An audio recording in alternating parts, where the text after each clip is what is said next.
The water is not really working, but now they have other matters to deal with as Genius has come in with the vehicles on the rotation. This might not be good for Mad Dog as he's just being peppered. The drive-by. So Damwon, what do they still have? Actually, possibly 4 players coming in. And boy, oh boy, SGD, they're very confident. They really want to go for the kills, but they are not able to pierce through under as well as Foxy. Oh, he gets a drop on it as well. So close to dropping and wiping SGD V2, and that it is. Enter Force have been eliminated due to the push here from New Generation. Oh, he's right behind him, but I think now he does understand. So the thing is, oh, there's a nade right there, and he was the last player standing. But they realize after they've been given up to pull back, and now it's Damwon trying to go on in. And this is the risk you run in the 3v3 fight. Actually, in a 3-team fight between a full force stack. Once you engage, you can expect that third team to try to dive out in. But how from behind? They didn't expect them. Damwon going big though. They're cleaning up house. They've got 2 left. No, it's a 1v1. What a nade here! But Trick, he's on a car. Okay, comes out, gets the boop, but no, that's gonna be the knockout. I think he saw him. He saw him. Yeah, I saw him. He saw him. He knows. He's gonna flush him out. Mental. Flash. Flashbang again. Another. He can't prone. Another. Neil T. He's so blinded though. What can he do? Mental's coming in for the kill, and Mental gets it. Chicken dinner for the rematch. Damwon Gaming. They know they don't want to let this opportunity go to waste. Look at this. Going for it. They get the drive-by. CJ knocks Best Marco out of his seat. It's RJ who pushes up against him, and they're down to a single player with low HP. This could be another fight that Tappa could win. It's a 1v2 within here, but no! He doesn't even realize him. He knows he's trapped in the corner. Sprays on through, but he doesn't get it! Through the wall! Through the door! It doesn't come! Damwon starts pressing up here right in front of them. Yuno's in trouble, but he's surviving. Great the challenge there for Percy. The nades immediately be thrown out. And if Under can survive this initial barrage, the nade is so close. It comes to sieging away a power position. And look at this, V3 Fox. They want to secure that third place. They're pushing against Damwon. And Damwon has been eliminated, running them on over. He's the one that actually got trapped. He's actually alone here. The rest of Havoc. Dude, I don't know why they're pushing out in the open. This makes it very easy target for both V3 Fox and Attack all around. For what they've shown to be able to take these power positions away and siege the opposition within their stronghold. The siege is underway. Kilowatt does finally respond, but towards V3 Fox instead. Oh, no. Gems gets it down into Percy. This is looking like an attack all around game. They're looking so dominant right now. He's just by himself. I think he's actually trying to kill himself. Yeah, there it is.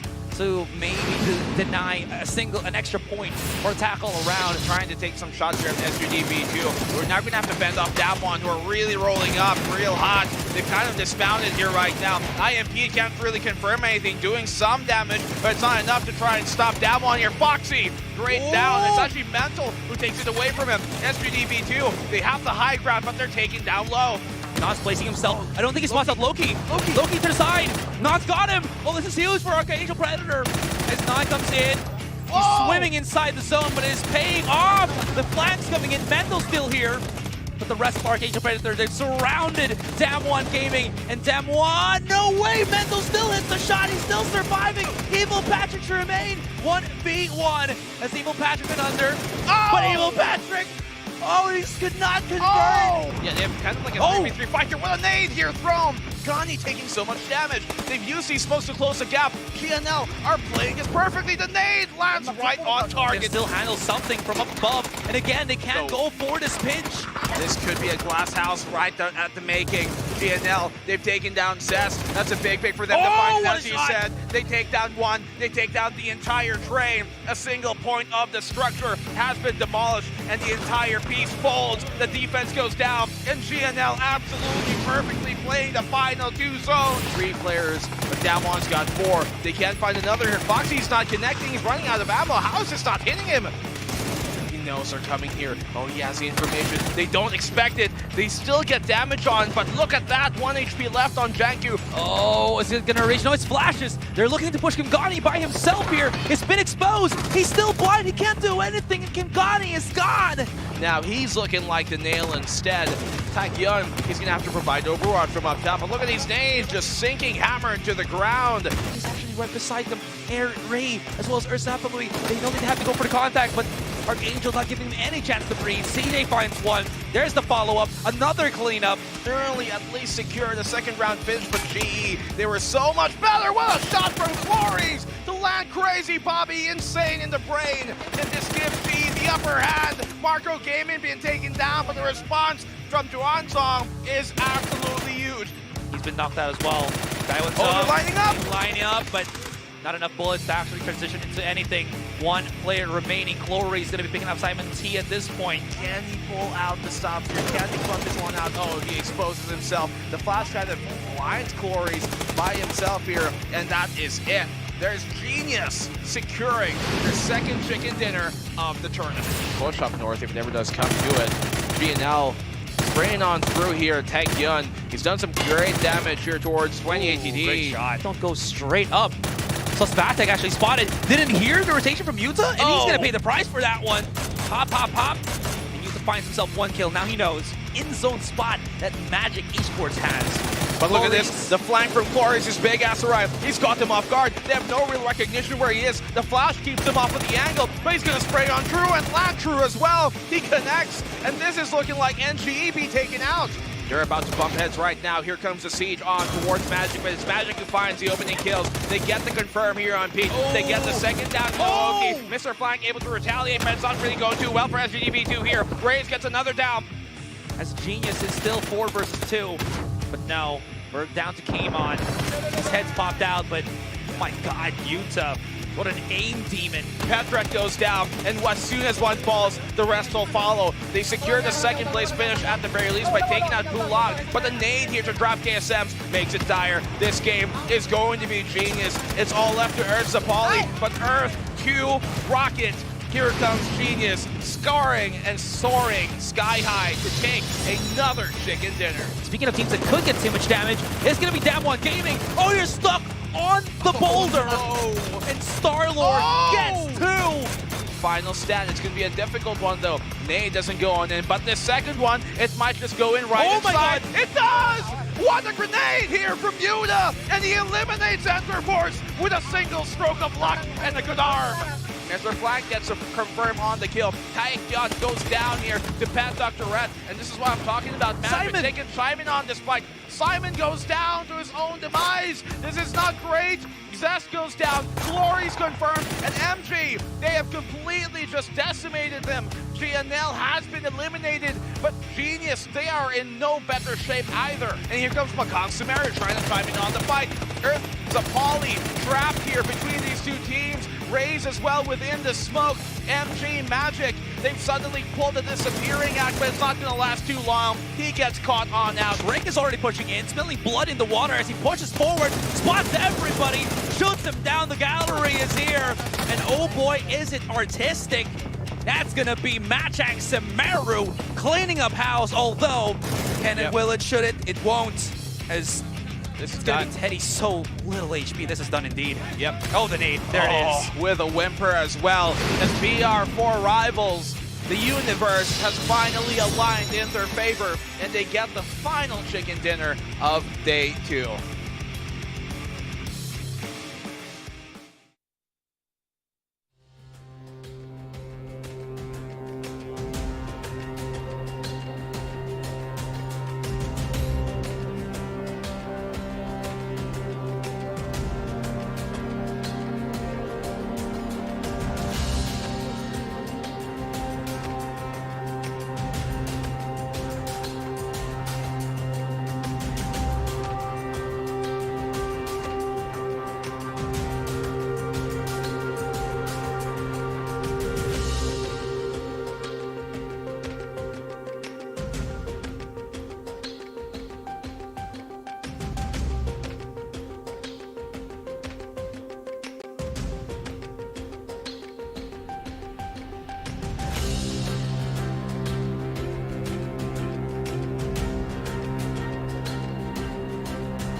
Welcome to the third day of the 2022 Asia Pacific Predator League. We are here once more with some great PUBG action in store. I'm Black and Blue. With me is Asarai, and my oh my, how has this weekend progressed? Yeah, dude, it's just been Honestly, I think topsy-turvy, just not really expecting the results that we've seen in the past 2 days. Honestly, I'm very surprised, but pleasantly in that regard because of just how much excitement and great plays we've been seeing throughout this entire tournament. Yeah, I mean, it's a grand stage we have on here, both figuratively and literally. We're going to be taking a look at the point systems for the day, the same as we've had this entire past weekend, but of course, let's go on through it. For today, 5 matches to be played, the final 5 matches of this weekend, Asarai. And of course, Erangel and Miramar is where things are going to be going down. Yeah, very much so. And now this is where it gets a little bit tricky because yesterday there were some teams that really thrived on the triple Miramar, but now as we come back to the triple Erangel, this could be where those particular teams, we'll talk about that later, would not be as good, and then those teams that were struggling for day 2 might have a more favorable result outcome coming into this day number 3. Of course, we still have our placement points that have not changed at all, and again, it's 0 to 10, with number 1 being 10 points, with number 2 being 6 points, and then 1 kill for 1 point. Anyways, we do have the final broadcast schedule for the day. Let's check it out real quick. And as I mentioned, we are going back onto that triple Erangel to finish things off. This could really be a mix-up for those that are wanting to catch up to the number 1 team that we're going to be talking in a bit. Yeah, I mean, you look at some teams here, and there are definitely stark contrasts between how they play their Erangel compared to their Miramar. Some maybe not as stark, but there definitely is a noticeable difference. So 3 Erangels to start off the day, then 2 final Miramars to end this tournament. You look at Miramar, you know, the home kind of grounds for some other teams like Attack All Around, teams like Genius especially, a team that we have really been pleasantly surprised to have seen perform super well. And so we technically have 1 more Erangel played all throughout, and we're going to take a look at these teams that have played these maps throughout. Yeah, again, just looking into this, we came in with 16 teams. We're still here with 16 teams. We don't eliminate anybody. Yep. But of course, it's all about how well you can rack up the points, so to speak. And speaking of which, the team that has racked up the most after these 2 days, man, has been the Vietnamese powerhouse that is Genius Esports. Absolutely phenomenal performance out from them. They're currently at 137 points. We'll see that later as well in the overall rankings, possibly if we get to there. And this is where my point with today's map schedule is going to come in, because Genius, they've gotten the 3-peat of the chicken dinner. The first out of any single team. Second to them is Damn One Gaming with 2.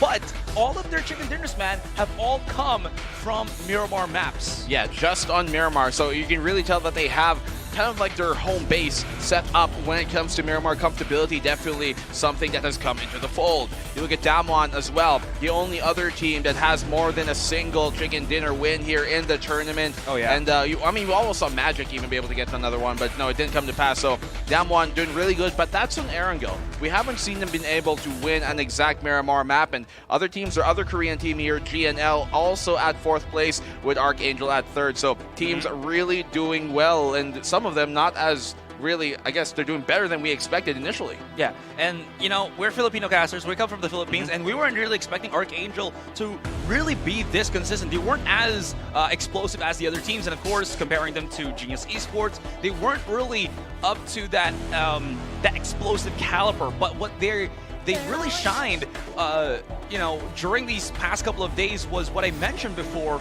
was they're incredibly good at creating a small lead, but that slowly creeps and builds up. And we saw that happen so many times. There were some opportunities where they could gain massive amount of points, and they didn't let go of that. Yes, they would get caught up from time to time, but Archangel Predator, I feel, has had one of the most resilient performances in the past couple of days in this tournament. Yeah, very consistent placements we've had from them. Only thrice in the past 10 maps have they even, you know, placed above, or rather under 10, and it's been, well, I guess the way you look at it, right? It's been a very great thing for them. They haven't yet to win the chicken dinner. On the interview last night, when they were talking, right, they were mentioning that, yeah, they haven't been able to win that, but today is when they're finally looking to do it. They've kept themselves in the top 3 without even taking a single chicken dinner, and that's, I think, a testament to just their consistency. We just want to see, you know, a bit more high of highs. But if you're speaking about high of highs, well, Attack All Around, they're a team that maybe not have had as much success, at least place consistently, but they go up really, really great. They've been able to win a chicken dinner, and because of that, we're going to take a look at the current overall standings after day number 1 and day number 2. At the top of the list, of course, Genius Esports, far above the rest of the competition. Absolutely far above the rest. Again, looking at their quick little roster here, you got something else. Yuta, Clory, Simon T, Zest, that has just been absolutely performing. I think we got like a quick little interview from one of the media people from the Vietnam region, and they asked us which player did we think had the most impact or stood out the most from the Vietnamese players. And honestly, we kind of agreed upon Simon T. I think he's been one of the players that has performed the best. He's been creating a lot of highlights as well. Clories, I think, from time to time, but Simon T, I think, has been really the one that enters the fight and is incredibly confident when he takes those bouts. Yeah, we've been able to see him come of really just, do big-time players, and that's kind of what this tournament needs, right?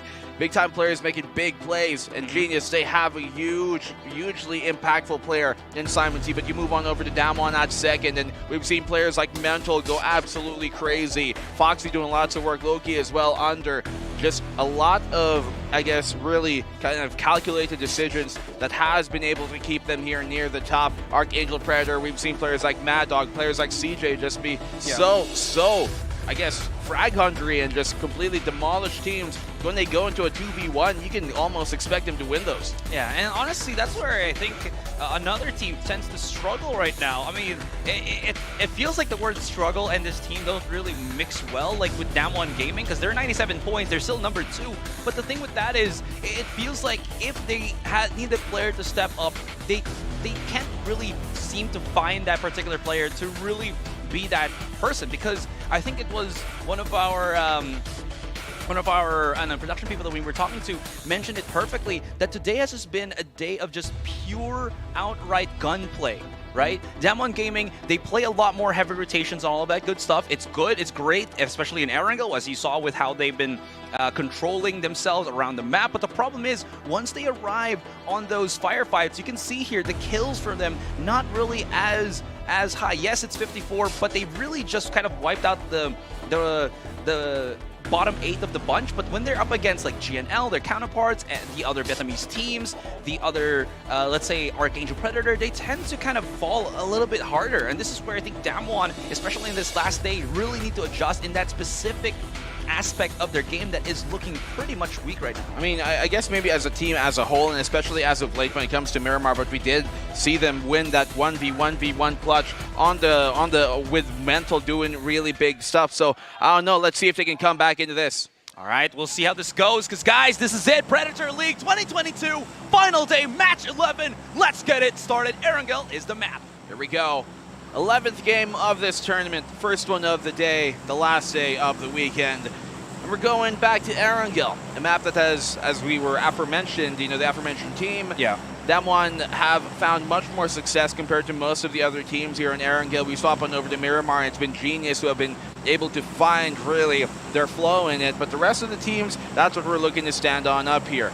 I think, if we're to be frank, some of the bottom seeded teams don't really have much of a chance to get into the upper half, right? But they can at least, kind of get a bit more higher on the scoreboard and go down with their heads up higher, that they at least ended their tournament run strong. I guess be the spoil sport for other players as well, if you think about it, because, they can ruin somebody's day. And I think, again, speaking of ruining, this has been, I think, the toughest follow-up for Damwon Gaming. Again, because of the fact that they started so strong, but then somehow they were just surpassed here by Genius with that, what is it, like 40, 50 points as of now. So there really is a tall hill to climb for Damwon. Looking at the rotations of the map real quick here, it's as generic as we see, or as same as we saw from the past couple of Erangel maps, but this time, I mean, this is really giving into the hands of Damwon. Yeah. Right? But are they ready? Are they ready this time? Because everybody's going to be crashing into Severny. Well, I realize we've been talking about Damwon a lot, especially when it comes to Erangel, but for very good reason. With circles like these, they've been so consistent at winning these type of circles when it goes towards Severny, knowing that that is, one of their favorite drops in this tournament. it's been something that most of the other teams struggle to try and counteract against, and they have a really good strat of keeping that 3-1 split, making sure they always have a safe rotate back into whatever safe positions they've currently established. Typically Saverni in shooting range, they push the 3 on up, leave the 1 behind, so they have a fallback point when the circle does close, and that's been a really good thing that has been consistently working for him. Now, other teams that I think have been performing quite well as well here is, I gotta give the Vietnamese counterpart, NGE. I think they do a better job than Genius in playing much more confidently and what's the proper word for it? I guess convincingly on Erangel. As you can see, whenever they choose a destination to go on, they seem to be able to defend it well. They're able to punish teams, and their approach on firefights is a lot more consistent, at least compared to when they swap in onto Miramar here. But that's where I also want to talk about Genius, who I think for the most part, if I'm looking at the stats real quick on their Erangel finishes, it hasn't been as straightforward or clear-cut as the Miramar ones. When they played a couple of the Erangel maps that we saw, including the rematch, they actually end up 11th place, 14th. So if you're Damwon Gaming right now, again, sorry guys if I was focusing on these two because they're the ones that fighting right now for first place, but if you're Damwon Gaming right now, you're looking to get the most value out of this 3 Erangel maps to just dethrone Genius before they start into Miramar. Because if at least you look at the statistics, this is where they're at their weakest. Yeah, let's not forget, they have a 30-point lead here over Damwon, so that's a big chance for Damwon, rather for Genius, to continue their streak here if it doesn't come in. Actually, 40. Did I mistake the math? Yes, I did. Obviously, that's why I'm here. But that's why we're both here, man. That's why we're both here. Yeah. But, what I do, I think, really like how this could work out, at least in this map, is for Magic Esport. They go for a Sosnov. Okay. The only other team there has been Enterforce, which we've seen their bouts together, and it's been commonly Enterforce losing these fights against many of these top or higher seeded teams. And Magic Esports have shown great prowess in being able to kind of, I guess, dodge and weave through the zone and make their way in through the late game. Okay. Even though they may not have had more than just a single chicken dinner, it was one hell of a chicken dinner they were able to get. Yes, their opening map here, round number 1, they ended up 14th, but for the most part, they've had really good placements in this tournament. Their fragging might not be to the same level as some of the other teams, but they have a really good head on their shoulders, and I think that this opening map of the day, this could be theirs if they play their late game backfill right. Well, if they do have head and shoulders, they got themselves a minty time. Okay, looking into where Machang Semaru... What was that? Head and shoulders! Oh, right, yeah. Okay, I'm sorry. I didn't get the reference. Anyways, Matching Semaru actually already nearing where Damwon Gaming is, but it's not that one. It's not the Korean team that they're going to be facing. It's GNL actually here, who are in transition, but this is where it gets a little bit tricky because, again, where are they going to go that's going to be actually safe? They should know that Saverni is a hot drop for Damwon here. So if they actually keep pushing up north, this would mean that they would be facing against another Korean team, their counterpart Korean team. And GNL, I think they are slowing down, or maybe they're actually regrouping first, and then they're going to be deciding to see, maybe we can test our might against Damwon. Maybe you can get it. Although Mental is hearing this, he's not really popping shots just yet. Now he is. But as he sees them converging, he's going to be relaying this to his teammates that, guys, you are in trouble. There's like full 4 players of GNL now about to knock on your door. That's exactly why Mental is there, so that he can be that opening scout. He can be that opening reconnaissance to let the rest of Damwon know that, hey, there's some heat coming their way. And GNL, this is not the fight they want to take. Not at this range. Not when Damwon are poised to propose to them. A very difficult fight. So GNL falls on back.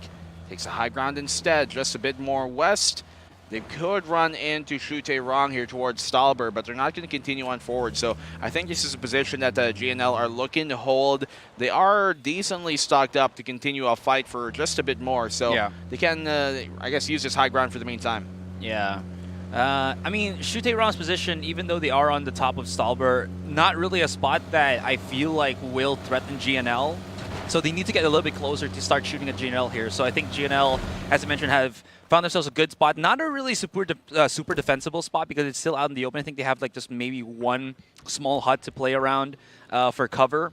But at least in the game of waiting for Phase 2 to appear and then, you know, waiting for their next next position, this should be fine, as I don't really see any other teams driving towards the destination of GNL. We do see Enter Force 36. We're talking about how they've been playing here, and they're actually going to be moving towards the eastern side, towards Mansion, maybe passing on Yasnaya Poliana. It's going to take a bit of time for them to actually move towards, but if ever that they actually stop on Yasnaya, I'm only looking at Rascal Jester actually moving towards Yasnaya as well. So both of these bottom teams might actually cut each other off if ever they do decide to drop in onto Yasnaya. But there's a team I think that I see here. We're about to intercept Rascal Jester in just a bit, and that's Attack All Around. And we've seen their bouts time and time on over, especially in Miramar. And Attack All Around have been consistently wiping Rascal Jester every single time they cross paths. So this is not the fight I think that Rascal Jester are going to want to take. Parman, yes, he needs to be aware a bit more. Gems, he's the one further up. He's the one gathering the positions here for Attack All Around. Attack All Around, they've made their way in through, crossing the bridge. They could cut off Rascal Jester here if they turn a bit more west, but no. Luckily here for Rascal to keep their heads, to keep on moving. They leave Parman, though, to try and, hold off the flank if it ever does come, but he's not going to, I think, get dropped here unless somehow Gems lands an amazing shot. Okay, he's out in the open. This at least gives a chance, but with the Mosin, yeah, one shot only per cuck of the weapon. Not really the best to kind of chase that. Anyways, GNL. Okay, I mean, it's still the spot that we were talking about. This is a little bit tricky for GNL because I think they spread themselves out a little bit just because they know that they're not really in a primo spot to stick together. So they need to have coverage of what's underneath and on top of them. As you can see with 2Tap, I think he's just listening in if anybody's going to be marching or having vehicles. And again, the scouting for GNL here is incredibly crucial because we have seen them really struggle at times to really go to a location come phase 3, come phase 4. Speaking of phases, though, in about less than a minute, we will see the phase 2 circle. And this is where it's going to be incredibly stressful because right now, basically almost every single team that we see here is already colliding inside of the safe zone. You know what we call overpopulation? What? This is it. I mean, this is it. This is a good example of it. Yeah, you look at that circle there. Enter Force, they've taken the northeastern side. Kameshki closer to their control, but no, they give it up. Marco still have the eastern side here. Stalber, Archangel, they were kind of initiating here towards Havoc. Havoc have kind of pulled off, but now they've bumped into NGE, New Generation, lighting up Havoc, so they are in trouble. We haven't seen Havoc be able to try and make it out of these type of situations often. And if anything, running has been their best option instead of staying to fight. They do dismount here within, and now they're going to commit to the fight here towards New Generation, but NGE, they're ready. They're tagging them up very low. Young B, he's done so much damage. Molly on the vehicle that UA is going to be kept at bay for the meantime. They try and regroup here, but these type of fights, we haven't really seen too many, I guess, successful bouts from Havoc's side. Well, to be fair, we haven't really seen any big fights as well on Severny. It's kind of a weird, not really a weird, but an interesting place to set your firefights on. You do see as well that Damwon Gaming have moved onto the right side of Severny. So there is I think a 2-house or a 4-house compound plus the gas station that they are occupying as of the moment. So it's a really good spot to not just be swarmed by too many players because it's not that big.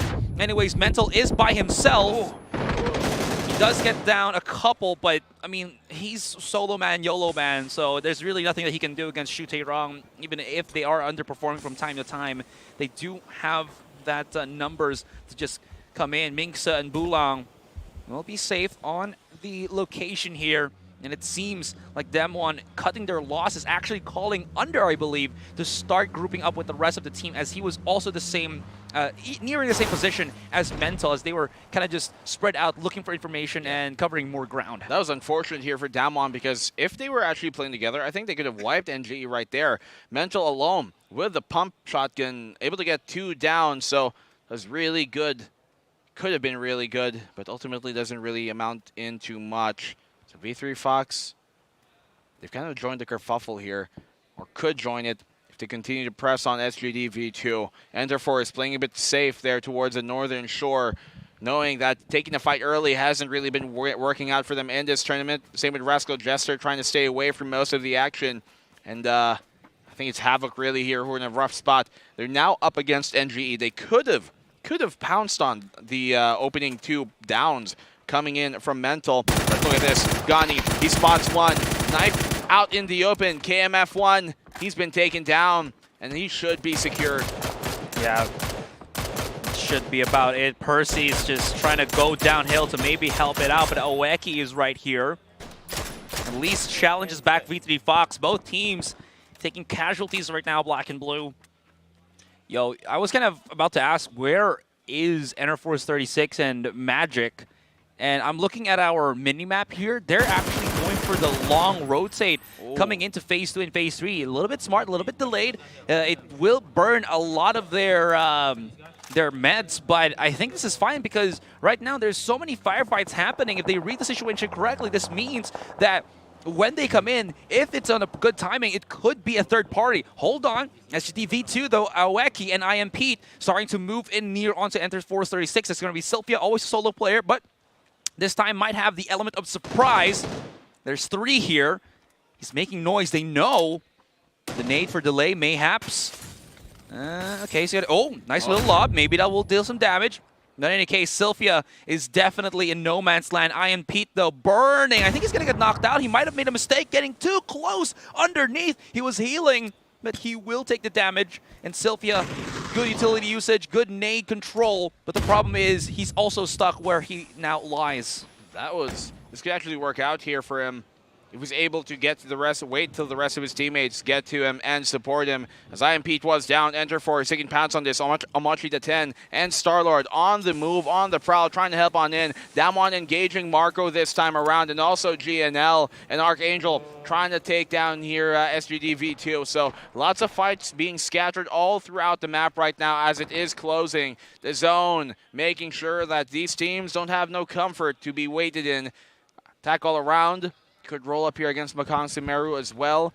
Rascal Jesters very smartly so have avoided the fight for too long. Here comes out the nade. Starlord connects on the Mr. Flank, and now Enerforce. They're bombarding them here. Look at Sylphia. He's still alive here in the second floor, using these mollies to keep them at bay, zoning them into the room, and then they nade him too. What a flash. They've caught them on out. The mollies are going to make it even more so difficult for them to go on out. Aoki and I Am Pete are trapped. They drop I Am Pete with the nade, or due to the zone, as instead they're melting inside of it. Aoki has to try and stay alive. These flashes, absolutely perfect. Aoki, he's going to get wiped, and SGD V2 with it as well. What a recovery here from Enerforce. Recovery, or just a purely beautiful transition of utility usage? My gosh, I thought that Sylphia was going to be in trouble, but the longer that fight ensued, the more that it seemingly looked convincing for Enerforce 36, which is absolutely was. And as you mentioned, perfect utility usage. I do have to say, though, that they did use a whole chunk of nades just to clear out another team. And while that does give them like 4 points from the get-go, ooh, wow. Okay, anyways, the problem it will be, as you can see where they are, they're going to have to scramble out an open field. They might have a vehicle or two, but nades, flashes, smokes in general will be pivotal for them to help them transition in, especially out in that open territory. So with all that being said, were they able to stack back up? Because that will be the future problem of Enerforce 36. Now looking into the kill feed real quick, seems like there still is a big amount of firefights. Marco Gaming got knocked out. NGE is in a fight with Havoc as well as Enerforce 36. So as you can see, it seems like a lot of these teams are starting to crash on in once again. So, gonna be the first contact here is dropped immediately by Van. Headshot connects. I'm hacked, taken out here by Starlord. Enerforce, they're really tearing on up the rest of the other teams here, especially the lower seeded ones. Rascal Jester in a direct fight here with Magic Gaming. They're gonna have to pull out some hat trick because Rascal Jester, they're completely just dropping bodies, and they drop the team from the game. Magic Esport, they're taken out. That was Magic that long rotated outside of the zone too. So, let this be a lesson, boys and girls. Long rotating sometimes doesn't work because if you're thinking, oh, maybe again we can play that delay tactic, the timing is still going to be incredibly crucial. And they missed the beat, missed the step on that one. And as you can see, Rascal Jester were just very much prepared to swing on in. Kim Gani, though, speaking of our Rascal Jester, have actually found Loki. And Damwon Gaming struggling hard in this one. It's going to be Under and Foxy to actually remain from the Korean team. And will they be able to at least hold on? Because look at this. Genius are actually still alive. Full 4. Where are Genius actually? I don't know. GE? I Where think they're are playing they? outside the zone right now. Are they still? They don't seem to be within it, and that seems to be the No, biggest- they're there in the center. Oh, you are right. Yeah, like at the bottom right of Severny. I didn't actually notice that, but I think GE, compared to the Miramar map, they're not really going for kills anymore. I think they're just heading for placement points, which is kind of smart because they know that they struggle on kills. Why not just play placement if that's gonna just give them that straight up 6 to 10 points if they get second or first. And those kills, they'll come to them anyway if they play their final zones right? You get like about True. what, 4 or 5, maybe 6 kills. That's good enough. Very smart. Especially if you get the chicken dinner at the end, 16 points. Not too bad at all, especially with their huge lead right now. But Foxy, as well as Under, as you said, last 2 alive here for Damwon. GNL as well, trying to fight on back. They got 2 left remaining here. Roy being one of them. Sprays on through and connects on a Sylphia, so that's Enter Force eliminated. Well, Santa Force did a lot better than we were expecting them to do in the first game of this day 3. Same could be said with Rascal Jester. V3 Fox, I think they got eliminated as they were facing SGD V2. But again, emphasizing the Japanese teams is a must because they have been struggling. So you're very curious to see how the adjustments will be. Another team that seemingly is thriving in this one, Black and Blue. Look at this, our number 3, Archangel Predator, still at 4-person strong. Here's the thing. I remember Archangel actually loving this warehouse. Every single time I see them play on Erangel a couple of years back, and they're still doing the old things. But you know what? If it ain't broke, don't fix. And it seems like it's helping them plenty. Look at this position from CJ. Like, it's not, I don't think it's going to allow him to shoot, but it gives him so much free vantage point that it keeps him safe as well. Mad Dog is on the outside because there's a huge blind spot in this one, so they need to at least keep that secure. But for the moment, Archangel are holding this and actually have a very sizable fortress foundation to just play on, at least for the next circle. Yeah, and gives them information here on the cross from Makang Sumeru. So they have lots to use, lots to work with, but as the zone closes, they're going to be forced out eventually. So they could catch off Makang Sumeru on the rotate back into the zone. Cutting that off would mean so much for them, but they also have to be careful of the other teams out on the outskirts of it who could chime on into the fight. Luckily for them, the most immediate threat in attack all around seems to be pulling away towards the western side instead, and PSTR don't want to really have much to do with it. Genius trying to put pressure here on the Damwon, both Under and Foxy, reuniting themselves. Young B, he spots out one of the players. He spots out Gems. He's going to try and get some shots loose. They don't really connect, though. They don't alert him because he does have a suppressor on, not at least not immediately, but now they know, and now they know they got to go. Well, they're going to exit out. Young B, that's a little bit annoying. You see that tiny piece of metal and allowing him to move. If Can't break through. Yeah. That kind of sucks, but it's only going to delay just a tiny bit their rotation. Jair is also popping shots. Seems like attack all around have decided to just use this tiny valley, this minuscule valley as their point. I do like it because, again, there is that nice little defilade that they can utilize. Machang Samaru, they got a chicken dinner yesterday, right? I think last game as well. But this time, they're going to go to the meat grinder. Look at the shots from Shu Tae-rong. And speaking of which, Shu Tae-rong, they thrive in these massive firefights. And it seems like Rascal Jester and Shu Tae-rong sharing a piece of the prey here as they just came in to the den of the wolves, getting taken down one by one, bit by bit, torn to pieces. And after that, it's just going to be RDK. He is solo. This car's about to explode. Yeah. Oh, he's out. Oh. But boom. Oh, wait, There no, it he's goes. still alive. Okay. All right. RDK. Okay. Smokes. Right behind him. Oh, wow, he's still okay. Still surviving. Oh, okay, never mind. Now Not for long. Not for long. we're done. Makang Sumeru taking off here. I mean, you called it. But Predator Shute wrong. They're taking some damage as well from that southeastern side. Currently in a direct gunfight here with both Archangel and possibly Damwon if they extend further. But that's Archangel eliminated. They barreled on through, but were quickly wiped by teams on both sides. Could not be between that gunfight. They were in a no man's land. Damwon, it's all left to under for them. A single player remaining. GNL's Roy as well being the sole representative for GNL, and Havoc only got the single one. So a bunch of teams here quite crippled. They're going to have to try and play the late game instead and make sure that they can outlast the competition. But look at Under here is in a difficult spot, trapped between both PSTR and Attack All Around. I don't see a situation here where Damwon, rather with Under, staying alive for too long unless somehow PSTR get wiped. He did pick up 5 smoke grenades, but unless he has an idea of where he wants to push with this, yeah, he knows that he can't really push. You saw that Attack All Around were just shooting grenades or lobbing grenades towards where the new smoke is. So they know that somebody's there, and that keeps Under contained. Right now, Under, he can't really move. The best option for him would just be to play delay tactics. But again, they are chasing him down very aggressively. Gems, though, doesn't really have to do too hard in that position, but Attack All Around have gotten such a great spread here. Even though Veds is right behind him, that is going to be something. There we go. Finally, Under gets taken. Crazy Easy will pick up the beat. Chuterong looking much, much more convincing into this one. And we're looking at the final 5 teams here. Actually, yeah. Oh, 6 teams. Nearing to 5 if Havoc's Veds get spotted here by Attack All Around right behind them. Yeah, still have 4 stacked teams, 4 attack squads. So a lot of these teams here have a real chance of making this one on out. Crazy Easy taken down here. Wesker has to be careful because the Jester, he's being summoned. Down.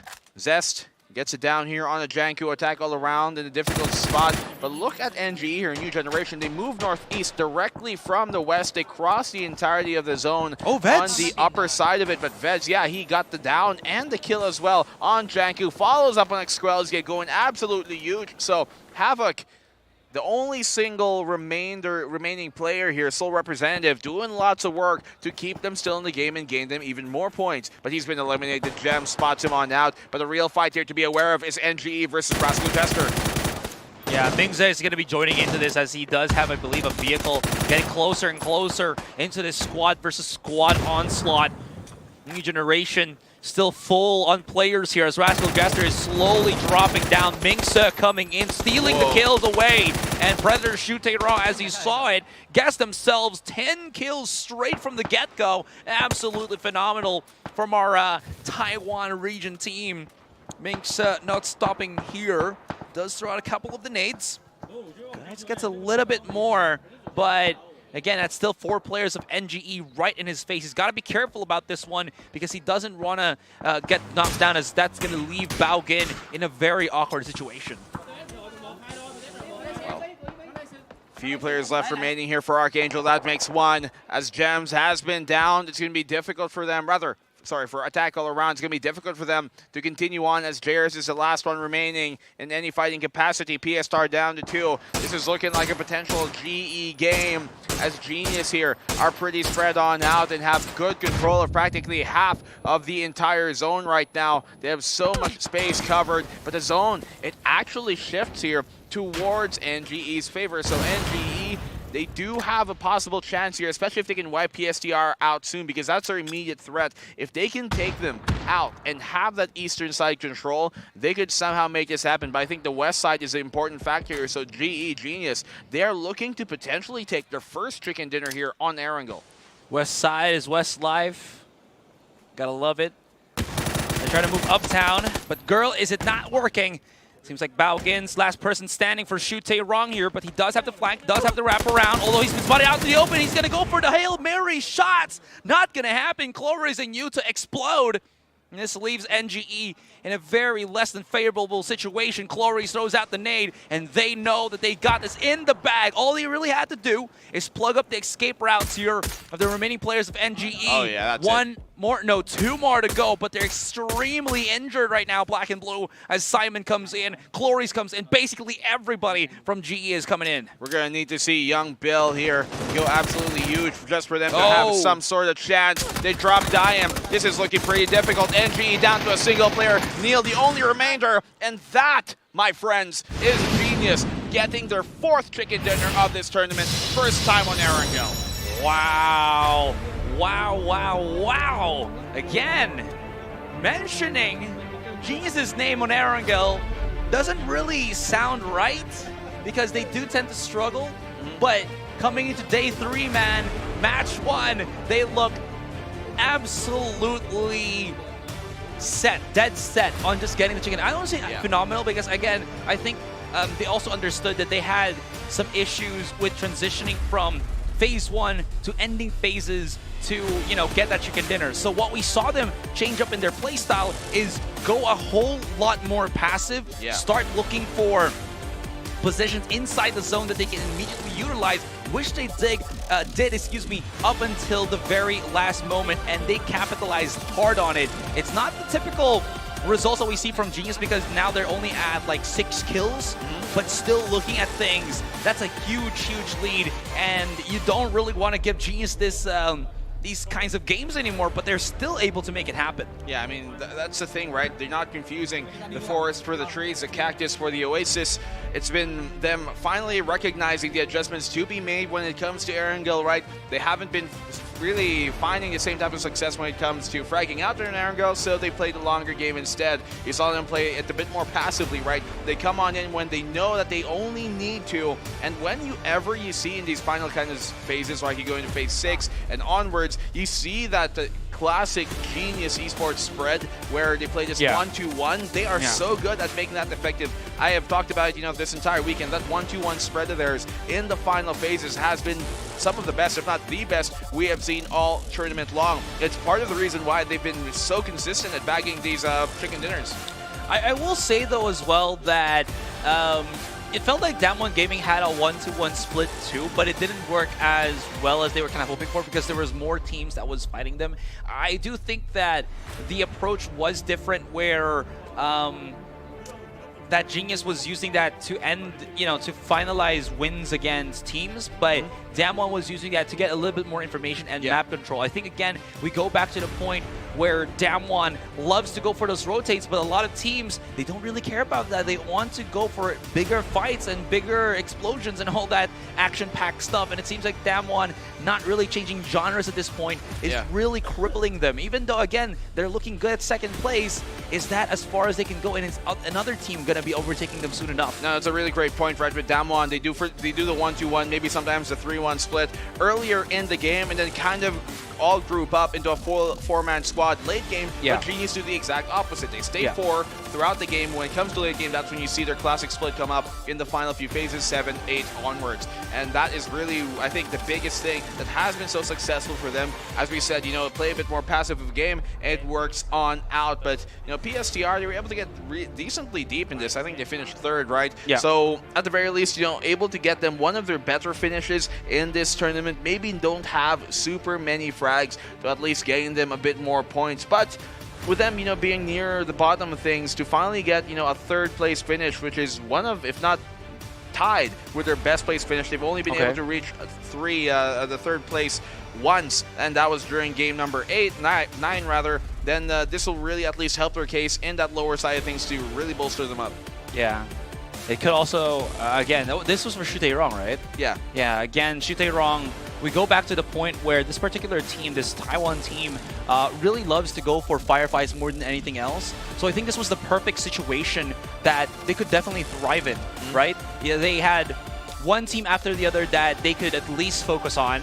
That's where they really pop in. As you can see, they really didn't miss the beat. And I think at the end, they had like 10 kills before they got eliminated. So a really big boost there for Shutaerong for the most part. Any other teams that looked a little bit shaky on that one? I feel like everyone else did fairly well. I think we also expected, again, the Japanese teams to struggle a bit here. We did see at least a better performance from Enter Force 36 and Rascal Jester up to a certain point. But after that, again, it just was the same story. And you mentioned this as we started the broadcast, a lot of these teams not going to be able to really vie anymore for top 1, top 2, top 3, but can still try to do their darndest to see how far they can reach the end of today. Speaking of reaching far, surprisingly, Archangel weren't able to reach as far as we typically expect from them, right? On the rotate, I think it was early on, like phase 5 in the things even, at the latest. They were trying to get within the zone, but got sandwiched between two teams, and it just seemed very unfortunate for them because they were in, I think, a really good spot to potentially play into the late game, but it just did not come to pass. We also saw an opportunity there for one of the Thai squads in Magic. Actually, both of the Thai squads, I think, had a decent chance of winning that one if they played things right. Attack all around, kind of get shredded apart one by one. Not exactly a complete, wipe, but just picked off one by one till they just didn't have none to continue fighting. And more of the same here for Magic, although Magic's was a bit swifter. So I do think, as we were talking about it during the game, during the phase, where if Magic were maybe able to rotate to a different, more defendable position earlier, maybe had that recognition, things could have even gone their way. So yeah, the Thai teams here, at least opening day, not really looking as hot as we expect, but I think that was a good kind of warm-up game for them, if anything, because from what we have seen from the Thai teams, they take a few games to warm up, but when they do, they are on point. That's a really good point. I think it's a really good point. But I will say Attack All Around came out with a good set plan. It just didn't work out because of one factor. The Hades, not the Hades, but the Veds flank from Havoc. The last player standing from the Indian team actually destroyed the chances there of Attack All Around. Because before he actually got that flank, there were still 4 players still remaining. And we were like fighting, there's like 4 teams with 4 players still alive. This could go to any to any team, and then just Veds comes in, spoils the day for game 1 for Attack All Around here. But to be fair, they wouldn't really know because Veds did an incredible job at keep concealing himself up until the very last point. That gives Havoc a bit of a boost. I think the struggle right now for one of our Thai teams, which was Magic Esports, was again the delay rotations. Those delay rotations didn't really pay off, I think, for any team that tried to utilize. I think that was Enter Force 36 as well as Magic, because you saw late rotations coming in. There was just no spot that they could really rotate on, and you could try to exit your vehicles, but teams are quick enough that they could just punish that and wipe you in just a single second. You're not even given any form of retaliation. Anyways, match rankings is up. Let's go check it real quick, see who has the big points for the day, and interesting. Wow, Predator Shute Wrong ending game number 1 at the top. 18 points for them. Right on under Genius. Even though they took the chicken dinner, you can see the kills really matter on here. The only team with double digits being Predator Shute Wrong. So, hey, really good for them. New generation from Vietnam as well, doing pretty good. 6 on 6. They're at the 12. The final double-digit point maker here, Rascal Jester Esrai. Ooh. I mean, it's not going to be as big, but definitely a much better performance output from Rascal Jester. So that's going to be something that they will be happy about. We'll probably see the implications of that as we look into the overall rankings later when we come from the break.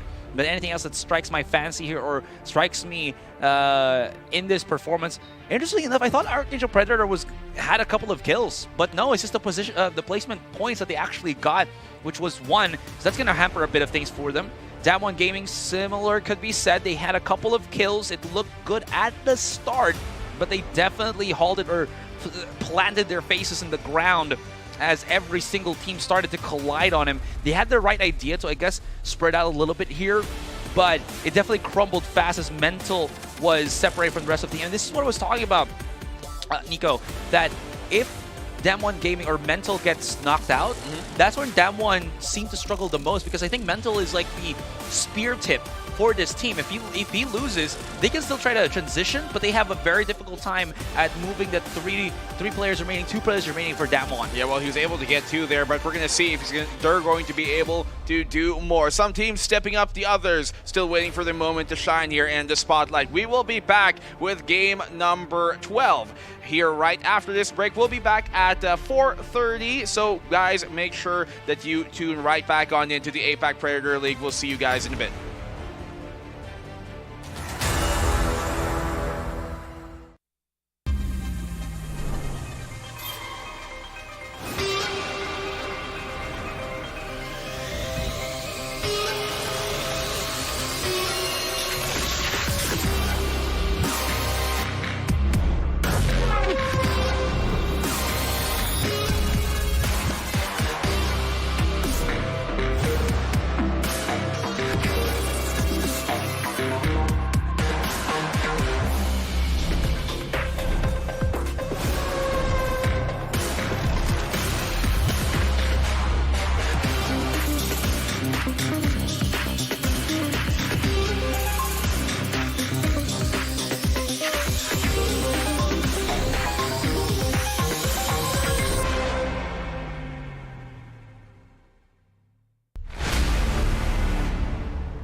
Rascal Jesters very smartly so have avoided the fight for too long. Here comes out the nade. Star-Lord connects on the Mr. Flank, and now Enterforce. They're bombarding them here. Look at Sylphia. He's still alive here in the second floor, using these volleys to keep them at bay, zoning them into the room, and then they nade him too. What a flash. They're melting inside of it. Aoki has to try and stay alive. These flashes, absolutely perfect. Aoki, he's going to get wiped, and SGD V2 with it as well. The other teams here, especially the lower seeded ones, Rascal Jester in a direct fight here with Magic Gaming. They're going to have to pull out some hat trick because Rascal Jester, they're completely just dropping bodies, and they drop the team from the game. Smokes right behind him. Oh, wow, we're still okay, still surviving. Oh, okay, never mind. Not for long. Not for long. We're done. As well from that southeastern side. Currently in a direct gunfight here with both Archangel and possibly Damwon if they extend further. But that's Archangel eliminated. They barreled on through, but were quickly wiped by teams on both sides. Could not be between that gunfight. They were in a no man's land. Tackle run have gotten such a great spread here. Even though Vets is right behind them, that is going to be something. There we go. Finally, Under gets taken. Crazy Easy will pick up the beat. But the real fight here to be aware of is NGE versus Rascal Jester. Yeah, Mingze is going to be joining into this as he does have, I believe, a vehicle getting closer and closer into this squad versus squad onslaught. Regeneration still full on players here as Rascal Jester is slowly dropping down. Mingse coming in, stealing the kills away. And Predator shooting raw as he saw it. Guess themselves 10 kills straight from the get-go. Gotta love it. They're trying to move uptown, but girl, is it not working? Seems like Balgin's last person standing for Shute wrong here, but he does have to flank, does have to wrap around. Although he's been spotted out in the open, he's going to go for the Hail Mary shots. Not going to happen. Clover and Yuta explode. And this leaves NGE in a very less than favorable situation. Cloris throws out the nade. We're going to need to see young Bill here go absolutely huge just for them to have some sort of chance. They drop Diam. This is looking pretty difficult. NGE down to a single player. Neil, the only remainder. And that, my friends, is Genius getting their 4th chicken dinner of this tournament. First time on Erangel.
We're coming back, guys, from that break, and I honestly did.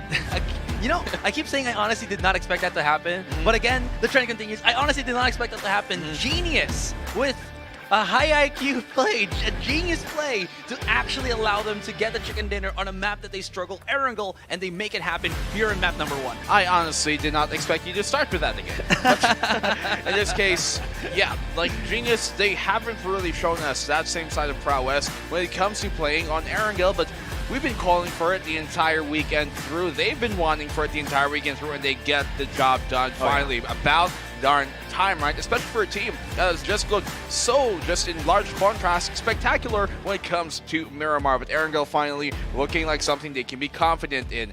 Other teams that we were expecting to do well so far here on the opening, maybe not as good, but we're going to take a look at the overall standings after match number 11 to see how things have gone. So, Genius still firmly, even more so, at the top Aserai from 40 points of a lead, now to 49, almost 50. In the eternal words of Patrick Starr, firmly grasp it. And they're firmly grasping on that first place, 153 points. At the end of the day, man, can Genius actually break the 200-point barrier? I feel like I think they can do it. I mean, they're really close, man. They're really close. They're really close. I mean, this is one of the farthest kind of disparities between the number 1 and number 2s I have seen in the tournament in quite a while, and they're looking really good so far, and they still have even more of a chance to largen this gap. But then again, if you can flip things over on the storyline, different side of the coin, Damwon, tackle around, they still have a chance to try and close this gap on instead. And you look at number 3 to 5, and that gap, it barely exists. It's only 3 points between that 3rd and 5th slot. Yeah.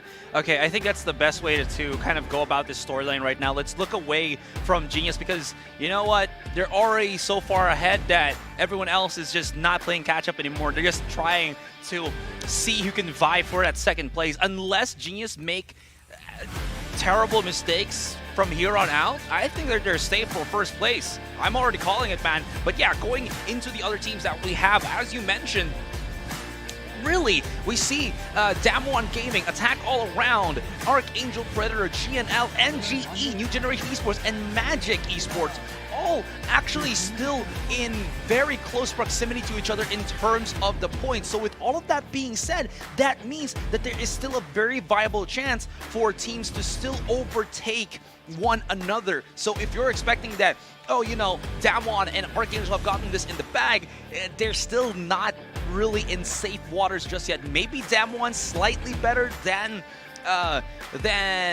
Attack All Around here, but it's not as clear cut because as you can see, the last game that they played, that map 1, Black and Blue, they only garnered, what was it, I think like 6 points? 6-7 points-ish, so you really are seeing the struggles for Damwon. Their ROI is coming back because they've gotten so many points from the start of day 1 and day 2, but now it's this misperformance on the end of day 2 and start of day 3 is coming back to haunt them. Oh, I do want to see, at least if we're talking about some of the other teams here, another Korean team is GNL, because they have actually woken up today, and I think this is one of their better starts for a day that we've seen from them. Typically, you know, they once again start pretty slow. Day number 2, they ended up 15th on their opening map on Erangel, and this time around they ended up 2nd. So, or rather, they ended up really deeper, much deeper. So, you know, getting 8 points at least for their placements, 3 for the kills. So there was a bit of an improvement here for GNL, a team that has surprised us, especially knowing how, you know, we talked about Korea coming into this tournament, not having their best foot forward. Yes, Damwon, great. GNL, they're technically the 6th seed. Doesn't mean that they're a worse team, but there definitely was a bit more for them to prove, and they're proving that here to keep themselves in the 5th. They're going to have to do some bit, though, because NG, New Generation, they're on their tails, and we've seen these guys heat up real quick. Yeah, absolutely. Again, anybody at this point, except for not Genius, but Genius Esports, can still pop off and really overtake one another. And that's really the storyline that we're seeing here in our day number 3. Again, this is it, guys. We're still undergoing. It's still going to be Erangel. And once again, this is the Predator League 2022 final day, match 12. Let's go. Let's begin. Second Erangel of the day, and the second to the last of this entire tournament is what we've got going on. Ooh, look at this trajectory. From down south, up north, very western favored. So This is still going to favor teams that like to drop towards the west or directly in the center. Severny, that one as we know it. Roscoe Jester there, a bit more to the east, and a lot of teams, when it comes to a drop like this, I don't think they have to necessarily divert too much. Yeah. What I do wonder, though, are the teams that really kind of drop close to where the playing path starts. In this case, being Havoc there for Fairy Pair, are they going to be a team that has to worry, about more immediate threats? Teams that normally might drop, further towards the east, those are going to be diverted. Like, Snaya dropper teams, they're going to be diverted instead. And if they were unlucky, then it could have went there. They could have dropped towards where they typically would go. But it doesn't come to pass. For the meantime, SGDV2 going back to the south as we typically see. VR, though, they're the ones who try and divert towards that southern island. Something we don't always see from them, but we've seen it in the past, but just not as common. They do go Zarky if the plane hovers a little bit more to the west of the map here. But I think the idea is so that they can get a faster rotation as well. It does work in their favor, as you can see with the circle here, because everybody's going to have to be moving to Sosnovka. This is going to be very interesting because this is what we call the thirsty circle. So you do. Okay. You don't? I mean, no. Okay. All right. I'm going to get called out on Twitter or something. I don't like generally keeping my circles thirsty. Whoa. Genius Sports. 6 kills for them in that last game. They took their 4th chicken dinner of the tournament. And, well, that's right. Remember to keep yourself hydrated at all times. Havoc playing that Fairy Pair. They could use, a bit more naval movement if they did so choose to. If they want to not have to cross this bridge, they have an option here to cross it late, cross it early, or not cross it at all. And I think they're going to go with the former, the first, as you already see Veds trying to make his way, ingressing through to Sosnovska. But we've seen them try and go early into the southern island when the zone goes there. It hasn't been working out for them. If anything, later game rotates into the zone have been more successful for a team like Havoc. Well, they also have gotten a bit of success as well once they found themselves a nice little compound to play on. I think that was the play for Havoc overall. What was kind of interesting for me is that Four Rivals actually not going to Novorevnoye, but rather staying at the very southern part of Sosnovka here. Everyone else will be colliding onto each other. So if Havoc actually want to play the bridge game, they do have some adequate time to set up, but I think they just abandoned that that play, and as you mentioned, just transition into the center point as quickly as they can. The only team that I do see repositioning or rotating in the longest or the latest would have to be Damwon. Oh, yeah, you're pointing it out. Shotei wrong. You're on that boat. That's actually what it wasn't. Oh, sorry. But you are right. Damwon, it's a long rotate for them, but this is where we've seen them be very successful, SRA. If anything, they looked really good when going on down towards the south from their northern spawns. They like to play that later game. They like to be able to go and rotate and play proper timing if they can so choose so, because they don't want to be trapped within the middle. Because as we've seen, like what they're playing right now, this kind of 1-2-1 split that they do early game, it doesn't really stand up to the early fights as well as it might in the latter stages for their game, right? When they do it in Phase 7, Phase 8, of course, yeah, it looks pretty good, but early on it doesn't. So this, I think, actually works out for them, the team who are, the closest at the very least to catching up to Genius. So I don't think this is necessarily too big of a problem. If anything, it works out. What I'm more interested in is a team like V3 Fox, team like GNL, because GNL, they're probably going to be able to cross this bridge earlier. It's V3 Fox who coming in right after them probably, if not Makang Sumeru. And on that eastern side bridge, we've seen a lot of chaos happen when teams like V3 Fox try and cross through, teams like Rasso Jesker cross through, and are not able to break through as cleanly as we might otherwise like for them to see. And Rasso Jesker, they're doing through that now, crossing on towards the western side, and attack all around. They're ready to retaliate. Yeah, you're very much on the mark on that one, but there is 3 teams on the southern part of Sosnovka. Everybody had the idea to actually just circumvent everybody, but now they're the ones who's going to be bumping heads. Speaking of bumping heads, though, what is that? Wow. Kimgani and Vuelo, they knocked out Escalution. Jayers, they were supposed to just rotate away, but now that they've got themselves a couple of knockouts, this is horrible once again for attack all around. Vuelo beep beep vroom vroom is going to be the UAS nasty engine. Is going to be rummaging, ramming through the members of Attack All Around. Gems.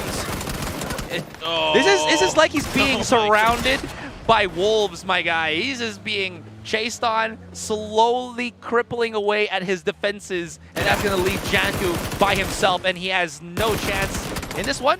Oh, the drive-by. This has been one of the better early fights we've seen from Rascal Jester all tournament long. Absolutely. Keeping on these UAs, keeping on these vehicles, on the move.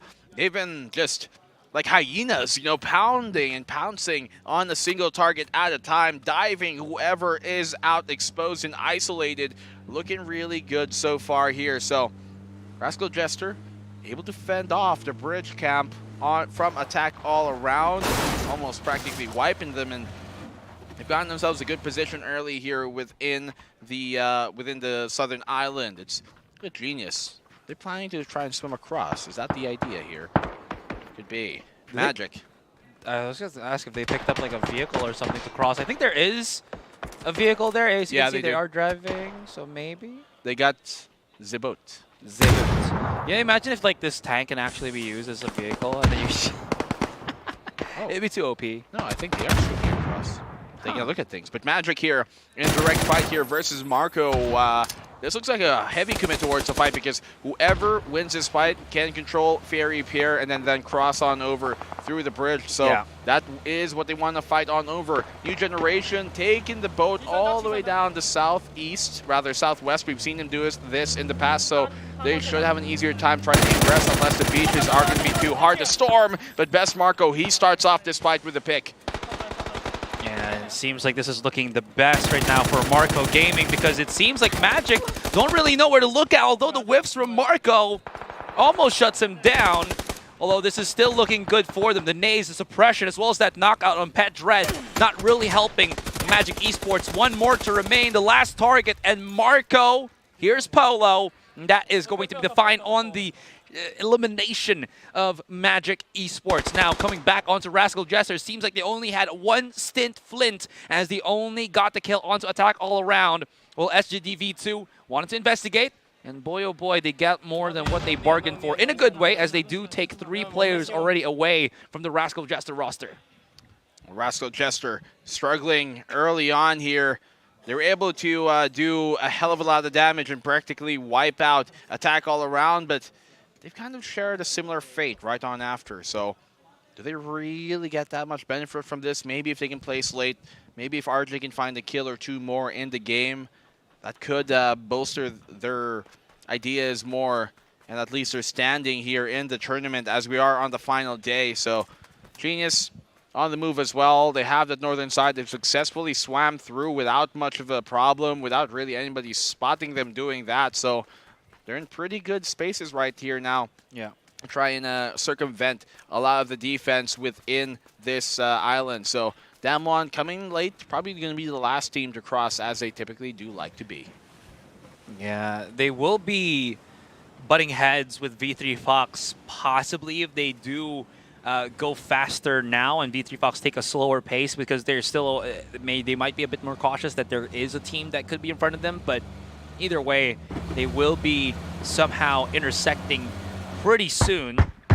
But I will say as well, today, or this game in particular, has been like again, bottom teams being able to break down the top teams here, and this is where we go for that stint. Ooh. So Svatek, okay, he's not able to lead the shots as cleanly.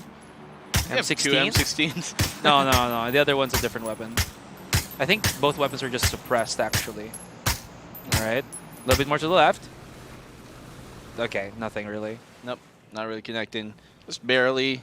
Bit of damage there, here and there. 9. That was all he really was able to get. So, yep. The opening upper fight, Milta here looking to be pretty contested as we look at it. V3 Fox, GNL, and Damon all in the 3-way mosh pit. What? Who's going to be able to cross on over?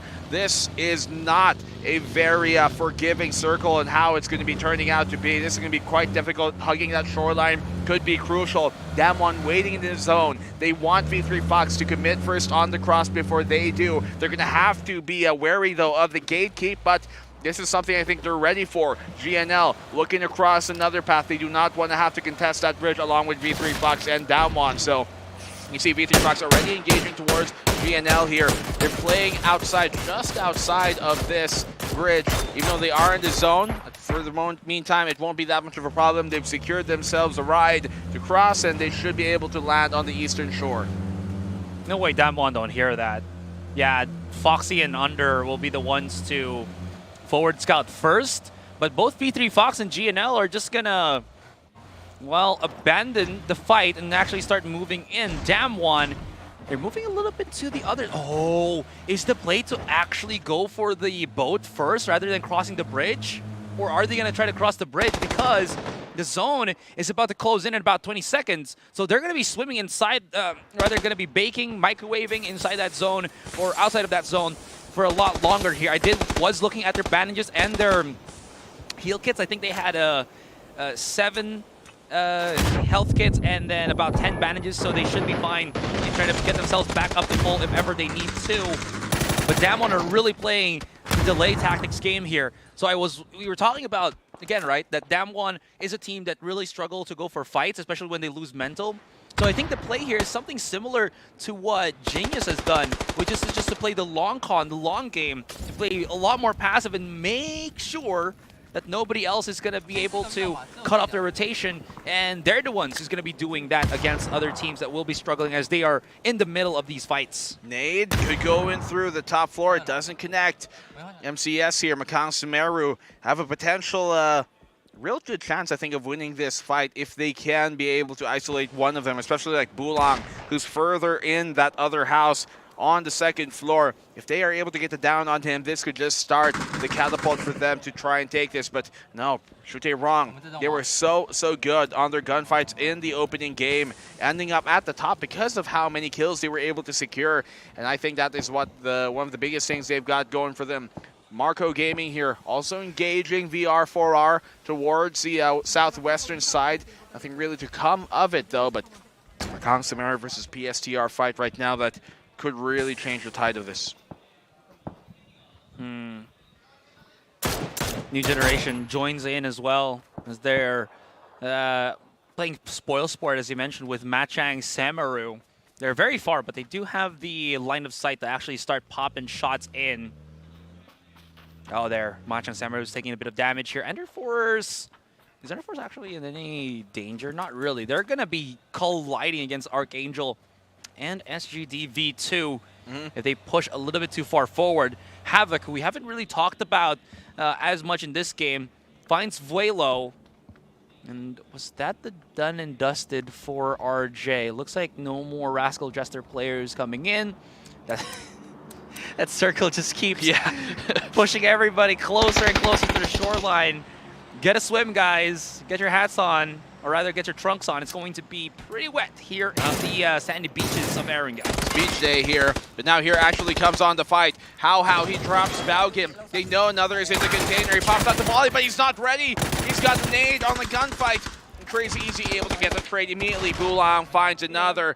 Tyrek able to trade on that with the shotty up close. He has to be able to find another pick here. Shute wrong drops him. That's a big pick he finds. And now at least leaves him in a 1v2. So PSTR, they could secure this. But here comes a down. And Predator Shute wrong. They've been eliminated in the 1v2. 28 TD going big.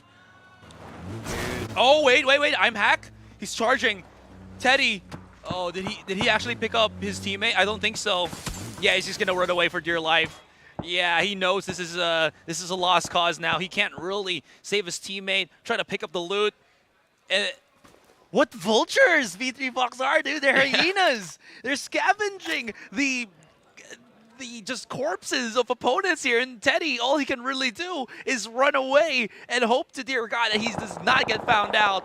Gotta say, Teddy's placement there on the shed as he peeks out on the precise time is what caught Shute wrong. But Shute wrong, well, as you mentioned yesterday, they were doing a lot of things right. They were Shute right at this point. Unfortunately, again, Teddy was just very cheeky. But unfortunately for Teddy, again, the vultures, V3 Fox, were sly enough to slide in perfectly and start stealing all of that juicy loot. Let me tell you, Teddy, He ain't no stuffed bear. Not going to play easy, not going to play too kindly.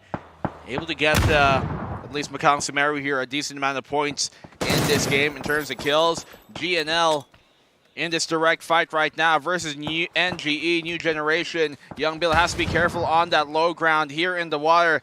Just barely able to survive that nade. He's quite isolated from the rest of his team, who are a bit closer towards the dock.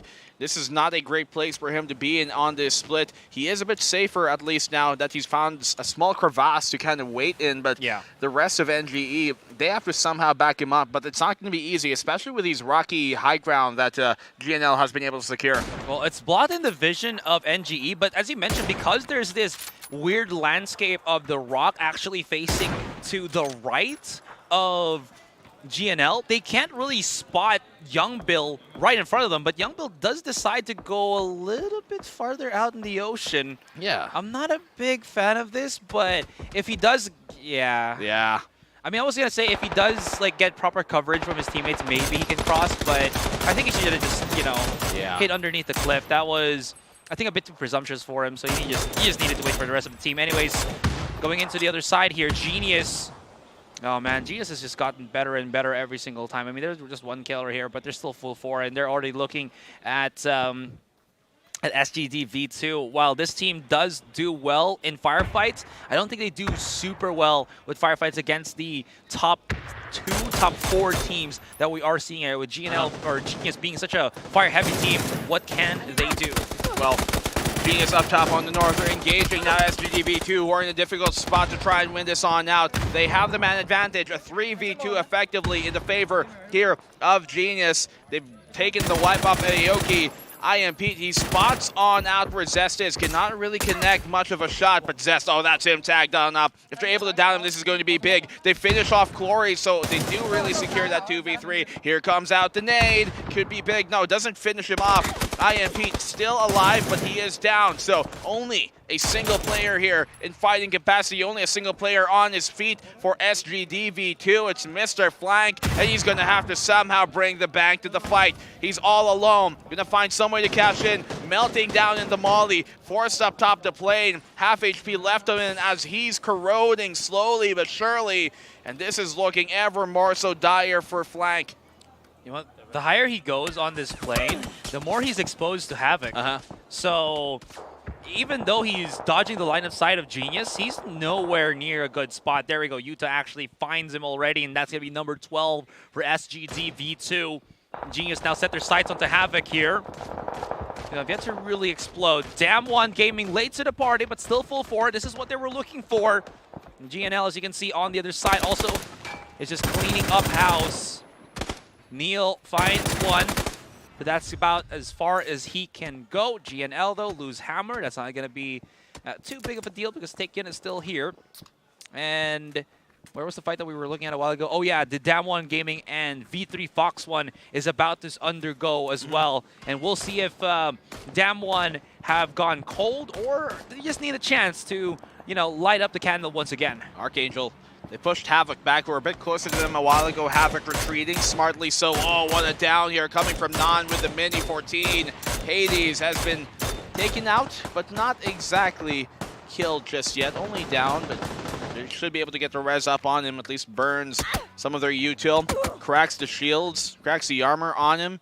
And that should be good enough. He's taking some damage of his own, though, on this, so Non has to be careful. Mad Dog pushing up. He's trying to, I think, secure a bit of a better position deeper within the circle so they can aggress on Havoc from a better angle. They do have that western side control, but the zone, as it closes in on that center point, Damwon firmly in control. How did they do this? From, delay rotation from Zaverni, and now they're just center control? Well, this is a departure from what we saw in that previous game. Again, there is a plethora of plays in the book of Damn One, and it seems like they have found success in terms of just the positioning in and of itself. But again, that's not what they really struggle on this time. It's how many kills that they can get. GE, you know what, I gotta say this as well. GE understand that if they fight against a team that's somewhere at the bottom 8 and they know that they struggle in firefights, they just charge on it.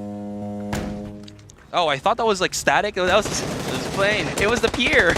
There. Honk. Honk honk. Well, here we go. Keeping on in, choo-choo, because the locomotives are in play in VR. They're the ones who want to take this day for them. It's out the boat. Oh my god! What a nade. Does some damage, but taken out by Kamon himself by hand, the old-fashioned way. GNL, difficult spot right now. They're left to 2 players left standing versus the 4 of VR4R. It's not going to be an easy fight for them to try and take. They have to cut their losses. They've already lost to 2. No way to get them back into this fight. Non gets it down on the Killua, and Havoc, they're not in a good spot once more. Oh, well, it seems like they're sandwiched from all possible corners. But the heat of the situation is still here for GNL. You're talking about how they were starting to actually heat up a lot more with how their play style has been, looking much better in terms of success. But this time, with 4 rivals right in front of them, it's not looking as consistent. Roy, though, looks for the opportunity, finds one, could get 2, he does! And he goes for 3! What a spray down here from Roy! Oh my goodness! 1, 2, and 3. That's what he got. That's what he went. That's what he got. Is that trigger discipline in PUBG? Hello. Amazing here coming from Roy. My goodness, just wipes the 3 of them with a single mag on the barrel. Now it's down to Super Dean, who's been subbed back on in this day, in this game. VR4R completely decimated by a single hand. One more, though. They still have to deal with 1 more player there.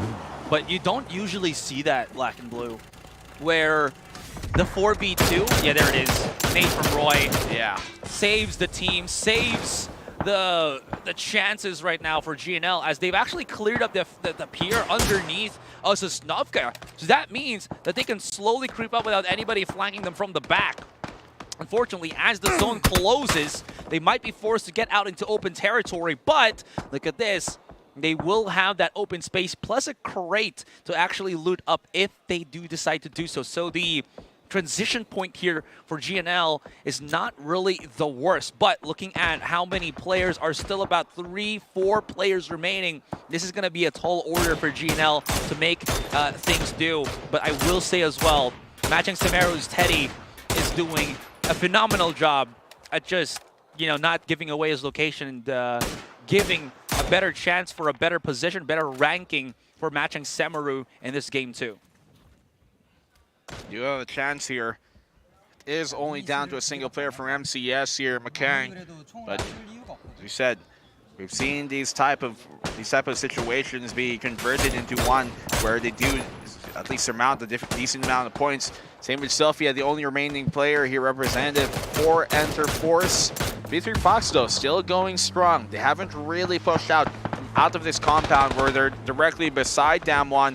CJ, the rest of Archangel, they're going in hot. They have a smaller house to try and play on in, but QNEATD finds the one, but immediately taken on down. They didn't even seem aware that he was there, but because he let his shot loose, well, they knew now to retaliate. GNL's Roy, oh, he has to stay alive on this. He's going for it. He's trying to get it. He's really low HP as well. Still stays alive, luckily for him. But there he goes. He's down, so that leaves GNL a single player remaining standing.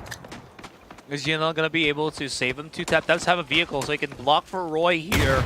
And again, they can still try to loot for this. Archangel, I think their worries need to be in the compound rather than GNL from out far. Evil Patrick might be able to stop them dead in their tracks. But again, this is the big fight. It's going to be Genius and Damwon. Yuta's been knocked out, excuse me. And I believe, yep, that is going to be Genius eliminated at 5. But still a very high rank for the first place team. V3 Fox, how long have they been just hunkering down in this position, and actually works out for them? Yeah. But again, this is where these 4 teams start to collide. Evil Patrick, though, spotted out in the open. What a shot here coming from IMAC. CJ able to get a trade on the down. This is now V3 Fox actually getting into a fight with a very hot-handed team in Archangel Predator. DC Damwon able to somewhat recover, though, in that fight. They were down 2. They're able to recover 1. Still have 3 remaining in the fight. V3 Fox, the only team with 4 up to fight. Their armor gets cracked, yes, but they're still able to continue on. CJ confirming that on a Percy. Gandhi following suit. Archangel looking to decimate V3 Fox here. They're down to 2 players remaining, and they've taken over the barn. Is this the chance? Is this the time for Archangel to actually get their chicken dinner? They haven't gotten the taste of the nice tasting poultry meal, and they might not be able to do so because IMHack is here. They're down to 2. The nade is being primed, it's being readied, and CJ realizes he's still alive somehow. CJ might be able to recover his teammate, and this is very crucial for Archangel, as if they do win the fight against V3 Fox, they still have to deal with Damwon Gaming playing on the other side of the trenches here. I will also mention this, Black and Blue, the GNL, they were able to recover Roy. So this time, they're slowly creeping up, and they're actually able to pick up both of the drops that have come in from both Phase 6 and 7. So at least the 2 players of GNL are hella stacked in terms of the armor. They have had a really hot hand and have been going absolutely huge this entire game.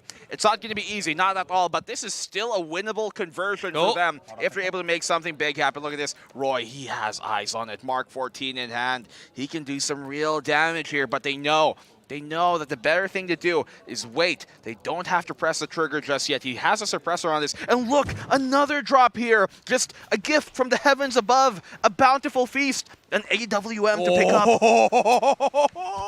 This is the perfect time to use that, man. You gotta love it, right? They got saved by the... Oh, he didn't pick it up. Yep. It's okay, it's okay. I mean, he had better weapons for engagement. I would have loved to have seen if GNL picked it up, but c'est la vie.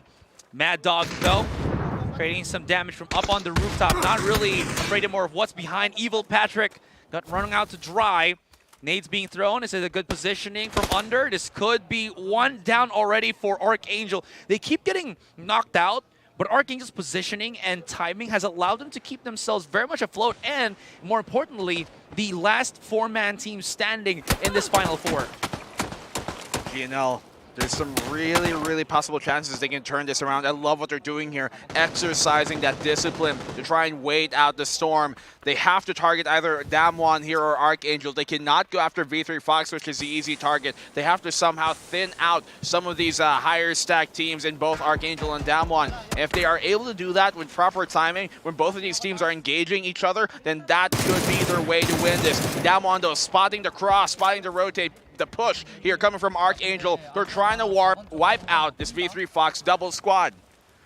Although, because of how these cars are placed, they can't really run into the building just yet. They waited for the mollies first for the most part, but now they're using their numbers and they're clear things up. And still, Nico, look at this. Mad Dog's still alive. He could get picked up here.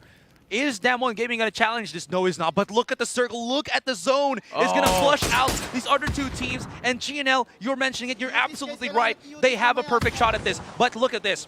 Roy has not grouped up with 2 taps. So the play here is Roy's going to be the one to stop them from rotating in. We'll see how many smokes Damwon Gaming has, as well as Archangel, and see if Roy, as well as these 2 teams, will collide, allowing 2tap to have an easier time to maybe break down the rest of the rotating team. But look at how many smokes are being thrown out. They spotted 2tap out. They know where he is. They're shredding him up, and he has to be careful. He has to somehow sustain within this fight. I think it's going to be a great idea if he's able to use these smokes to pull on back from his position, because to stay around here is going to be pretty difficult. If I was 2tap right now, knowing the information I have, I would pull back to maybe something more defendable. There isn't much cover in this space anyways, but he's going to have to find some way. Roy, will he let his hand be played? Will he show his hand more exactly? Or will he try and still remain quiet here? He's crawling, keeping himself in check. They don't know exactly where he is. 2tap's been spotted, but not him. Does he help his teammate out, or does he try and play an outlast? Well, now, at least they do have those options, right? Because he has a ghillie suit. It's going to be very difficult for, I think, Archangel to actually spot him if he just prones the rotation as slowly as can. And because he's so near the circle and is actually in the circle here, he's not going to be in a difficult spot. Again, if GNL play their cards right, they don't really have to do too much. The problem here is that if Damwon decides to break the dam and start pressuring GNL, but because the immediate threat is Damwon, or excuse me, Archangel right beside them, this is going to turn very, very bloody. Evil Patrick eats the nade. That's going to be it for him. CJ and the rest, There's this wall, there's this weird L wall that's keeping them out in the open. The smoke's also separating, not giving much proper value. Evil Patrick gets the info though. Mental is right in front. Non. Oh, my damage. He's still getting the heals, which is good. This wall keeping the rest of Damwon still alive. Do they have a nade? If they can raid Damwon here, this would be good. This would be great for Archangel. They drop down. They're starting to throw out the smokes for the rotate as they push forward. But once again, GNL is still there. But look at Roy. He slowly crept up here, much closer to the fight. He could engage CJ if CJ gets a bit too close and jump in on the fight when it comes. He sees CJ, but exercises that discipline. He's letting 2Tap know that CJ's coming his way, and they can pounce on this. This is absolutely perfect for GNL. The zone is helping them out. The fact that Damwon and both Archangel are fighting each other is helping them on out. They can get on this very soon. Archangel down to 3, Damwon down to 2 in the single fight.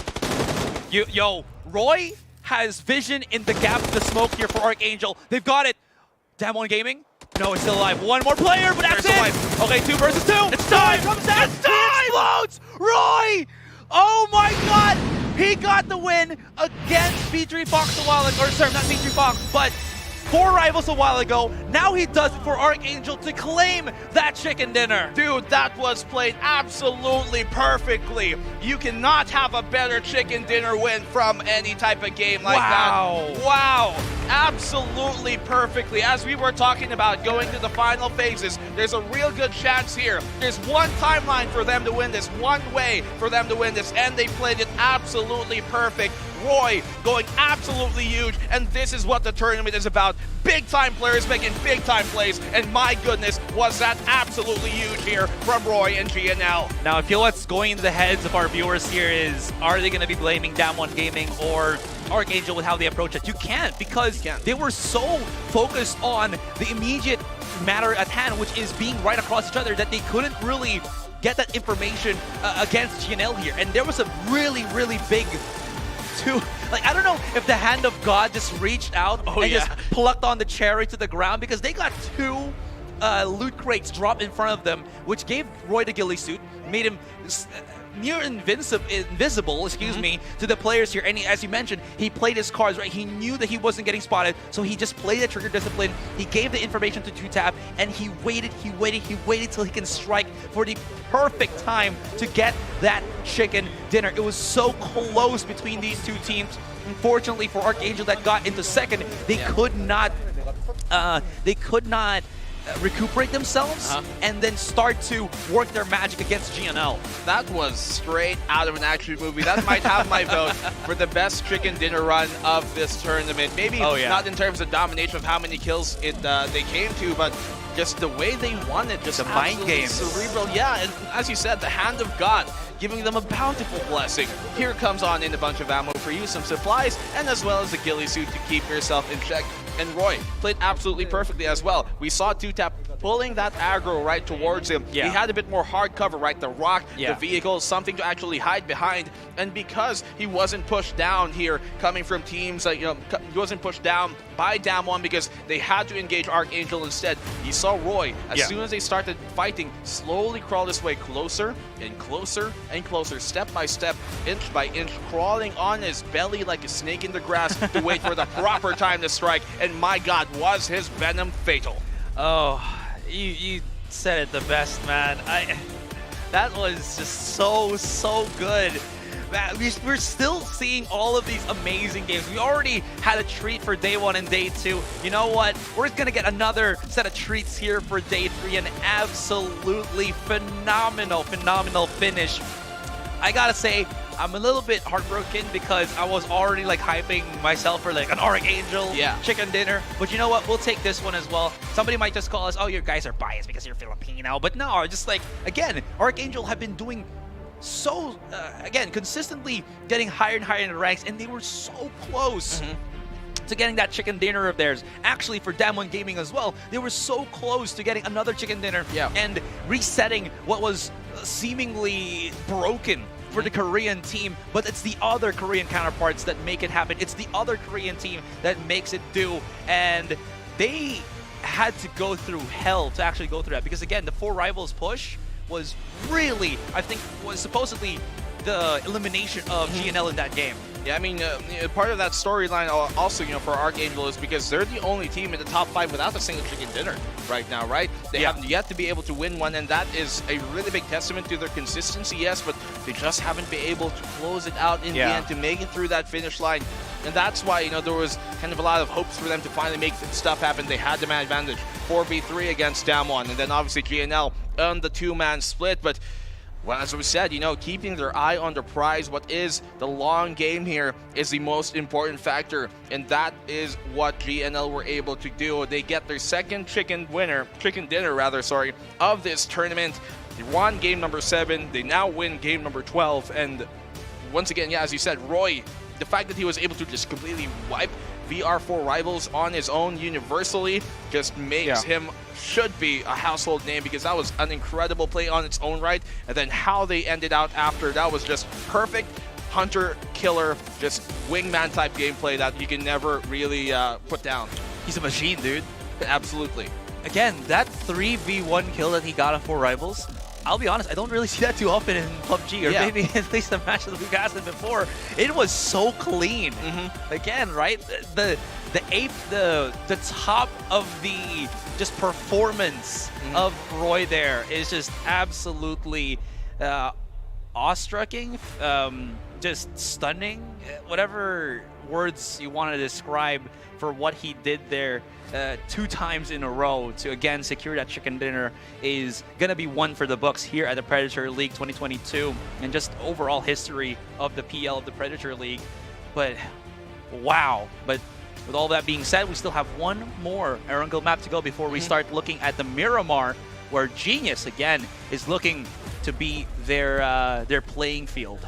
Yeah, I mean, Genius, they were able to start off the day strong. Maybe that second game not as favorable for them, but it's so hard to divert the storyline away from what G were able to do. Damwon had a real good shot at that too, I think, but obviously once things came down to it, it was slowly dwindling. The fact that they kind of were tagged up in their fight and were brought down to 2 by Rascal Jester made things difficult. They were able to resuscitate the 1 up to 3, but at that point they still already lost the manpower. And we know Damwon as a team, there's a type of team that they lose one, a lot of their structure breaks down, because that's how they like to play their later game. They want to have 4-man play, 4 players still playing for their team, and when they lose that one, they really do lose a lot. Yeah, I think what you could look about this, while we are looking at the match rankings real quick, is I feel like, and I'm not sure if this is what Damwon were thinking, but it feels like Damwon were trying to reset themselves too, right? Because again, they like to play so quick in the center of things that it didn't work for them. So now they're trying to reset, try to play a lot more passive, and somehow it did work up to a point. Speaking of Damwon, they're only 9 points. They've really plummeted in terms of how they've been picking up the points, comparing themselves to teams such as Archangel here, which is 17, and of course the chicken dinner winners, which is going to be GNL with 21. GNL, most of their points here, most of their kills that they were able to secure were when there were just 2 of them left. Like at least 6 of them, maybe 7 kills at the very most were able to be secured when there were only 2 players remaining. And that is just so great to see. Incredible stuff from this squad. Damwon at 3rd as expected. They were able to get a 3rd place finish, and as well now as 3rd place end on the total tally. Genius at 8, so they don't relatively lose a lot in terms of their standings, actually, because considering Damwon were the closest here to Genius, they are only a single point away, really, so not really much of a shift. Yeah, but I mean, Genius have just, they're so far up that 8 points is still 8 points, and you're like, no! Yeah. We wanted you to get nothing in this game, not like this. But you know what? If it slows down Genius enough to a point that maybe teams are feeling like we can still beat this, there's still 3 more games to go. Maybe we'll be super good and get like 30, 30, 30, which is like 90 points. We'll see how this unravels, right? With all that being said, seems like we are going to be, again, looking to go for a break first, guys. Don't have an exact time on when we'll be coming back, but again, this is still going to be another Erangel map, so don't go anywhere. Game number 3 will be starting soon. We'll be right back.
Everybody had the idea to actually just circumvent everybody, but now they're the ones who's going to be bumping heads.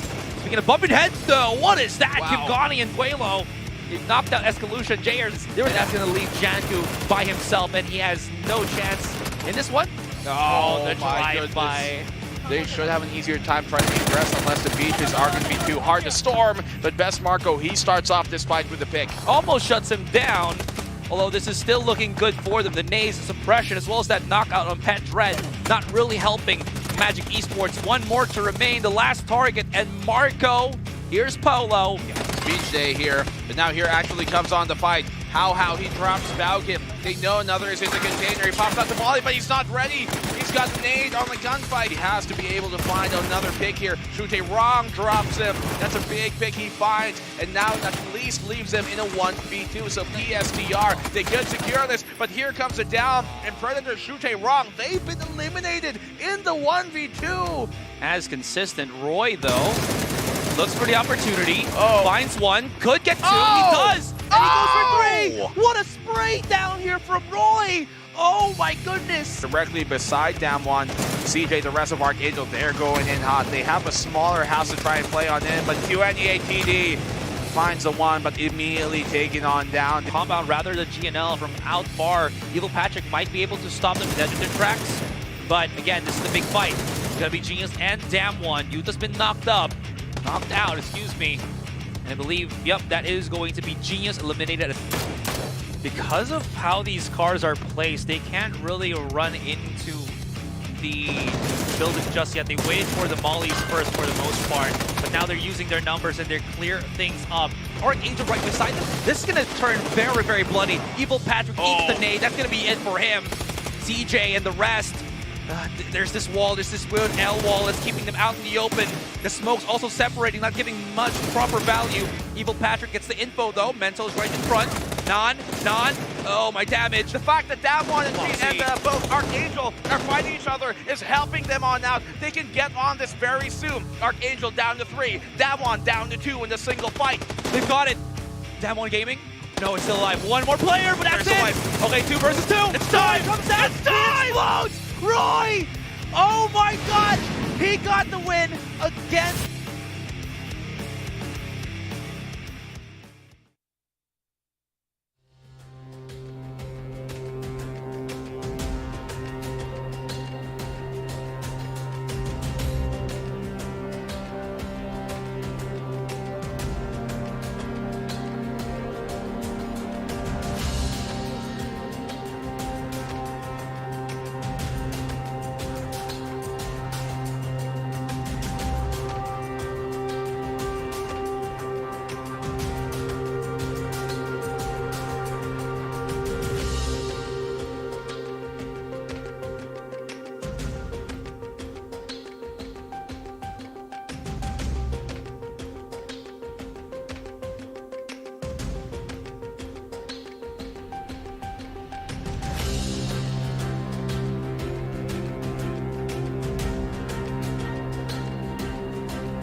Welcome back here to day number 3, and we're going into game number 3 here at the 2022 Asia Pacific Premier Leagues for PUBG. Man, oh man, I'm Black and Blue. With me is Asarai, and that final map, that recent, rather most previous map, I think has had one of the most spectacular runs and finishes that we've seen all tournament long. Yeah, definite photo finish from what we saw there. Just an ecstatic performance from GNL Esports, especially Roy, that has stepped up twice in that game to save the behinds of the Korean team. What an absolutely phenomenal performance. Unfortunately, if you're a fan of like Archangel Predator or Damwon Gaming, their chances for hitting their first chicken dinner for Archangel or their repeat chicken dinner for Damwon have all but been shut down. Yeah, it would have been the third for Damwon, the first for Archangel, and once again, Archangel, the only team in our top 5 who hasn't yet secured a chicken dinner finish. But we're going to be taking a look at the overall rankings throughout this tournament, all the way from game number 1 to game number 12. Match 1 to 12 at the top. Of course, Genius Esports are at the top. You know, it's funny, they got 8 points in that last game. Damwon got 9 points, even though Damwon had a much better and further finish, and yet they only budged a single point in difference. Yeah, I mean, if you're just looking at what they did in that last game, Genius looked a little bit lackluster, but of course, in the overall standing of things, they're almost 50 points in differential to Damwon Gaming here. Damwon is nowhere near being safe because GNL is right behind him with 101 from, again, GNL just they're kind of a team that started from the bottom. Now they're here. Archangel of the same caliber. We are seeing the Thai team start to slow down just a little bit. Attack Alora haven't been having that good of the performance for the last 2 games. Yeah. They keep getting caught at the start, or in transition they keep getting wiped out. Excuse me.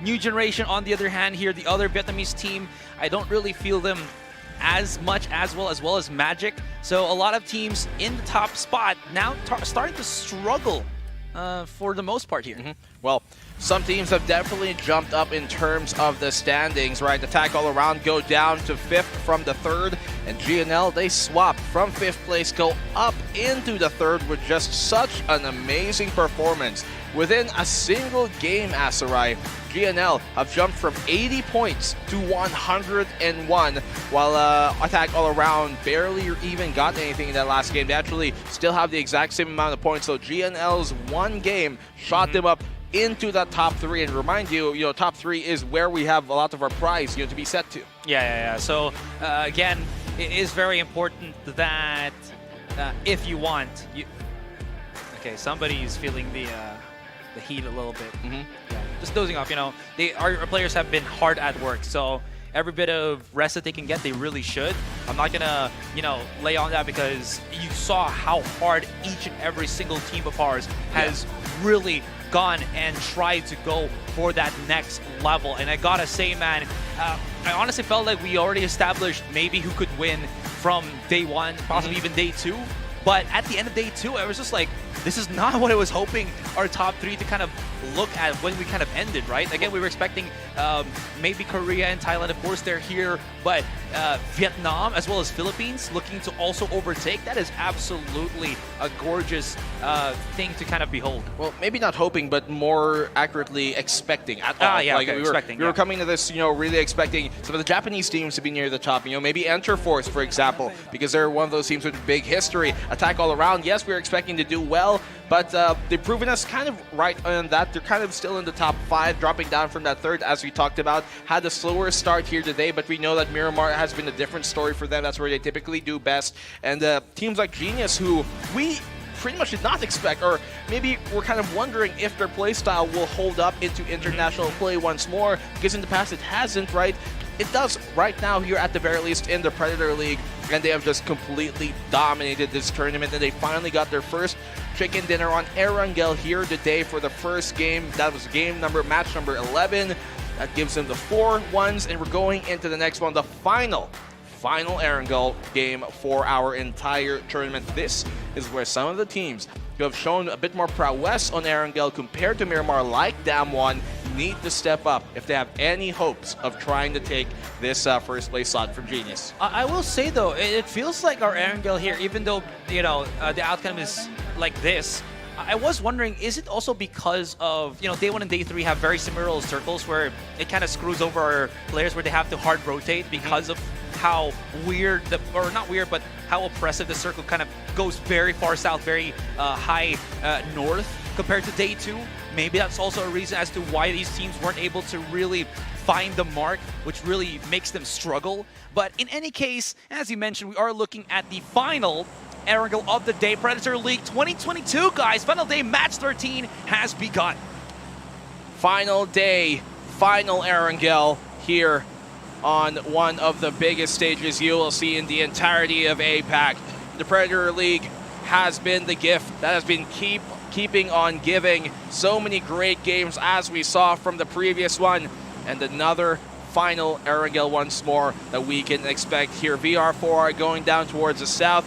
This is where I think, you have 2 real choices here. You're at the final chance to make something happen in Erangel. Do you go, in your opinion, Asar, do you try and go for something risky? Maybe something that you might not necessarily have tried before? Or do you still stick to, the kind of the game plan that you guys came into this prepared with, but to ultimately become more readable? Whenever somebody asks me something like that, I feel like the answer is whatever you're feeling like. Because the thing is, again, being risky just means that you could also fail. And it's something that you're not really used to. Because we see teams here have a very set structured set of play. Some of them might not be as coherent, as you can see with the bottom teams here. But if they kind of alleviate from that, they might be approaching things in very, very interesting or awkward situation, awkward territory they might not be really aware of. Soko Q actually hits Pete with a shotgun here. Petey, why you gotta be jumping, brother? Well, it does give KMF a bit of open space. Everybody's got themselves the 2-pump shot. And that is going to be KMF taking down one of the Marco players. Pete very safe. And, well, you were talking about playing a little bit differently. And it seems like this is what's happening right now here in Milta. Yeah, I mean, SGDV too. We haven't really seen him drop towards Milta. We saw the last time they went towards Sosnovka, the Sosnovka Islands down in the mill base. But this time around, going directly here at Marco Gaming. Want to try and shake things up a bit. Oh, KMF won. He's within a sliver of his life, barely knocking on death's door as of the moment. Nade on out, could be deadly. Flash does keep him at bay for the meantime. Duayan Zong here from Marco. He's taking a lot of damage. Marco, I have to say, are not looking good in this fight.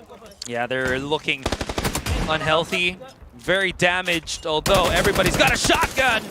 Whiffs the shot, Mr. Flank does end Isaac Kataga's life. Actually also takes down Aoeki, but they still should be able to pick up their whole team. Taiwan Zong with the VSS, not really a silent killer, but a silent D-lifer for you, as SGDV2, well, just wins the fight, straight up. Yeah, not a silent killer, but more like a silent whimper, if anything. That's a better description of what I just said. From the VSS, it's not exactly the best weapon, especially at that range and that engagement, but hey, SGDV2, I guess they give us a good case example of kind of taking big risks, but with higher rewards. They get 4 opening kills here to start off the game. GNL, obviously, spectacular finish on the previous, on game number 11. 12 here being played, actually 13 being played on out, excuse me. And SGDV2, yes, they've done a lot of damage here, at least gotten 4 points early, but they're going to have to immediately deal with both Magic Gaming or potentially PSTR and Predator Shute Wrong very soon when the circle does close. So I'm not too sure if this Milta is exactly what they want to be continuously playing.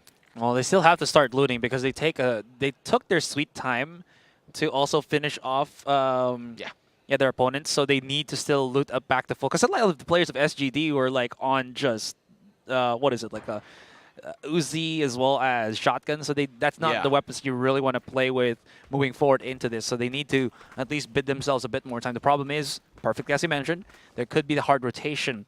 One thing that is going to be a possible big thorn for SGDV2 here is, I gotta say, Shute Wrong. Shute Wrong has been proving to be a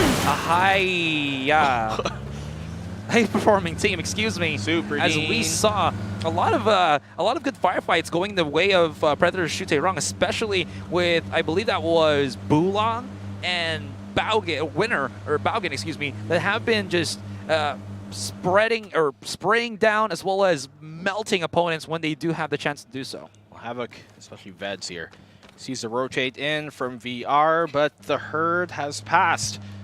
Not exactly going to be able to do too much aside from let them know that he waves high. Something we weren't able to mention actually from Marco Gaming is that in this final Erangel game, they subbed out Best Marco and put in Isaka Talga, and he did not have much playing time, if anything, because obviously they were wiped out early. So unfortunate for them. I don't think it is necessarily their fault. They kind of got jumped, if anything, at their own drop. So just timing and luck not going in their favor. Damwon Gaming still doing the same thing. Going to be, again, just maximum looting Severny. Always, indeed. Now, this team right in front of us is a team that I'm curious how they're going to be performing now, because Attack All Around have just not found the right tempo. I think it's the correct word to go for it. The right tempo in just how they transitioned in Erangel. A lot of the phases that they play on, they were able to win a couple of firefights here and there, but in transition as well as dropping into a new location or in the first location, it just does not go in their favor. Hello, Evil Patrick, very near Escalucia here as he's slowly scaling on top of the mountain. Escalucia might not be able to actually read this as he's really slowly creeping this up, and he's nowhere spawning out this direction. Although Evil Patrick will have to be very careful. I love the oh, you can't hear again the comms here for Archangel Predator. I do love that. At least we know one team that we can at least know what they're talking about. Yeah, he's slowly giving the information about where he spotted or heard the players of Attack All Around, and Archangel are getting closer and closer. Just being very aware here, Archangel are. I'm not too sure Attack All Around have the same recognition of where Archangel are. Evil Patrick has found his way right under this ridgeline, and Squells, yeah, he has no idea. Yeah, he does have no real thought about this. And Evil Patrick, if he peeks this at the right time, he could find a free kill and confirm it. I'm not too sure if he's going to pull the trigger just yet. Should exercise a bit more discipline. Spots out to Squells, yeah. Doesn't drop him. No, that was the moment. He had that window of opportunity, but it could have been closed now. Yep, they're out. Yeah, he showed his hand too early. The rest of Archangel are already there as a full 4, but they're not going to find any bits of Attack All Around lying around. And that is going to be AAA falling back into Pachinki near these walls. Although, of course, if Attack All Around reach it a little bit too farther back, they're about to hit Genius, GNL, and actually Enter 436 that is slowly creeping back into Pachinki here. So I think they got hurted by by Archangel Predator. Never mind. Enter 436, they immediately just go the opposite direction. And I think they're just going to play maybe outskirts nearing Quarry. And that might be a good idea, as they're not really going to have any team to face for a couple if they do decide to go for the vicinity near Quarry. Yeah, this is very dangerous for Genius. Look where they positioned themselves, at the center of everything. Really at the eye of the storm. True. This could be deadly for them. They do get early control, yes, but they are kind of out in the open. So I think they're going to try and see where the zone, where the phase kind of shifts. And from then on, that's where they're going to continue out. So using this as more of a sideway break over really trying to anchor down and bunker down in on here. So they're going to wait for phase 2 to commence, and from then on, you can expect that Genius are going to keep on forward. But Rascal Jester letting some shots ring through against their fellow countrymen here in V3 Fox, waiting at the wings, kind of a bit more spread out than the rest of RJR, who are playing this 2-2 split instead. But there's actually a lot of skirmishes going on all throughout this. You got GNL trying to engage here towards Attack All Around. Same with Archangel Predator. You got NGE taking some shots and laying some shots out towards Enter Force. So everybody really in kind of mini skirmishes right now, making sure that they can control the spaces that they want to instead of necessarily trying to hunt for picks. Dude, did you see where XK went? Look at how close he is to NGE, while the rest of Enter Force are spreading themselves very interestingly. Yeah, okay, so look at this. Okay, so this isn't anywhere super near NGE. They are near this cannon, so I think this is not too bad. but they're very spread apart from each other. Maybe Star-Lord is getting any information that just to check if anybody's going to be flanking them. I think they're confident enough, or at least now checking if there's any other team that could be rotating onto Fair Pierre. Thankfully, there is not. So, Enerforce, I thought that was an interesting play, but again, I guess the map deceives me. I thought they were closer than they were really to NGE, so never mind. I take back what I said, but they are moving slowly now into things, and nobody is inside. It's a Snubka. I think we're also hearing the Japanese casters just exclaim, "Ay!" Oh yeah, the zone is going into Snubka. Everybody's going to have to transition in. Yeah. Oh, look at this. They are. Immediately. Yep. I mean, currently this circle, its zone, it's looking like it will close in on the southern island, where most of the zone was actually a bit towards, the mainland. But now seems like we're going to go for the mill base to be where things shall be closed on that for the final map of Erangel, as seems very apt. Havoc trying to get on in. They're taking some shots, though, here from Enterforce. We're trying to make sure their cross isn't too safe, and they get sidelined. They get pushed towards the shore. But look, there's like 3 teams barreling down. Here comes BR4R, Archangel, as well as Genius, all trying to cross that same bridge. This is going to be a huge fight. It's going to be an incredibly huge fight here as, again, Sosnovka, no Ocupado. MG, Magic Esports. Wow. Time to shine. Okay, good damage onto Goni. There's the pop shot. Percy's been knocked out. No chance for V3 Fox to pick him back up unless Yuno's feeling a little bit lucky. But no, this time he's in trouble. Very quick on that motorcycle with shots. Oh, what a shot from Pet Dret. That's 2 down for V3 Fox. The Fox, not Sly this time. And everybody is in transition. Everybody is just panicking. Oh my God, what is this zone? What is this circle? We're going to have to start moving in and start setting our feet in good positions as the phase, next phase is soon to come. Down one, under. Oh no, he got cooked inside the microwave. Fortunately for them though, it is still a very early phase. So somebody from Down one can pick them up, as I think they might try to do so, unless GNL want to contest. But, of course, GNL will also have to be aware that they need to start rotating in. But, as you can see, teams that try to go for the bridge cross, not really the best. But because they're coming from maybe right bridge, it might be a bit safer for GNL to actually go for that cross. What do you think? Yeah, I think that eastern side bridge towards the right has been looking a bit more, I guess, a bit safer, if anything, a bit less occupied than the western side has been. So, Dam 1, as typical, they like to be that last team to cross. They will have to deal with the bridge camp, but I think it's going to be a better problem to deal with than having to just drive themselves into the mosh pit, especially with only 3 players on left. How here from Akang Semmer, trying to make sure the shoreline across the other side of the fence isn't going to be easily crossed, and he's going to have a big job to do. So Akang Semmer trying to play the gatekeep here on anybody crossing the river. It's the Poly and the rest here of Magic trying to make it on through, but here they're letting the shots ring on now. This could be dangerous, but if they're able to cross successfully, then who knows, they might just ride up on their shores. Oh, smart from Magic. So I like the movement that they go to the other direction. Also, what that does is if you wiggle the boat and show the undercarriage, it turns into like a mini shield to keep your players a little bit safe. But yeah, oh my gosh. Magic, how are they surviving this? There's like 3 teams that are just shooting in their general direction, but they decide to drop and not just go straight for the land. Oh, it's because the, it's already in flames. They gotta be careful. Shooting wrong. They paid the toll, man. They're coming in with the huge guacamole of that carrier ship. Oh, I want to see how this comes in. Sorry, the barge. Anyways, whatever you want to call it. But in any case, this is going to be bloody for Magic because they're dead, stuck in the water, not looking too hot as Predator Shute Rock comes in with the huge, vessel. Thank you. Yeah. Thank you for saving me there. You guys got a boat, we got a barge, but they all have to try and dismount at some point, and that they do. Set sails for land. Land ahead. Down one. There's Ahoy. still ahoy. Yeah. Chips in their pocket. Damwon still playing their chips close to the pocket, close to their hand, still on the other side of the shore, want to be the last one to cross. Actually, they're banking on the fact that this zone could still close up north on the opposite side, and everybody could have just been felled.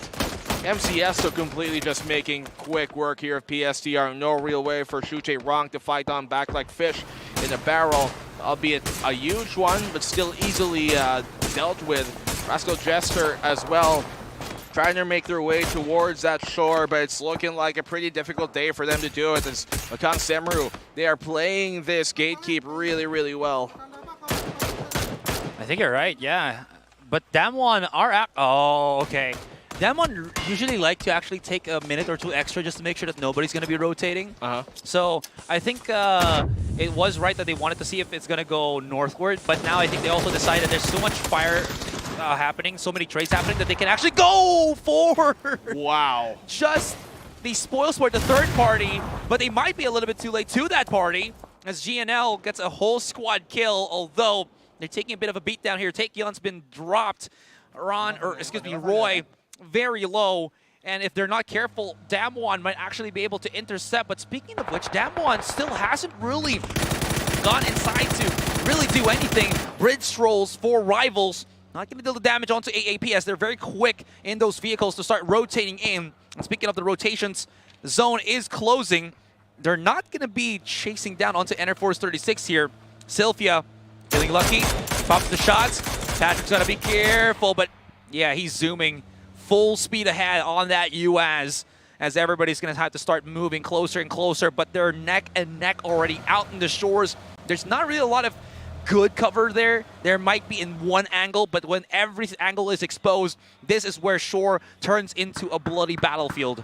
Yeah, you can see attack all around. Still hoping that that zone could go up north, or perhaps just waiting for the proper time to cross. I think it's going to probably still go down south, but I could be proven wrong at that point.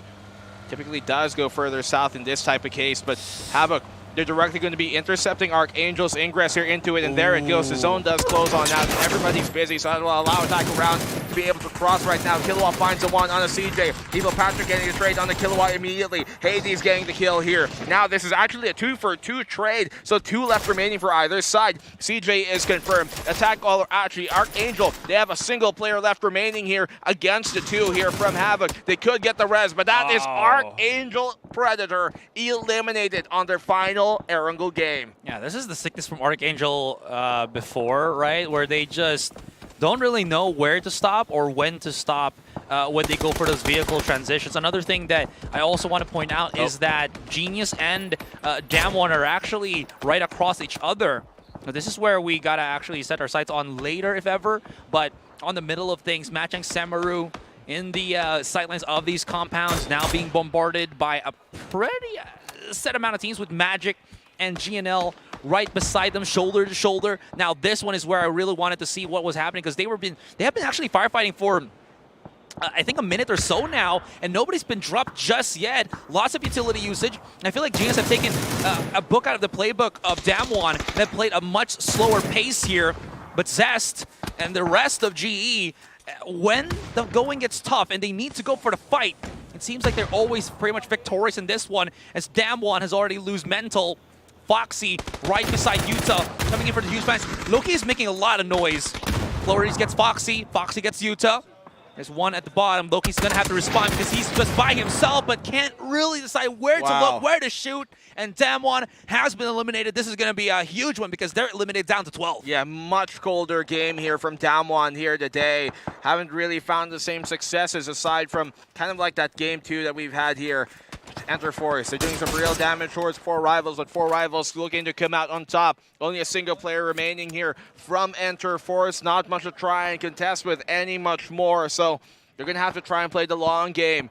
Attack all around also as well, making sure that they could cross. They still do have 3 players remaining. The other one has been confirmed, so at least Janku and Esquelsia should be able to make it across unless Magic are somehow able to stop it. Oh no, that's Janku getting taken on now. They thought they were in for a light scroll, but that is going to be deadly. Enter Force though, it's all on the XK, and he is in a 1v2, a very dangerous spot for him to be in. He has the high ground, yes. If these nades connect, which they won't, they could be big. At Enter Force, they get the wipe!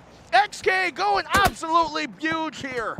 XK, well, he's gonna XK his life, this game maybe, as Feds has already spotted him and is pinning him down. Feds, you know what, I gotta say, Havoc have done a very good job at playing Scavenger at this point.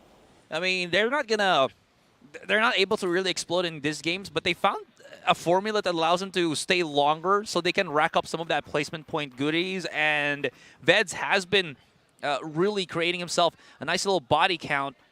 Yeah, that's going to be the end for attack all around from the looks of things. They had a trouble trying to cross the river or the cross there as Petret was just popping shots. And because they didn't have that speedboat, they are going to just forfeit their lives here. GNL still pretty healthy. They did slow down just a little bit as they don't really want to push hard onto matching Semaru, where, again, it's not only them, but Magic that can oversee the cross and actually ruin GNL here. Yeah. So they've taken the slower pace. They still have vehicles, so they can always just rotate quicker into the safe zone. Although, the problem is there are basically every team that can actually stop them on that. So this is a very big risk that they're trying to take as they're now moving into the center point. But Genius, so the only team here right now that has some actual structural cover. And once again, when it comes to these later phases, right, phase 6, phase 5 and onwards, when they play that split of theirs in the late game, it could be absolutely big. But wow. SGDV2, they're taking this fight towards GNL. They could wipe him right here, and that they do! What a nade, and what a game so far, and a day for SGDV2, wiping the former previous chicken dinner winners. So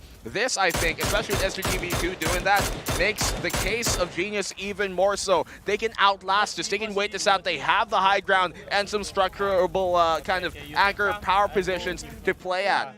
I gotta say, I Am Pete has just been the hero, the star, the savior of SGDV2 here. How many times has he gotten like really crucial kills to keep this team into a better position?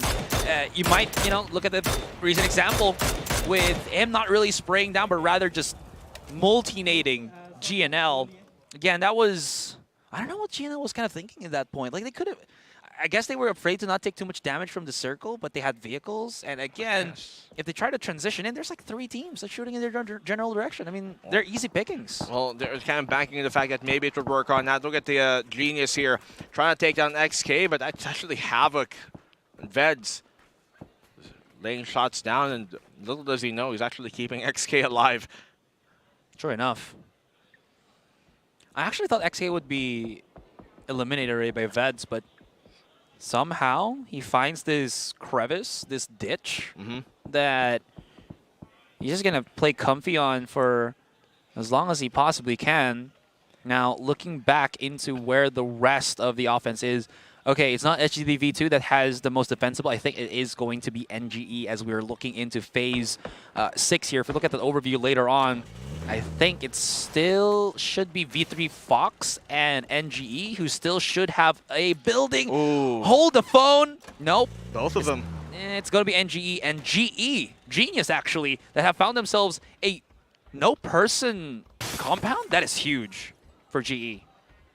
That's where they've been during the past 8. They're playing to split once more, Asterai, and this is where, once again, late game, they look so deadly and so really just formidable for anything that comes to them. Once again, they have that high ground to contest with, and NG, they're the ones who are kind of stacked up with a kind of a small 3-1 instead, further down towards the main road. So Genius, they can really just sit tight here and pick off shots at the rest of the opposition from at range. They have that high ground once again to kind of hide behind the horizon if it ever does come to it.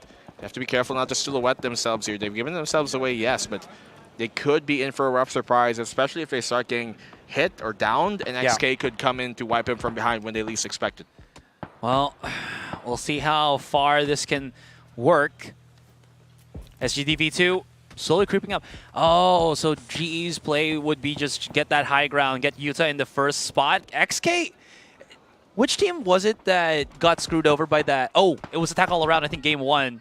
That got screwed over by like a late flank from somebody like Veds or XK at this point with Aaron Force 36. But they were pretty much aware. Look at this. Zest is already pretty much on the case, and he does get the knockout on Clories, but I don't think Clories is in any danger of getting picked off. Veds has been spotted, I think, by Magic here, and we're looking at the final 4 with, again, 4 of these teams just almost up to full players. Apparently, there's a V3 Fox duo chilling up north. Oh, yeah, you're right. Recognize it till There's I still looked 5 at, squads. Yeah, they're just chilling up there. I didn't even recognize it immediately, but yeah, they're just waiting for their time, really. But they're going to have to push out soon, and I don't like their odds. You got NGE bearing down on them already. The zone closing in fast. It's going to hurt at this point. We're into phase 6, so they have to get on the move very soon. Yeah. They have a single vehicle to utilize.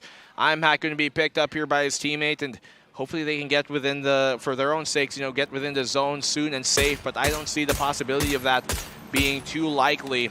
I am Pete, laying shots ring out here from SGD V2.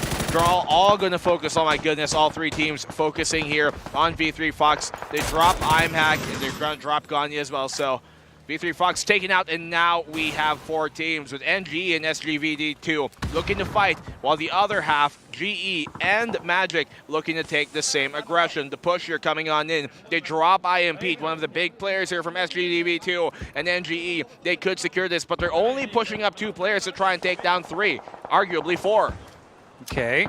They do have nades, and their opponents are downhill. This is the perfect time for Genius to rain hell while NGE is preoccupied by SGDB2. As you mentioned, Petra trying to just get away from things. Aweki holding the first corner here, but SGD gonna have to start backing away. They cannot revive Mr. Flang. This is unfortunate, although they are trying to wrap around. But as you can see, Genius will know about this as Simon picks up the loot crate, as well as just being able to have eyes at the back of their heads as he holds that particular angle while the rest of his teammates start to work their magic on the team down below. Neil finally finds Mr. Flank. MG delaying. Is it going to be the inevitable takedown of MG, or do they have something else? Maybe. Is this going to be a thing that helps them survive? The flashes. MG is stuck in their position.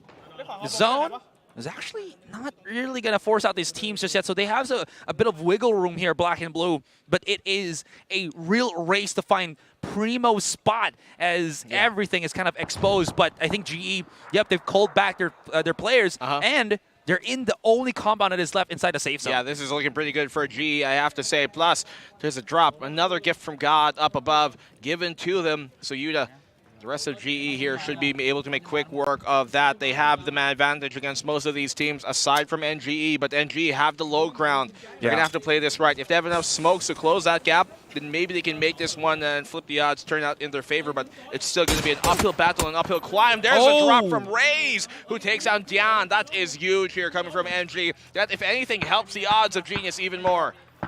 And they've secured it too. This is looking like Genius potentially finding their 5th if they can play this one right. That was a bit of a slap in the face of NGE there. He was like, I got an angle on you, but no, it was actually the other guy that had the angle on me. Aweki and KMF. Oh, he just tried to revive his teammate, but it's not going to work out. So it's 1 tie, 2 Vietnam teams still alive in this. Zest is going for the hard flank on the right. Look at where the angles of where NGE are looking at. They're not even paying attention to this. They want to go full force onto Magic, and this could backfire as Zest has gotten 1. They have no more high ground control because Young Bill is knocked out, and Zest, with the rest of GE, smell blood in the water. They're going to play greedy into this because they know that they can take more kills, more points for Genius. And Zest has come in. He will be able to heal. This tree gives him a nice affordable spot. Neil. Yeah, all those nades. Boom. Oh, completely blind here. Safe position. Magic have been taken on out, and Genius are looking to close this one on out. On pace for their 5th chicken dinner, and my goodness, aren't they already the winners of this? They get a 2nd Erangel win. Incredible. By far the most dominant team we have here at the APAC Premier League. Geniuses in every right. That game was just cold-blooded from Genius. Like I felt like chills on my back, dude, because they were so surgical with how they played that, knowing every single bit of situation. It felt like they had the Emperor's eye or eagle eye over the situation, just knowing when, where, and how to push situations, not even block whatsoever. And the only real challenge to them, down 1 gaming, they fought on the side of the hill, and Damwon didn't even look like they had a chance against Genius. Yeah, no. Genius just are a complete level above almost every single team here right now. The only one who even has some sort of stake in that fight would be Damwon, but it doesn't seem like to be the case, at least not today. The opening 2 days, yes, but Yeah. Genius have just turned on another level. They have just completely, flipped up the switch, changed into another gear. And my goodness, their control in final circles have been huge. As soon as we got, we're kind of closing in on, the end of phase 5. I was even mentioning how, here comes it again. Genius in these final phases, they come into that split of theirs classic. They're 1-2-1 on the bottom side, on the bottom westward side, if anything. For the zone itself, they take the high ground, and they know when to fall back, and they always leave one player back on their base or where they think is a power position, so they have a safe egress out of the fight into their power positions, and that is just a formula that has been working for them all tournament long. They finally applied here to Erangel as they did to Miramar. I can't believe that our only talking point of weakness for Genius has turned into another strong point for them. Yeah. Right? It's crazy. It looked like, again, they struggled game 1. Game 2, it looked good. They still got their photo finish. Game 3, it just blew all these 2 games just out of the board. Just amazing performance output from Genius altogether. And I gotta say, dude, like every single decision that they have chosen, every single decision that they have made has gone better and better. And I said this before they got this chicken dinner for game number 3, when it seems like they were taking plays out of the book of Damwon and making it their own. They're not just copying it, but they're rather, again, turning it into their strikes, because you saw how difficult it was for Genius to find any foothold, because I think they didn't know when to rotate, how to rotate, the timings of things. But as the days went on, it felt very similar to how how Damwon was playing. And then they just added their own spin, and it started to work much better for Genius. I mean, at the end of day number 1, when Carrie was interviewing them, they said that they weren't happy with how their Erangel went. They're going to do their best to be able to, I guess, rectify that, make the proper adjustments. And by goodness, every step they've taken after that has been forward, not a single step back. Incredible stuff in this tournament here, coming from Genius, just already looking like the #1 team. I mean, they have been since the start, and have definitely proven all of our expectations, rightfully so, wrong. Absolutely. I mean, we can't just... There's too many praises that we're already saying here for Genius. Now, again, I go back to my other point that I was mentioning, that, I mean, I feel like you're right. Genius at this point, they're not really at danger anymore from losing top 1. I really feel like, that it's a thing now that they're #1. I feel like it's already set in stone. So the next question is Damwon Gaming gonna get the throne? Because GNL is still near them. There's basically 5 other teams that is vying on Damwon's position. And correct me if I'm wrong, Damwon got eliminated number 13 in this game 3, right? Or Really 12? early. Really early. 11, 12, 13, somewhere around there. So yeah, it wasn't a good run for them at all, and they needed here, Asteroid, to start getting at least, one chicken dinner maybe here on Erangel, continue with maybe really good games on Erangel, and then do absolutely well on Miramar, at least better than they typically have, because Miramar has not been their home ground. It has not been their home turf the same way that Genius has. So, just not really working on out. But let's try and talk about some of the other teams that we had in that one, right? Attack All Around kind of took a gamble here, right? A risk to try and stay on the northern shore and cross late, but just didn't work on out because Magic just foiling so many teams' plans. I think they foiled like 3 or 4 teams who were trying to cross. I guess that's the difficulty for some teams here that have to adjust to less than favorable circles. Because I think that was the only circle that wasn't favorable at all to anybody.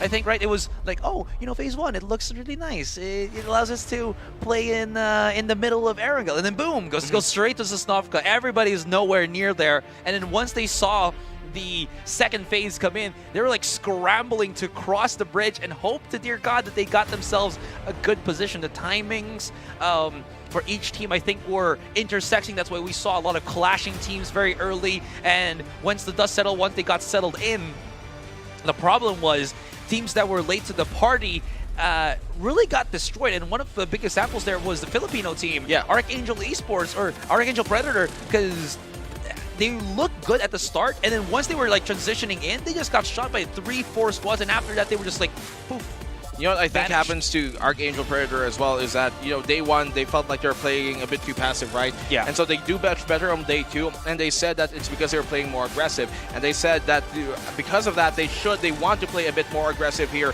for day number 3, but that might just be confirmation bias on their part. I think they had a good mix yesterday compared to today. But we're going into the match rankings to see exactly how things are shaping up after game number 13. Match number 13 here on the final day. Genius obviously at the top, but the gap between 2, 3, and 4 at the end of that game was not actually as largely defined as I thought it would be. New Generation, SRDB2, and Magic Esport all around second, third, and fourth. Yeah, this is the first game I think that we've seen New Generation and Magic actually get a good set of points this time. So they weren't really breathing life into their point stackings for a couple of rounds now. Actually, even yesterday, I think like game 4 and 5, they weren't as hot. But this time, at least this does give them a bit of a boost. And right there it is, Damwon Gaming, 0 points at all. Attack all around 1, Yeah. Archangel Predator 2. This is a really big thing to point out as well, because these teams are, again, fighting for second and third, and they've gotten nothing at this point. So the overall rank 2 to 6, rank 2 to 8 might be shuffled again once we look into the overall rankings later when we come back from that break, if ever. This lead might have just shot up to near 70 right now of Genius over you're right. Damwon. So this is, I think, almost insurmountable Yeah. at this point. You have Yeah. 2 more maps. Unless somehow Genius flunk out of the last 2 maps and Damwon just go for at least 30 points per game, yeah. or 35, just absolutely insane. There's almost no way Genius are dethroned at this point. But of course, they can't get complacent. That's how you lose sure betting odds, and that is why I'm pretty sure that Genius are going to still try and dominate on Miramar the same way they have been all tournament long. Well, when you put it that way, right, like, it feels impossible to do it Yeah. at this point. So with all of that being said, we'll see how this goes. So it seems like we are going to go for a break, guys. The next match, we don't have a time yet on where we're going to be coming into this one, but of course, it is going to be now moving into the sandy dunes of Miramar. Don't go anywhere. 2 more games to go till we know who are the top dogs here at the Predator League. Guys, we'll be right back.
Soko Q actually has I Am Pete with the shotgun here.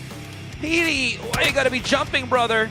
Well, it does give KMF a bit of open space. Everybody's got themselves the 2-pump shot. No chance for V3 Fox to pick him back up unless Yuno's feeling a little bit lucky. But no, this time he's in trouble. Very quick on that motorcycle. The shots. Oh, what a shot from Pet Threat. It was right that they wanted to see if it's going to go northward, but now I think they also decided there's so much fire happening, so many trades happening that they can actually go forward. Wow. Just the spoils for the third party. Foxy right beside Yuta, coming in for the huge fans. Loki is making a lot of noise. Flores gets Foxy, Foxy gets Yuta. There's one at the bottom. Loki's gonna have to respond because he's just by himself, but can't really decide where to look, where to shoot. And he is in a 1v2, a very dangerous spot for him to be in. He has the high ground, yes. If these nades connect, which they won't, they could be big. Oh! Enter Force, they get the wipe! XK going absolutely huge here. Once again, when it comes to these later phases, right, phase 6, phase 5, and onwards, when they play that split of theirs in the late game, it could be absolutely big. But SPDV2, they're taking this fight towards VNL. They could wipe him right here, and that they do! Nice shots ring out here from SPDV2. They're all going to focus, oh my goodness, all three teams focusing here on V3 Fox. They drop IMHack, and they're going to drop Ganya as well, so V3 Fox taken out, then maybe they can make this one and flip the odds, turn out in their favor, but it's still going to be an uphill battle, an uphill climb. There's a drop from Raze, who takes out Dian. That is huge. On the right, look at where the angles of where NGE are looking at. They're not even paying attention to this. They want to go full force onto Magic, and this could backfire as Zess has gotten one.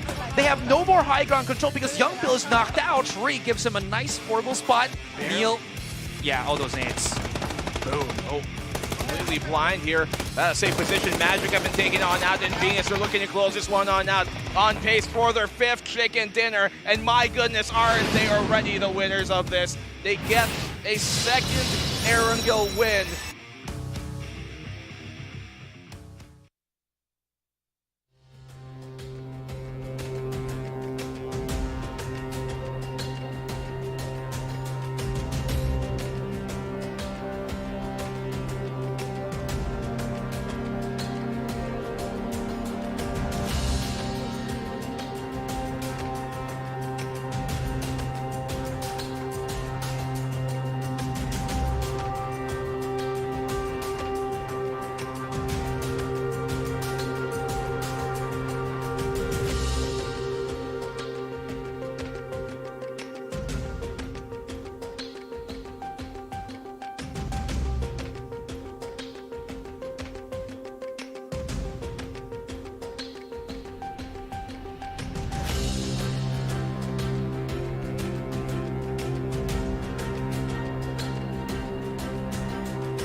Welcome back, guys, again to the Predator League 2022 Asia Pacific Grand Finals. My name is Asray. With me now is Black and Blue, and we are just witnessing an absolute show by the Vietnamese powerhouse, nay, the Vietnamese brainiacs that is Genius Esports. Yeah, they are just so cerebral in their play. Every decision made, you can tell that there's quite a great reason for it, right? Nothing just seems to come from random from them. It's always very calculated and very well executed, more importantly.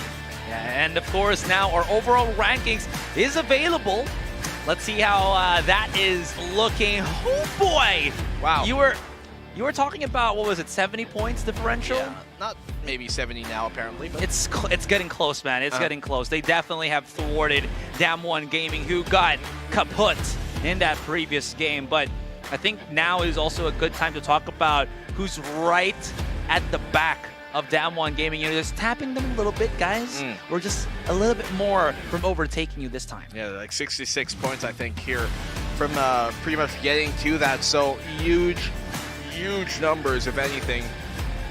We've got, I mean, GNL, who are really close to perhaps overtaking Damwon, and they can, if they continue their stellar play here. Archangel could also shoot up back into the top 3 if they can start to once again kind of regain a lot of the momentum they had yesterday. And before the break, I was talking about how I think that the fact that they were playing aggressive yesterday, as they said, and then them thinking that today means that they should play even more aggressive because that's what's working. I thought yesterday had a much better balance, and they kind of overdoing it right now. That's why they had caught out multiple times on their rotates. If you look at the past 3 games that we had played on here, 2 of that they lost. They were wiped out on the rotation. Now, I wanted to just talk about real quick the second and third place from a while ago, which was NGE, New Generation, and Magic from Thailand. How far were they able to kind of prop themselves up? Not too far, but still not too far behind as well, with 89 and 86. So that second and third finish was still a really big boost here. I think at this point, we are just talking about realistically who can overthrow Damwon Gaming, and going back to that realism, it still is pretty much anybody's game here, because we still have 2 matches and Damwon have gone to a complete and utter halt, and we have seen them struggle in Miramar. Like, Erangles were their best maps, and now that that's out of the board, is Miramar going to be a different, story for them? Well, we're going to have to find out and see for ourselves. Their only problematic mark seems to have been erased, and we're going now here into the Predator League 2022 final day, match number 14, starting now. Miramar, the first and second to the last Miramar of this tournament. Yeah, man. Imagine this, dude. We have just been casting non-stop for 3 days already, and it feels like we've only just started today, right? I can't believe that we've gone up until this point, and 2 more to see who becomes the champions of this Predator League 2022. As you mentioned, APAC Grand Finals. Seems like in the drop spot, Damwon Gaming on the same spot. They really love this La Cabrera region already, and this is not where we're supposed to be looking. Yep, as immediately our observers have spotted Marco Gaming, who honestly looked like a little bit of a headless chicken at this point. Has already taken a bit of a beat down here with Crazy Bobby already down to low. Parmao with the VSS. Oh, still connects the shot. And Crazy Bobby, I mean, he could just, like, let him out there to dry. It's pretty, what's the word? Drought heavy in the dunes. You gotta be thirsty in that one. Yeah. They have to find some way to... Actually, he's behind cover, but I don't think anybody is even near going to be able to res him up. There's so QQ, but does he want to put himself in the line of fire? No, he doesn't. And that... ooh, look at that circle. Yeah, you reacted to it. Far northeast. Crazy Bobby, fortunately, he meets a crazy end. Yo, look at how... Archangel Predator super close with Shute Rong on El Zahar. Bulang. Nobody has like any. We don't even have. We're not even at that point in this game where anybody has like good weaponry. Yeah. Shute Rong is a bit buck naked out there. Some of their players are. So the players that do have weapons will have to stop Archangel Predator, who seems a lot more equipped here from finishing them off. Bulang, unfortunately, doesn't have much in his hands. He's in their Underoos. Genius Esports, he got that final. They got that final game, obviously, with just in such dominating fashion once more. But they've been today. Both of their chicken dinners have been more brain over brawn that we have typically seen from them. On the other days, like when they dropped 19 frags in that one game, 19 kills. So very, very different story for them so far. Shooting wrong, they have some loot now to try and fight back with if it ever does come to it. But Archangel, they've been very, very feisty when it comes to these opening fights. Bulang, I think you might want to reload your gun, buddy. I heard you. Yeah. There it is.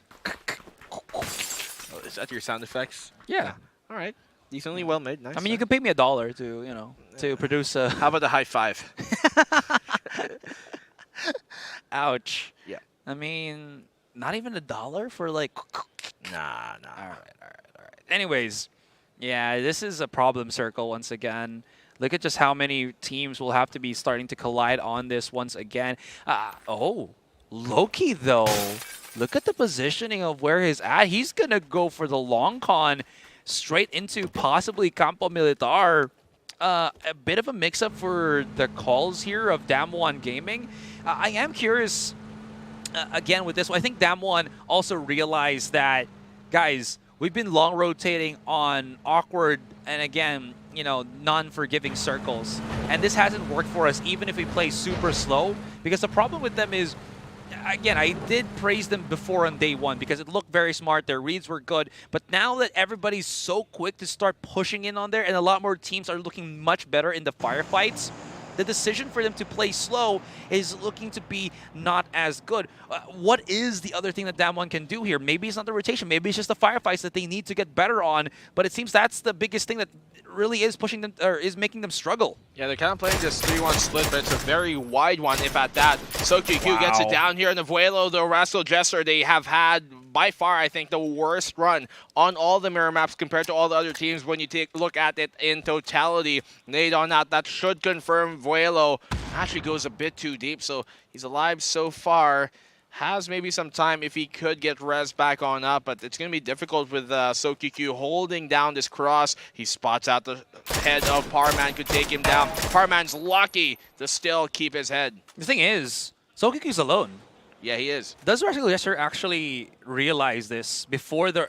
Okay, nobody... Is anybody in the car on Marco Gaming side? Yeah, Isaka Talga is there, but he's going to be very far. Talga or Taiga, excuse me. Is very far, but SoQQ is doing a good job at keeping the rest of Rascal at bay. But it's not for long here as Kimgani's gone around on the corner. Well, Daiwan's is still very far from him, though. Takes the nade out. Kimgani, will that connect? I don't think it does really much.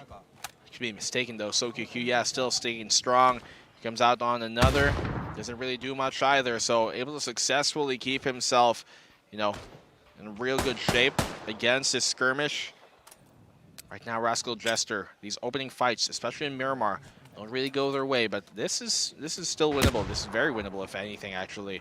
They did lose, a bit of health in the opening fight, but they kind of recuperated now. Marco Gaming and SoQQ, he could get the drop, but no, he's dropped by Kimgani this time, gaining his revenge. Kimgani could secure this kill and permanently cripple Marco Gaming for the rest of the map. Yeah, Daiwan Zong and Asakada are just... I think they're just going to give up, yeah. I think they're not even fully looted, too. They heard the call, the cries of their teammate, and they're going to back away. There is a rifle in his hands, but at this point, again, you kind of want to just not go for the fight anymore because it's, at this stage of 2 versus 4, not the hottest thing to actually happen. There it is. A lot of teams now starting to move into the center point of the zone. Damwon Gaming, though, they have gone and have... I'll just do this one time. They have done the edge runners. They're running on the edge, and I kind of like it because they're at Torre Ahumada. Nobody's there. It's a good read, a good call for Damwon, but the problem therein lies is what happens next. That always seems to be the trouble factor here for Damwon. Daiwan Zong He's not done. Oh, wow. You do this to us, we'll do this to you. The karmatic retribution of Marco Gaming, as now they're calling Rascal Jester to start fighting inside his phase 1 or outside his phase 1 zone. I'm not too confident in the amount of supplies that Marco Gaming have gained here. So I'm not too sure if this is a fight they want to still continue, but they don't really have an option. And that's a problem because they pulled the crowd towards them. Here comes the bees. They're buzzing on through, but the steam here going to be big. The Saiga, he finds a double. Good, get the third. If he gets the final kill on Kimoni here, that's going to be Rascal Jester wipe. He's very low. He knows he's within this smoke. Song, he could clutches out, and he gets the triple to eliminate Rascal Jester first again. That was just by himself, too. Isaac, I think, was prepared to just leave his teammate and, again, just play the solo game for Marco here. But now they've unearthed a treasure trove because they basically brought 3 people's worth of loot to the remaining players of Marco. So at least this gives them a nice little fighting chance. They're outside of the zone, so they're going to go for the late rotate. But if they get close into the circle right now, they might be able to, well, rotate quickly. Oh, this is perfect for Marco. They're coming in from the western side, which is not too hot in terms of where the other teams are. It's more congregated on the center point as well as that south point. So at least for Marco here, they will be looking good after that nice little play for Daewon Song. Now, NGE as well as a couple of teams, again, neck and neck with each other. It's looking not too hot with the rotations. But speaking of rotations, Genius doing the 3-1 split that has been actually meriting them a lot of success. They're about to run into VR4 here, though, for Rival Squad. Kind of swapped in a few players in and out in Apic. Well, Kendrick's out of that last game, still not in this one. So we keep him in contention here, Apex. Have hopefully a bit more play time. Marco will be sizzling for quite a while by the time they get into this. So it is only phase 1, yes, but still some utility burned off of them. Some heals, sustenance taken off of their pocket. Skirmishes once more, but nothing too heavy as of the moment. Attack all around, taking some shots from Magic. Nothing really to be concerned of. V3 Fox on the cross, far east side. Not doing much, but KSM is retaliating here towards NG. Yeah, nothing really major going on.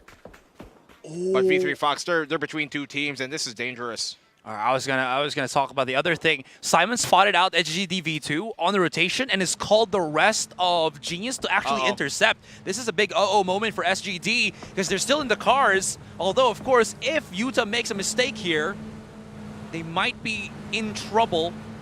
Seems like they're not actually going to go for things. They're going to wait for the rest of the squad before Utah actually unloads his clip, which he does, but they're far away from the situation. Whoa. The pod shot, oh my god, Mr. Flank almost gets unseated. I mean, you got to live your life a quarter mile at a time, but not like this. If he did just a bit of damage towards him on that spray, he might have just been able to knock Mr. Flank there with that final shot. Very true. Whew. I thought Genius was going to go and pull that trigger much more aggressively, but they're a very controlled team. Like they're hiding frags, but they know when and where to actually choose their fights. They have options as well because of their positioning here. They could go a bit further down south if it does need to be. Difficult spot for Damwon to be in right now against his fight from PSTR. We've seen him come out on top in the past, but PSTR are that kind of team that can really shake up your plans if you're not careful. Very hot-handed here, so Damwon to make sure that if they're going to take this fight, they very damn well win it. Mental drops Mingze, should be able to confirm that frag, thus dropping down PSTR to only 2 players left remaining. All right, this is the Damwon that we want to see. Slowly creeping up, but Shute wrong, crazy easy. Not gonna take this lying down.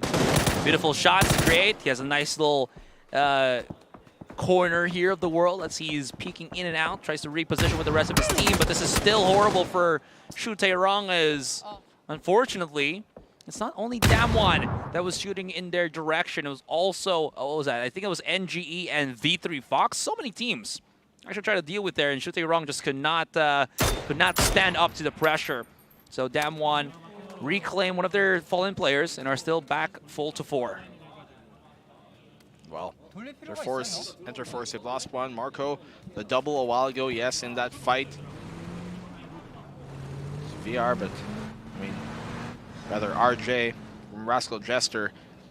Team's kind of chilling as of the moment. Damwon successfully fended off the PSTR push. It's V3 Fox they're about to clash on into or driving on by there towards Tierra Blanca. I think what V3 Fox here trying to do is actually go up on towards the high ground behind them. They know that staying in that low ground is going to be deadly, so they've kind of put themselves outside the zone, yes, where it will close, but it is ultimately for better benefit. So ImHack, he's the one down below. Spread quite thin, V3 Fox are, though, so I'm not too sure about their hopes, but there is a chance for them to try and turn this fight around. Ooh, especially with that shot. If ImHack's able to land the pick here, this could be big. This could be big indeed because it's not, again, a clear-cut squad versus squad fight. There is still NGE that is monitoring the happenings with Damwon as well as, well, V3 Fox. And you're absolutely right. ImHack is, Spotsponto is right. He has so much information here, but that zone is going to flush them out straight up. Damwon knows that there's someone right behind them, as you can see with their positioning and everything. And speaking of players in behind, Havoc on the southern side, as you can see, as well as Marco Gaming. Is Simon going to be able to actually scout this out because he's picked up the vehicle and starts moving near his teammate? No, he actually backs up again into high ground.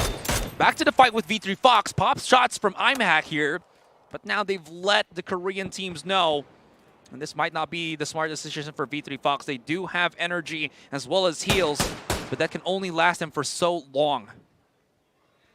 Almost drops a player here from Damwon. Lucky to come out of it on top. Under, though, he flips this on his head. Gonni's been taken on down, confirming that kill as well. V3 Fox losing a player. Jayers actually finding a double here. Attack all around. Have on Havoc. They lose Hades permanently. They lose Veg right on after, so crippling here the Havoc squad. Only a single player left on their side. V3 Fox know to cut their losses and play the longer game. Now going to exfil from this fight. Is he just escalating? Oh, wow. So they're going to... Okay, it's still phase 3. Yeah. But they're going to... That is a route that you have to go all the way around.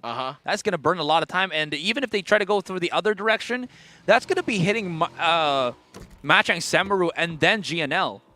So even though they have at least circumvented the Damwon Gaming roster, there is no real good spot for V3 Fox to actually go and challenge. Because the problem thing here is GNL is a team that will just destroy you if you're in rotation. And Take Gun is about to actually spot this out. They're not still away from the rest of Damwon, but Damwon also have to start rotating in. Players are, our viewers are not able to see this because we don't see showing the overview, right now. It's actually 4 rivals right in front of Machang Semaru. But speaking of which, V3 Fox is near this vicinity as well as GNL. Machang Semaru have a bit of a ridge here just outside the zone to play at, but as soon as they try and get closer, VR4R should have eyes on them. Don't have to worry about GNL for the meantime. It's V3 Fox who have so many problems. They're trying to find a way on in, but every door has been closed. That's right, every window has been shut.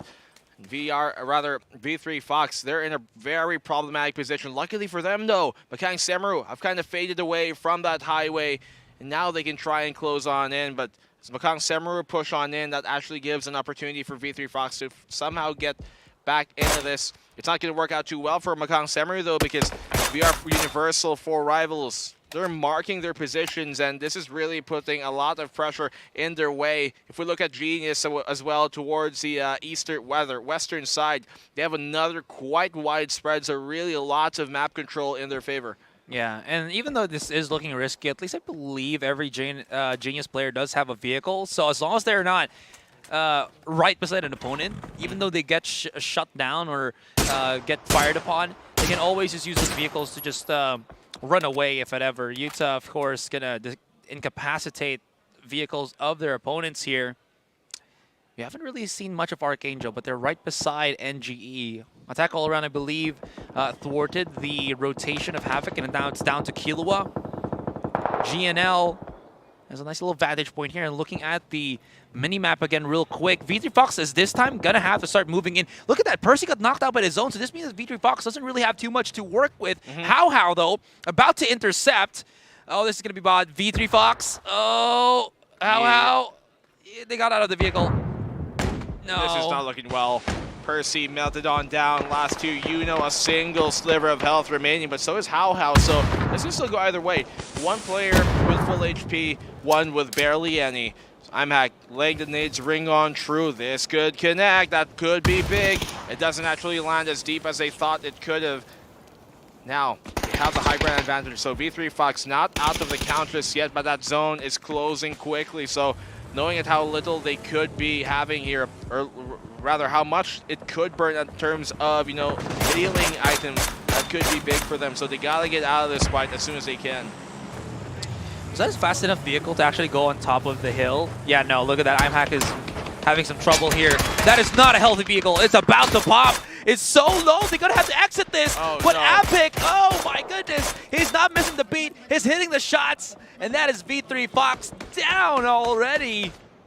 Unfortunately for V3 Fox, they just could not catch a break right now, Black and Blue. Moving into another fight. Archangel Predator.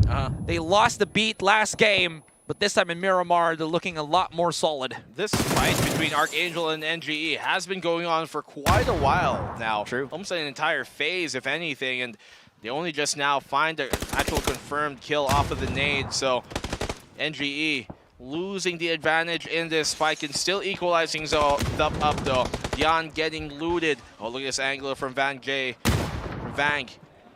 Be able to catch off one of these Archangel players if they're not careful, but NGE, they've kind of bunkered on down instead, realizing the lack of manpower should not be even more greatly incurred here. If Archangel find another kill, then this should be a secured fight for them, but nade thrown on up. Oh no, Neil, he had no real idea. He's coming from the other door, the front entrance, where they least expect it. Mad Dog finding that down on the young B, and it's only to a single player here from NGE in Vang. He has somehow found his way safely. Oh no. That alerts them. That might have been the last wrong mistake you're gonna make. Oh, that's big. Yeah, definitely. You can make right mistakes, guys. It's a true thing, but that was a huge one because now they saw the trajectory of the HE.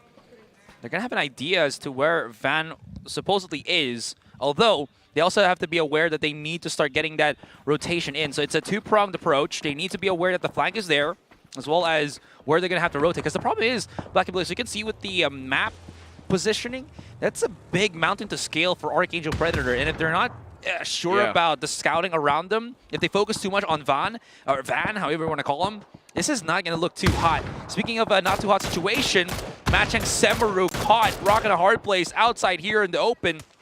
There's a couple of utilities and the vehicle keeping them a little bit safe, a little bit contained as GNL is popping the shots. And speaking of GNL, way far from the safe zone, and the zone is about to start pushing in. 2-tap, no values with the taps, so he's going to have to exit strat.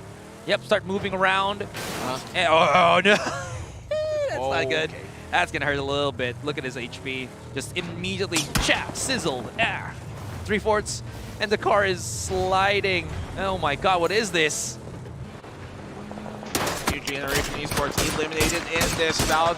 Magic trying to take out the rest of the remaining GNL squad members. 2GE very close to eliminating Enter Force. And GNL, they are within a single player away from being wiped. 2-tap holding on for dear life, and that is GNL taken off of the board. So one of the chicken dinner winners here today removed. Look at VR Universal though. 4 rivals, they're trying to dip into the fight between G and Enterforce. Enterforce losing, but now this gives them an opportunity. The enemy of my enemy is suddenly my comrade, and they're using this to their advantage. So Genius, they had a great spot, but now they've lost a player in this. The odds have been equalized a bit more. Kel, though, I'm not too sure if this is great for him. He spots you out and drops him to the ground, confirming the kill. So Enterforce really showing GE that all you need is a bit of help to secure games like these. Magic now eliminating Machang Semaru. To be fair there as well, 4 Rivals was right behind Utah, so XK had a very, very perfect chance to just wreak some havoc. Damwon Gaming now have themselves a very viable chance at racking up some points here, as they have a great position to start hitting shots, but it's Archangel Predator right across the hill that is just dealing the damage. How is Kahlua still alive? How is Mental not actually spotted him? The nade being cooked. Is this actually a nade or a smoke? It's a nade. Oh, right in front. Kahlua. What a nade. They saw it where it came from, though. His life is not for long. If his nade can actually convert onto under, that's going to be huge, but it's a bit too shallow. A bit. Just tag him up a bit, but I want to talk about K there from Enterforce. He was actually able to down and confirm a kill on one of the players from VR Universal. So Vozpatek has also been confirmed. Suddenly, VR, they are in the same situation that they put GE in. They're down to 2 players left remaining. They tried to third party, but they got third partied on right on after. So Kahlua, he's been spotted out. But Archangel Predator, little does he know, he's actually saving Havoc's hopes here. You're absolutely right. Yeah, Havoc is still alive. Goodness. How has he not been flushed out here? Kahlua is just doing so well. He is doing Havoc's job to keep things afloat for the team, racking up that points. He shows himself. Now, Damwon Gaming a bit confused of where to look, and Evil Patrick is actually even the one that picks up that kill. Damwon has been knocked. Is Archangel Predator looking, tasting the blood? Oh yeah, they are. They're going for the pick. They're going for the kill. They know that Damwon is not in a primo spot to actually start pushing into things. Nod's going in for the long wraparound. Spots out Fox. He gets back into cover. The flash to cover. He's looking, chasing, feeling. And Nod is about to open Pandora's box. But he's the one that is going to rain pandemonium, rain destruction, and eliminate Damwon Gaming in this Miramar map as Archangel Predator pick up 10 kills. Nah, play that beat because Damwon have been taken on out. Magic, they see all this happening, and this phase 6, has just been completely teams third-partying in on the other, joining into the fight, tipping their toes into a different shoe. Man, they're making it work on out. Whoever is the last one standing here seems to be the team that can join the fight last also as well. IMP getting the drop on the Mad Dog and Archangel. They are melting, so really just delving into these opportunities. Teams utilizing distractions. Nade here, just chunking them up just a bit more. Nan might not be able to get res in time. No, he doesn't. Evil Patrick and the rest of Archangel are eliminated. It's down now to Magic and SGDV2, and Magic, they have the upper hand here. They are kind of in this 1-2-1 split. They're trying to regroup though, as Petret is pulling their attention away. SGDV2, 3 players remaining. If they can isolate and take down some of these players, then they could win this fight. Dude, they're so compressed. And you're right, they're so distracted about Petret, they don't know that Sapali, as well as Ray and KSMZ, is already at the horizon, at the tallest point of the mountain.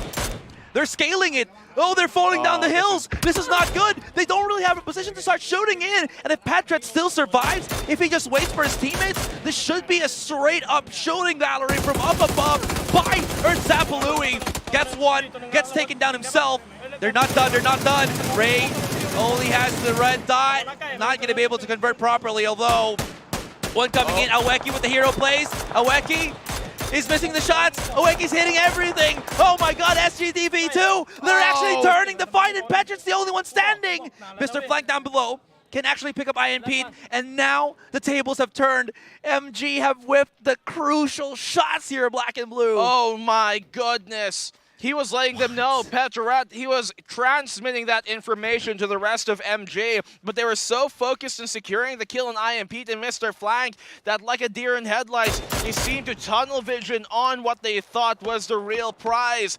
Petret, he could not hit the shots though. His job was to keep him distracted and keep him at bay as well and follow up from range, but he could not hit it from that distance. So suddenly, Magic, they squander their opportunity from a 4v3 now to a 1v3. SGDV2 don't even lose a single player in that bout, and now it's all down to Petret. He fumbled the opportunity once, but he can't do it again. He has an opportunity here to try and clutch this out. They know where he is. Mr. Flank, a big shot. He connects on Petret. The nade's coming on in. It doesn't connect, but they know where he is. It's going to be difficult right now, and they secure it as well. SGDV2 turning it around with a recovery. Big mistake from Magic there. The whiffs, man. Yeah. At its core, this is still a shoot 'em up, a shooter game. You gotta hit those. And Magic just missed the beat. Oh no, not like this. You can see Magic disappointed with what has just transpired in them.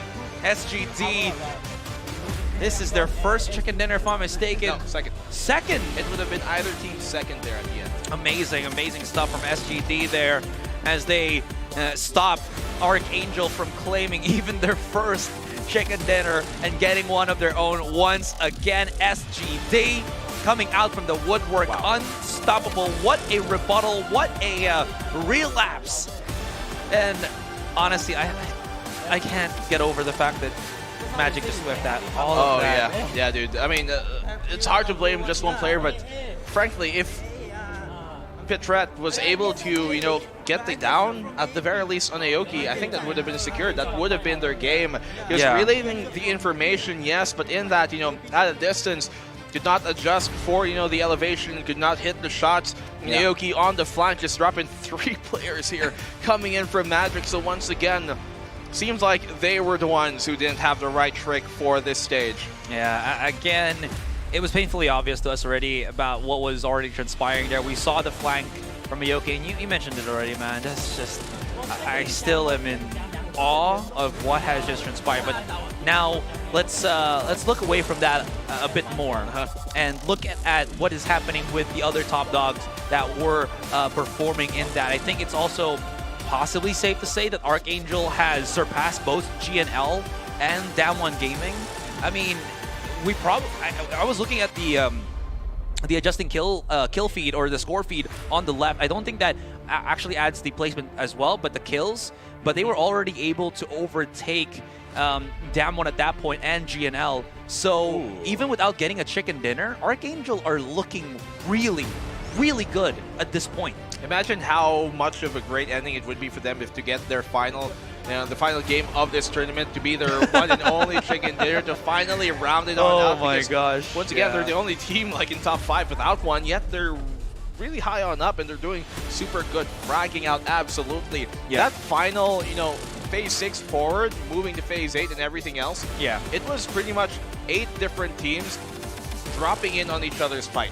You'd have a team skirmishing, then someone else would third party that, and someone else would third party that, and as I was saying, you know, it's looking like the winner of this game is going to be whoever joins the fight last because of that, you know, trade after trade. It was supposed to be Magic. They were supposed to win that because they were the last one to actually join the big fight, but obviously we know how that happened, and so it's just very, very exciting to me that out of the 4 games we played here today, 2 of the chicken dinner winners were basically recoveries from odds that seemed insurmountable.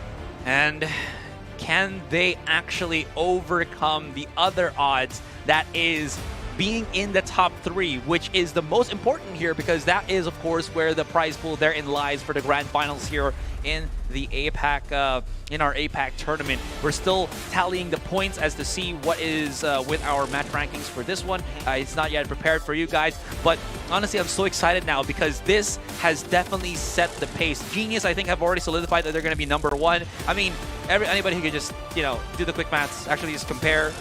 Nobody's going to be overtaking them at this point because it was supposed to be maybe Damwon, but this team has not gotten any big plays whatsoever. They were good against 1 to 2 teams, but come to 3rd, come to 4th, they just vanish. Yeah, you are the usurpers that were promised.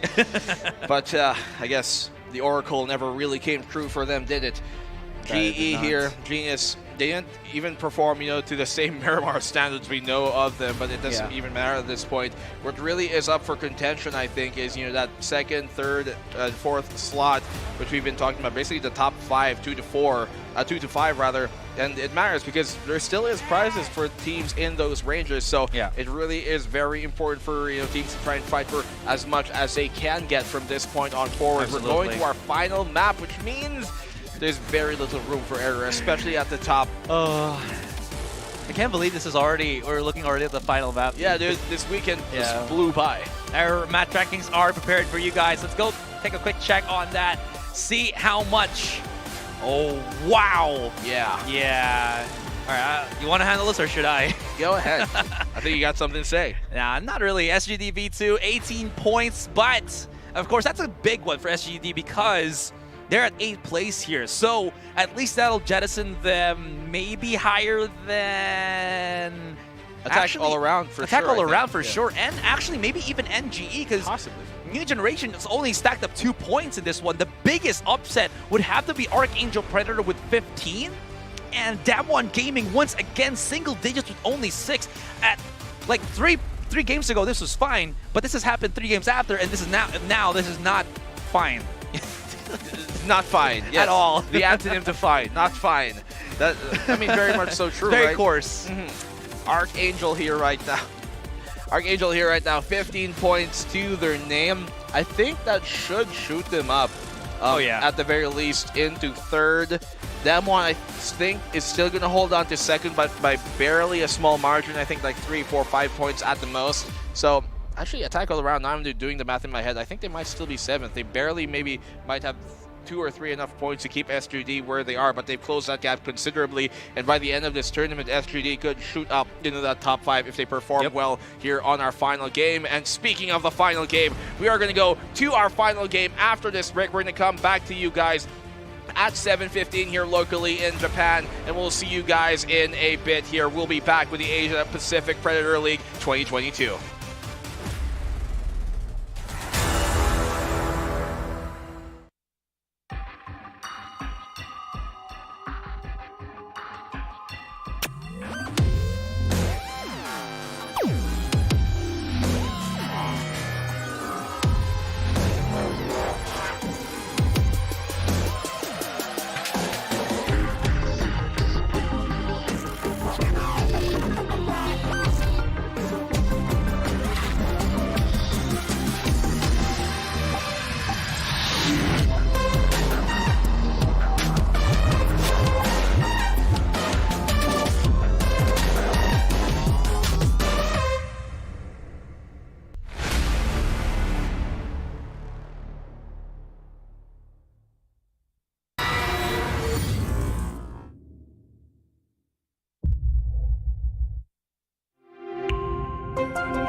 bit of a beat down here with Crazy Bobby already down to low. Parmau with the VSS. Oh, still connects the shot. the crowd towards him. Here comes the Bees. They're buzzing on through, but the steam here going to be big. The Saiga, he finds a double. Could get the third. If he gets the final kill on Kimoni here, that's going to be Rascal Jester wipe. He's very low. He knows he's within this smoke. Yuansong, he could clutch his out, and he gets a triple to eliminate Rascal Jester first again. Having some trouble here. That is not a healthy vehicle. It's about to pop. It's so low. They're going to have to exit this. Oh, but no. Apic, oh my goodness. He's not missing the beat.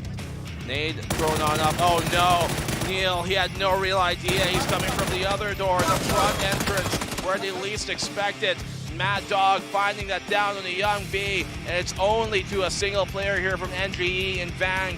New Generation Esports eliminated in this bout. Magic trying to take out the rest of the remaining GNL squad members. 2GE very close to eliminating Enterforce. GNL, they are within a single player away from being wiped. 2Tap holding on for dear life, and that is GNL taken off of the boards. Evil Patrick is actually even the one that picks up that kill. Damwon has been knocked. Is Archangel Predator looking, tasting the blood? Oh yeah, they are. They're going for the pick. They're going for the kill. And Nan is about to open Pandora's box. But he's the one that is going to rain pandemonium, rain destruction, and eliminate Damwon Gaming. Really just delving into these opportunities. Teams utilizing distractions. Nade here just chunking them up just a bit more. Nan might not be able to get rest in time. No, he doesn't. Evil Patrick and the rest of Archangel are eliminated. This should be a straight up shooting gallery from up above by Zapalui. Gets one, gets taken down himself. They're not done, they're not done. Ray only has the red dot.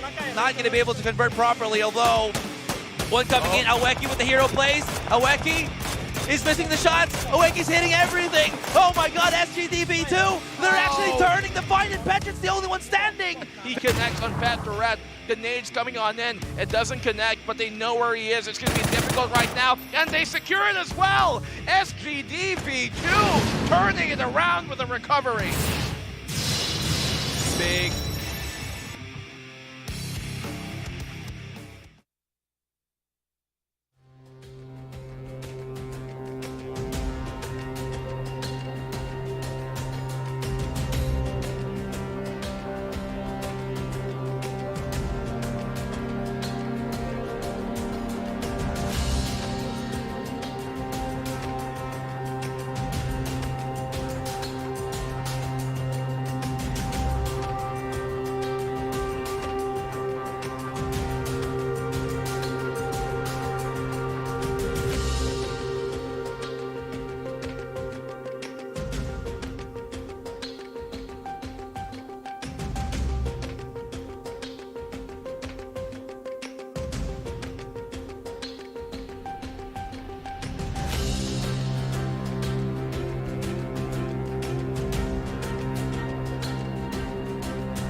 You know, now that I've gotten my onigiri, man, I'm feeling the energy come back to me. And of course, not only that, the energy, the electricity to see who's going to be on top for the final 3 here in our game, or rather our final match of day 3 for the APAC Predator Grand Finals. Again, it's me, Asteroid with black and blue. I'm so just You're the one. everywhere. You're the one in black and blue. Technically, you are right. You're the white and blue. Yeah. Okay. I'll take that one. What there is here to take still, Asarai, or you may be named black and blue, who knows? What there is here to take is the 2nd to 5th spots currently, because those are really where the point disparity has been a bit more, I guess, closely contested, right? I think we're pretty sure and locked in on who's going to be able to take the top slot, but the previous match, as we did see, was just another kind of case in point where it's never over till they say it's over.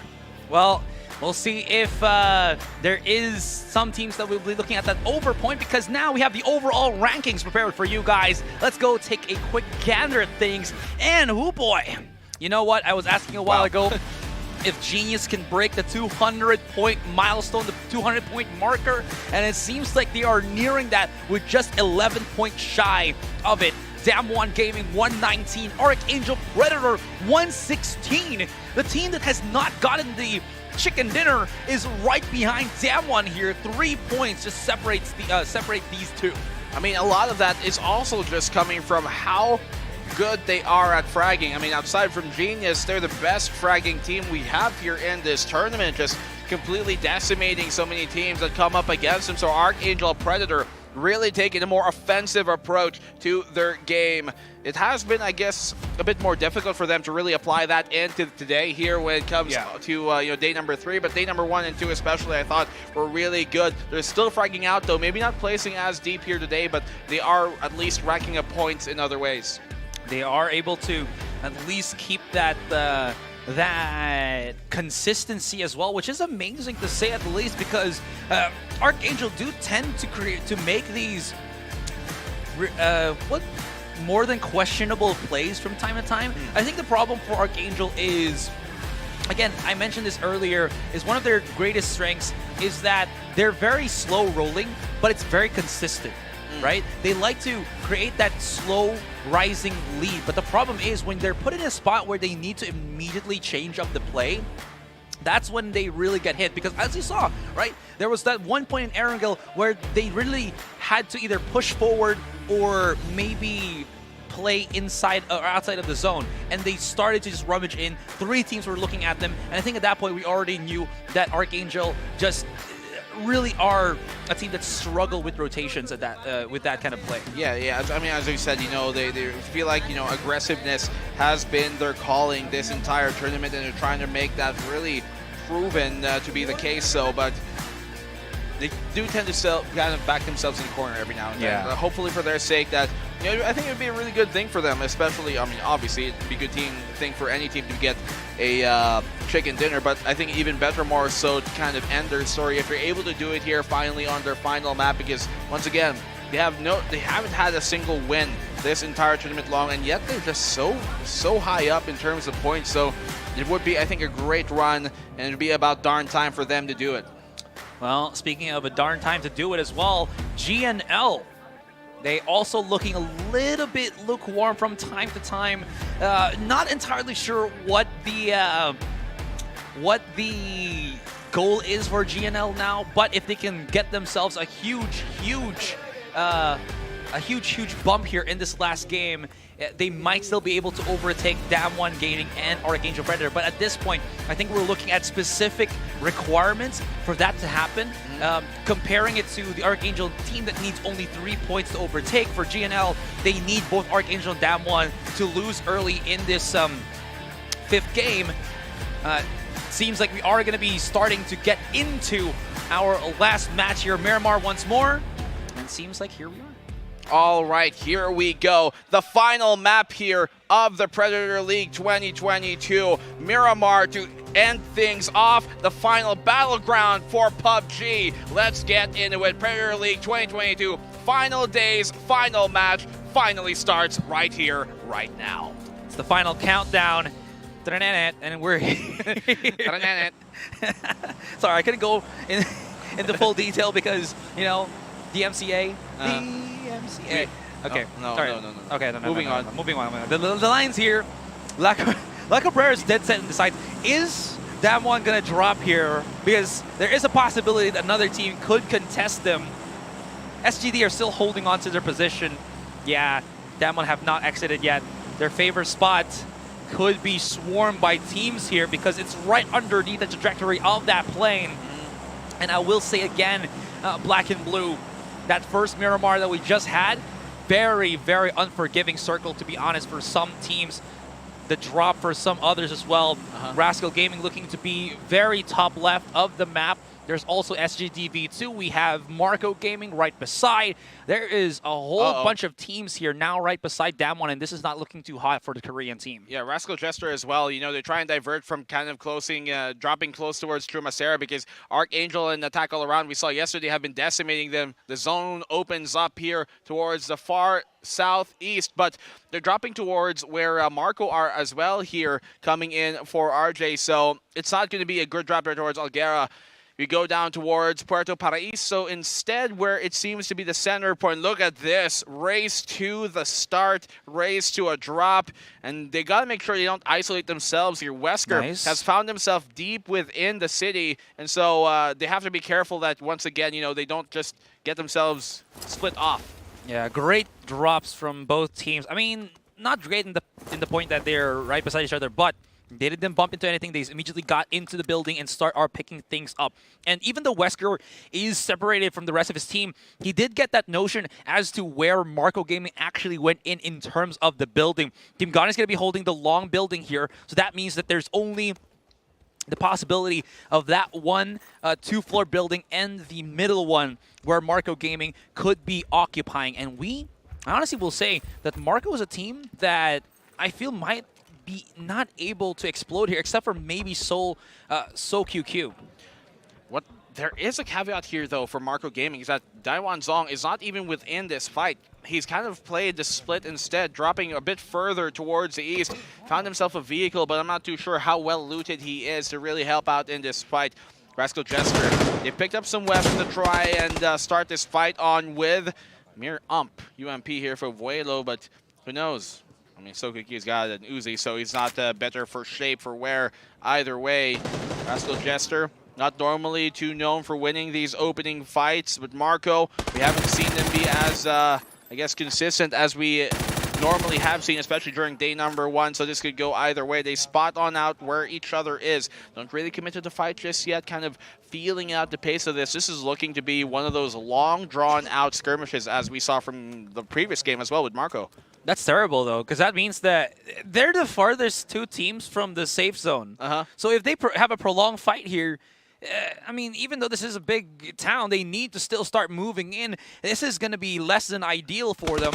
They're going to have to start at least getting much value now, because 2 minutes in, and if they're still fighting 4 minutes from now as well, this is going to be just horrible for both Marco and Rascal Jester. And the thing is, that's right, they're going to get the points. But the thing is, at max, that's just going to be 4 points. So not really the ideal, again, situation that these teams are hoping to go in. So they're going to have to at least make plays very soon, or else lose the looting as well as the rotation come the next phase. Is that your mocking voice?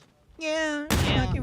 All right. Well, this is actually the exact same scenario we saw from last game, right, with Marco and Rascal Jester going to an early, long, drawn-out bout for Rascal. We're taking on out. They're able to secure that kill on Isaka Talga, and gives him an opportunity here to at least gain some revenge, some vengeance in the day.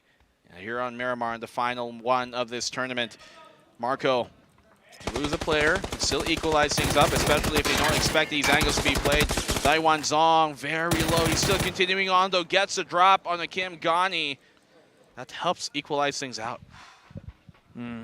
Very, very stressful margin here. We're looking at the minimap itself and seeing just where the other teams are coming in. Whoa. Oh, good shot overall. The shotgun so deadly in these close corners. Both teams not coming out of this one unscathed, Black and Blue.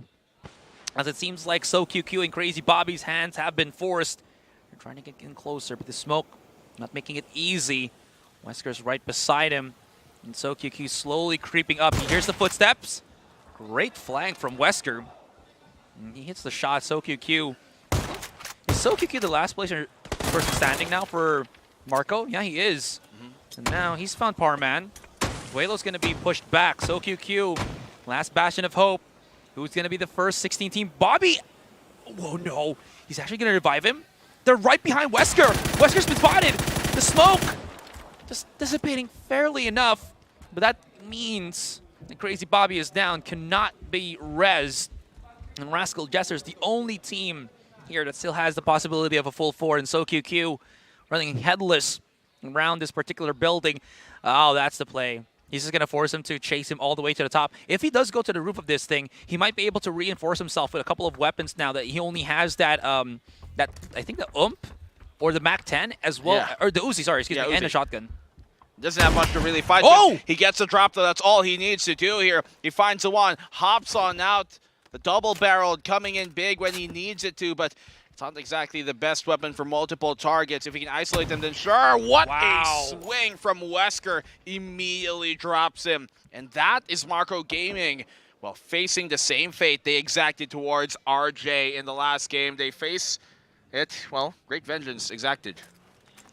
Now the question is there still any healing utilities that they can pick up in their town? Yeah. Alcantara. Or will they have to rotate in elsewhere and still be swimming inside that blue? It's going to be very difficult. There is a fight that we can see with Archangel Predator. They found out Shute Wrong, a team that actually has been performing pretty decently in the past 2 games. It's very hit or miss for Shute Wrong, and it seems like this time they are looking to miss just a little bit, especially now that Archangel, they got nothing to lose. So if they just go hard on these kills, especially if they know that these are low-performing teams, chasing down the kills is a very easy decision for them to make. As you can see already, Mad Dog chasing his opponent like a mad dog. I don't know if he spotted out Baugen right beneath him. Doesn't matter as Mad Dog just immediately hounds him down. That's Shute Wrong out in this tournament. That is going to be the 15th team, I think. So, yeah, pretty early team eliminations. Whoa. What a nade from Jayers. Right on the money. Bullseye he connects it with. Now they can really stifle GE's run here in this game. In this map especially, Jayers. They find a second-year attack all around that leaves a single player left remaining. It's all in the hands of Simon. And whatever he says, all must listen. Just throws the corrosive on there, right? Lets him burn on down in the molly. Nose to tail wind out of there. Even if Genius, again, lose this, there's no freaking way that anybody's going to catch up to them. Like 70 points difference. Wait, if you just look at the math here, I mean, I don't think Simon's going to be able to deal any damage anymore. But if he does play Spoil Sport for attack all around, well, that's just going to be something. What is it, like 4 kills per team? That's about 40 teams. That's 4 times 6, 24. About 64 points if you kill the entire server. Actually, no, 62 points minus your own 4 players. And then 10, 74? So you basically have to have a perfect game. Like, everybody dies to you. Wipe the whole team. Yeah. The whole server. Obviously, it's not going to happen. But if you wanted to catch up to the points of Genius, that's as far as you need to go. It's really far, because it's ridiculously not going to happen. Yeah, that's a legit, check PC moment if it ever check came PC to it. moment. And we're already on that, so like, Simon he still wants to chime in on this. He's, oh my goodness, he reached too far into the cookie jar. It's a trap. Yeah. Genius are out, but not really. Now this is the time for for attack all around to, okay guys, we got the first team. Now if you can get all other teams in the perfect game. No, I'm kidding, because like there's already 2 teams down alongside 3 teams down alongside Genius here. Or maybe, you know what? Maybe they have a different pronunciation of Genius. Maybe it's Genius. I wouldn't stretch that far. Genius. But perhaps, maybe. Genius. Genius. I'll take that. All right. I digress. All right, let's get back into the nitty and gritty of things. Archangel, as we saw, did wipe out Shute Wrong. V3 Fox, this is the spot that they actually dropped on alongside, I believe that was 4 rivals. NGE and the rest have already started moving in as well. Damwon still doing the same thing that they like to play, very edge of the zone, waiting, making sure that they will not have anybody from their backs. Although, Rascal Jester, look at that, man, top left, still surviving. So somehow they were able to loot up enough that they are still mobile and healthy going through on that blue zone. The question is, their pathway is going to lead them directly to Damwon. Yeah, that's going to cross paths, a path they don't want to continue taking. Urtsapali, he gets it down here in a How Magic. They have the upper hand in this fight. It's not one that Macang Semeru want to continue to fight, but they got to cut their losses. They lose a single player, but that's better than losing all of their players here. Petrat taken on down, so is KSM's. This is actually Macang Semeru answering back, but Urtsapali stifles that. It's now a 2v2 effectively. They get both kills confirmed, both of those downs. It's down to the 2v2 once more. Urtsapali, but they can't answer back, not the way that they want to here. Magic, Macang Semeru drop him. It's all down to a single player in 28 TD. And Mad Dog, he's chiming in as well here. Archangel just really inserting themselves into this conversation. Raze, he should be able to get the res here on the Urtsapali, so they're going to be still up for 2. Yeah, here's the thing we have to always remember, right? Everybody knows about this, is if you get a knockdown on an opponent, but someone else actually steals a kill on that knockdown,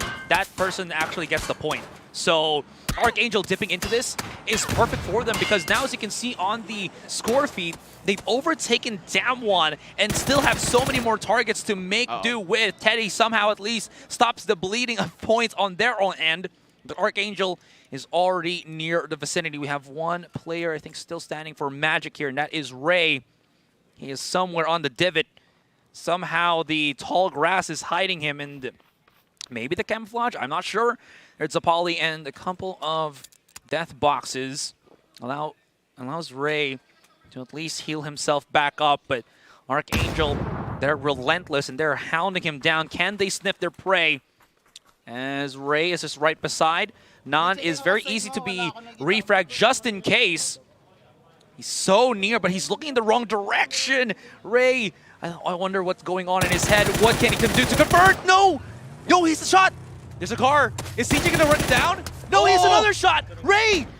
He might be able to deal damage here. Can he thirst the kill onto Archangel? Looks like that's gonna be an O. They finally shut him down and should be able to pick up both Nan and CJ, although Neil from New Generation, he's checking out the case. What is happening here? Is this something I can get something off of? Imagine if Ray was able to make an incredible play there, get 3. Mad Dog was far removed from the situation, so he could have added 3 points right then and there by getting those and confirming those kills.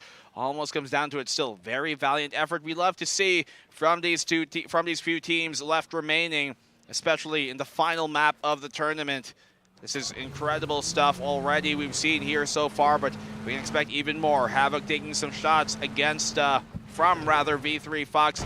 Damwon on the 2-2 split, kind of encircling here Havoc if they wanted to, but seems like they want to play a safer game. Now Havoc, not exactly the most formidable opponents they have been, at least towards Damwon, who have been typically winning their fights against them, so I don't think it's Havoc who really want to have a piece of this. They're going to try and go around them, go early within the center point of the zone. They're going to run into Enter Forest possibly, but I think that's a more palatable opponent.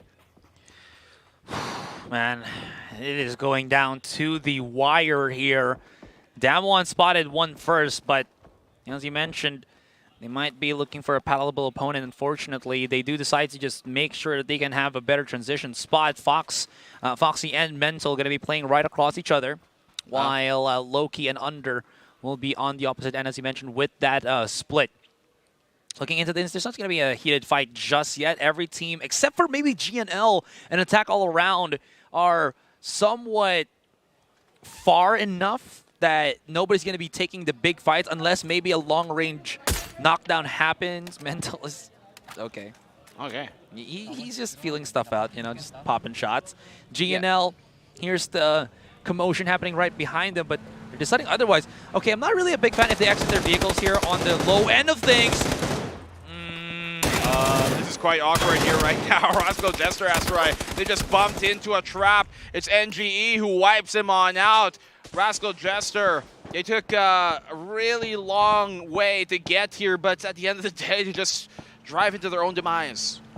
That is something of a thing that Rascal Gesture does from time to time. So, yeah, they're going to just pay the price for it.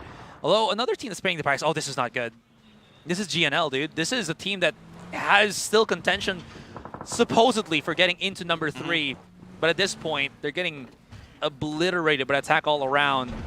So, looking into things, Hammer and Roy, the superstar, the saving grace of GNL, still live and kicking. Roy is low. He's actually outside of the zone here. I wonder if he was able to heal up or anything. And he was. Yeah. Hammer's alone by himself, though.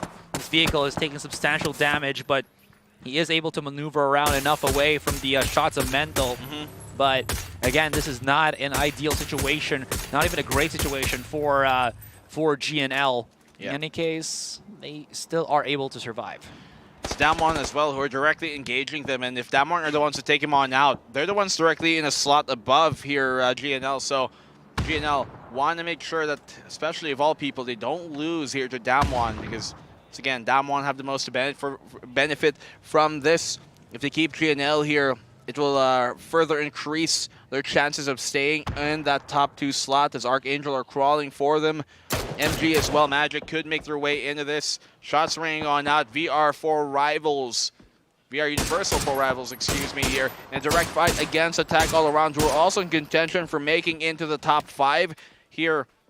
If they're able to wipe this team, that should give them even more points to try and close that gap between them and Magic. And that's certainly a probable cause. Zospatek taken down here by Janku and leaves a single player remaining for VR. So once it comes down to this, with Kmon being the only one left alive, I think they're going to try and play the long game. No real reason for him to stick around and try and save his teammate.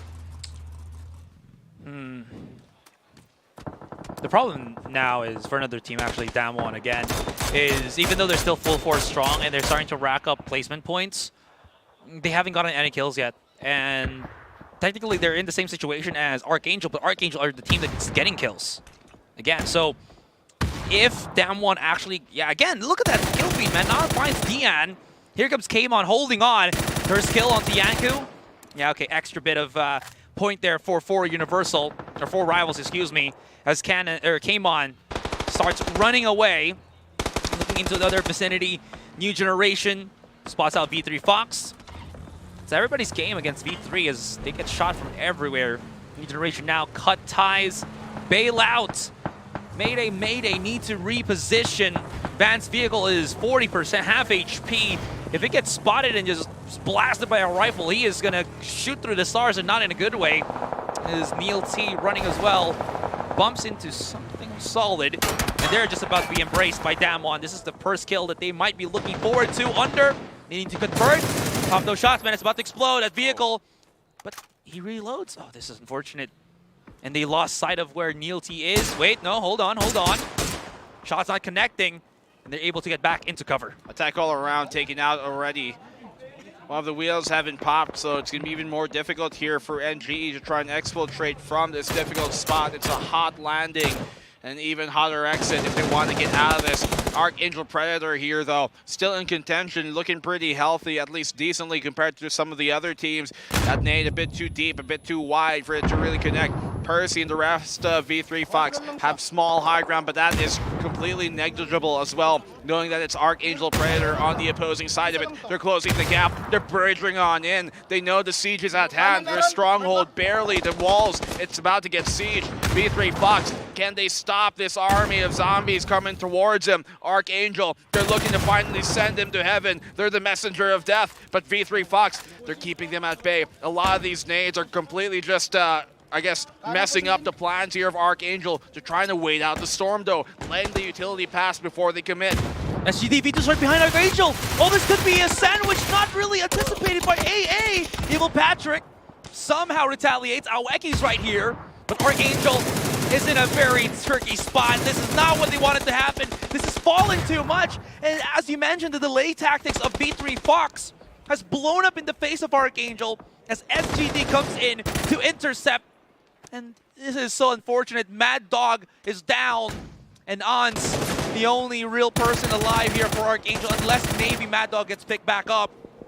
Nan is not in a good spot whatsoever. Right in front of him is going to be Percy. Percy backs into cover. Nade thrown. Nan flashed away. There's a challenge. And Nan is down. And Archangel's eliminated. This is not good. They're 2-point differential against Damwon and Archangel. Oh my god, how does this happen? V3 Fox were supposed to go down, and then SGDB2 out of nowhere just this. Oh. Just ruining their plans. Yeah. Archangel here, sent back up to St. Pete.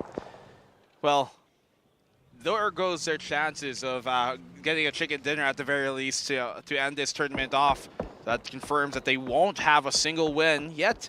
Could possibly remain in the top 3. Damwon, to get like 2 more kills here, they're going to tie on up. If they get even further in placements, then they could overtake him. This could have been Archangel kind of squandering their chances away from securing that top 2. It's a fight they didn't anticipate to come their way, but they have to be ready still.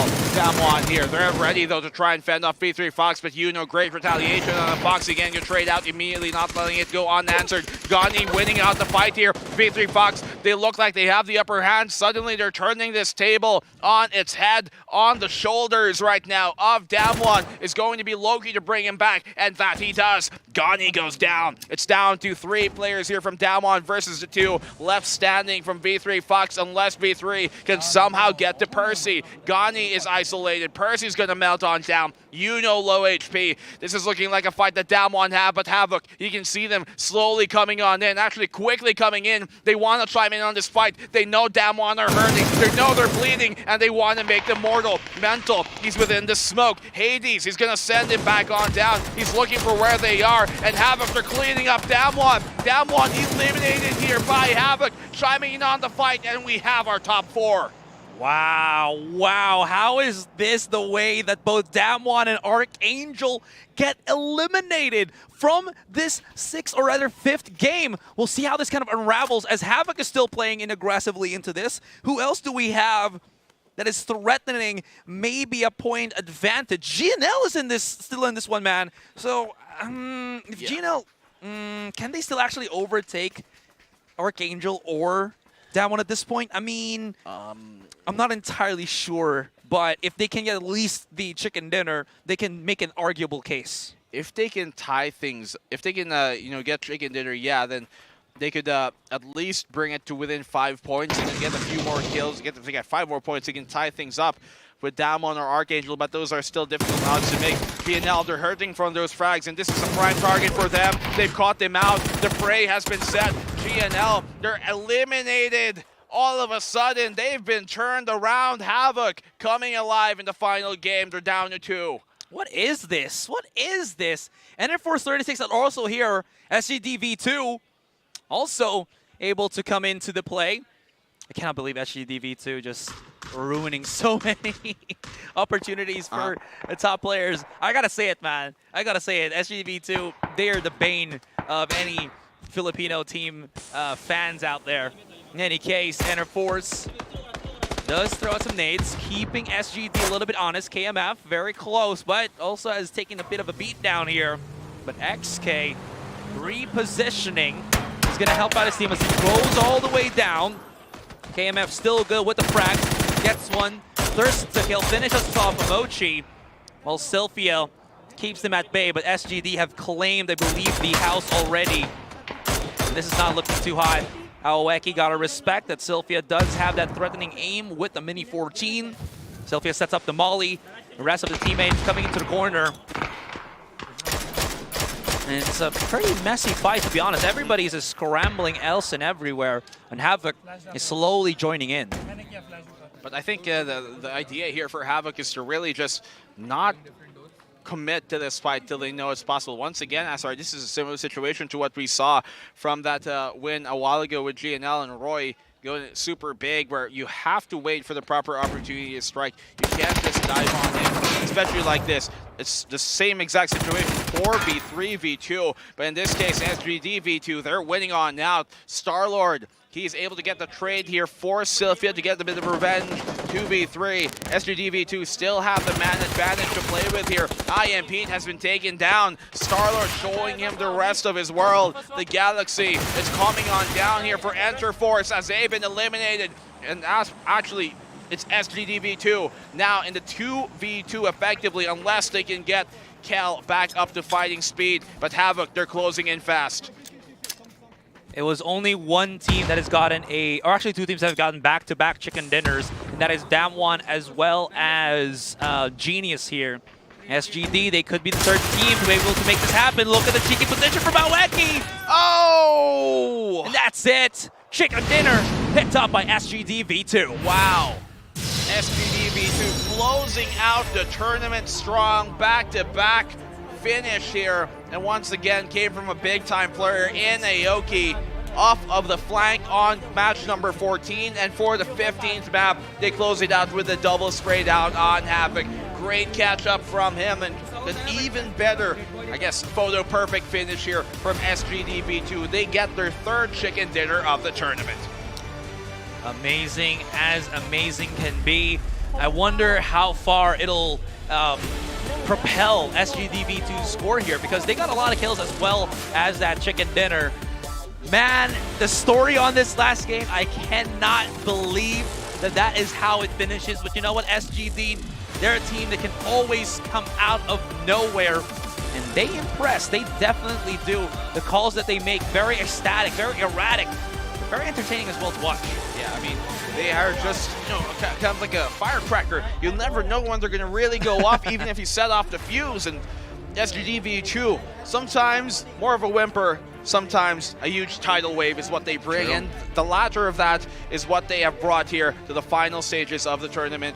Great ending for them. They can finish this, even though if they aren't able to get themselves into the top 5, which we're going to have to collect the points to see if that is what's going to happen, because they were currently sitting at 8th coming into this final map, but they were pretty close to it. Then at the very least, they can go down with their head up high, knowing that they just had a really strong end to a very difficult match. So again, top 3 is what you're looking at here, guys. Obviously not just for the ranking, but for the dip at that prize pool as well, the lion's share of the $250,000 overall here in the Predator League. PUBG and Dota 2, of course, happening side by side. Yeah.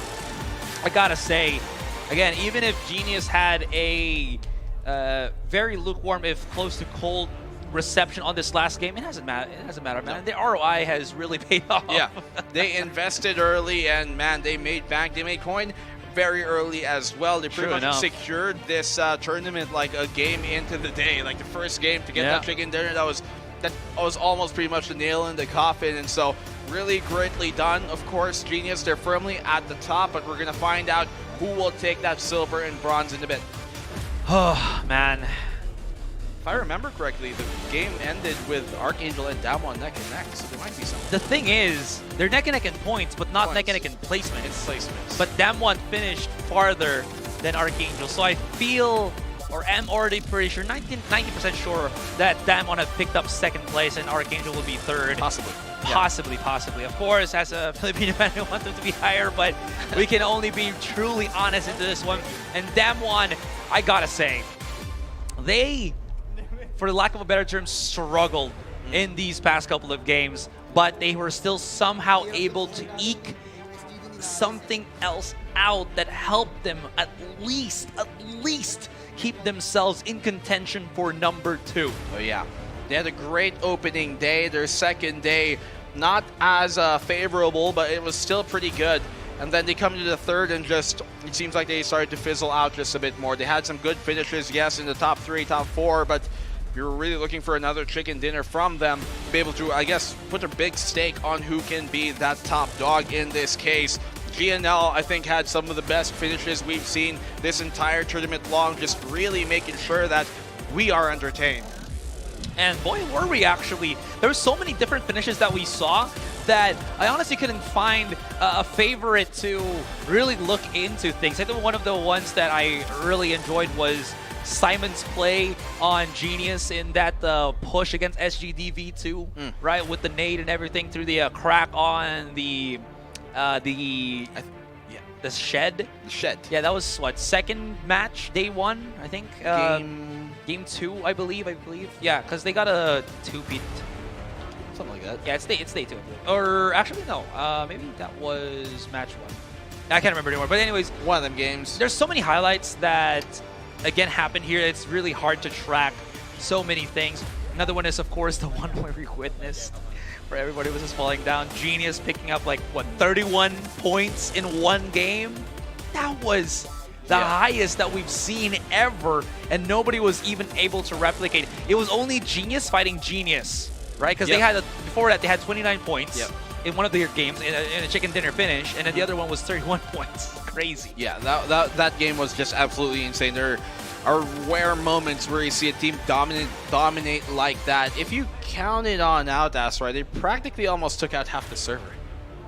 That game? That was true. Well, actually, a quarter of the server.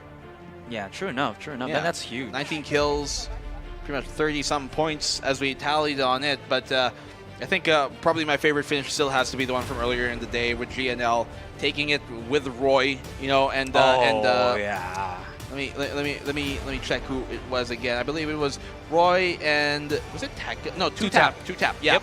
Two Tap pulling the aggro. Roy crawling on in, making sure Archangel and Damwon, even though they had the advantage, were going to confuse them for more bigger threats and had to focus on each other, chiming on in when they seen the weakest, kicking them down when they were on the ground.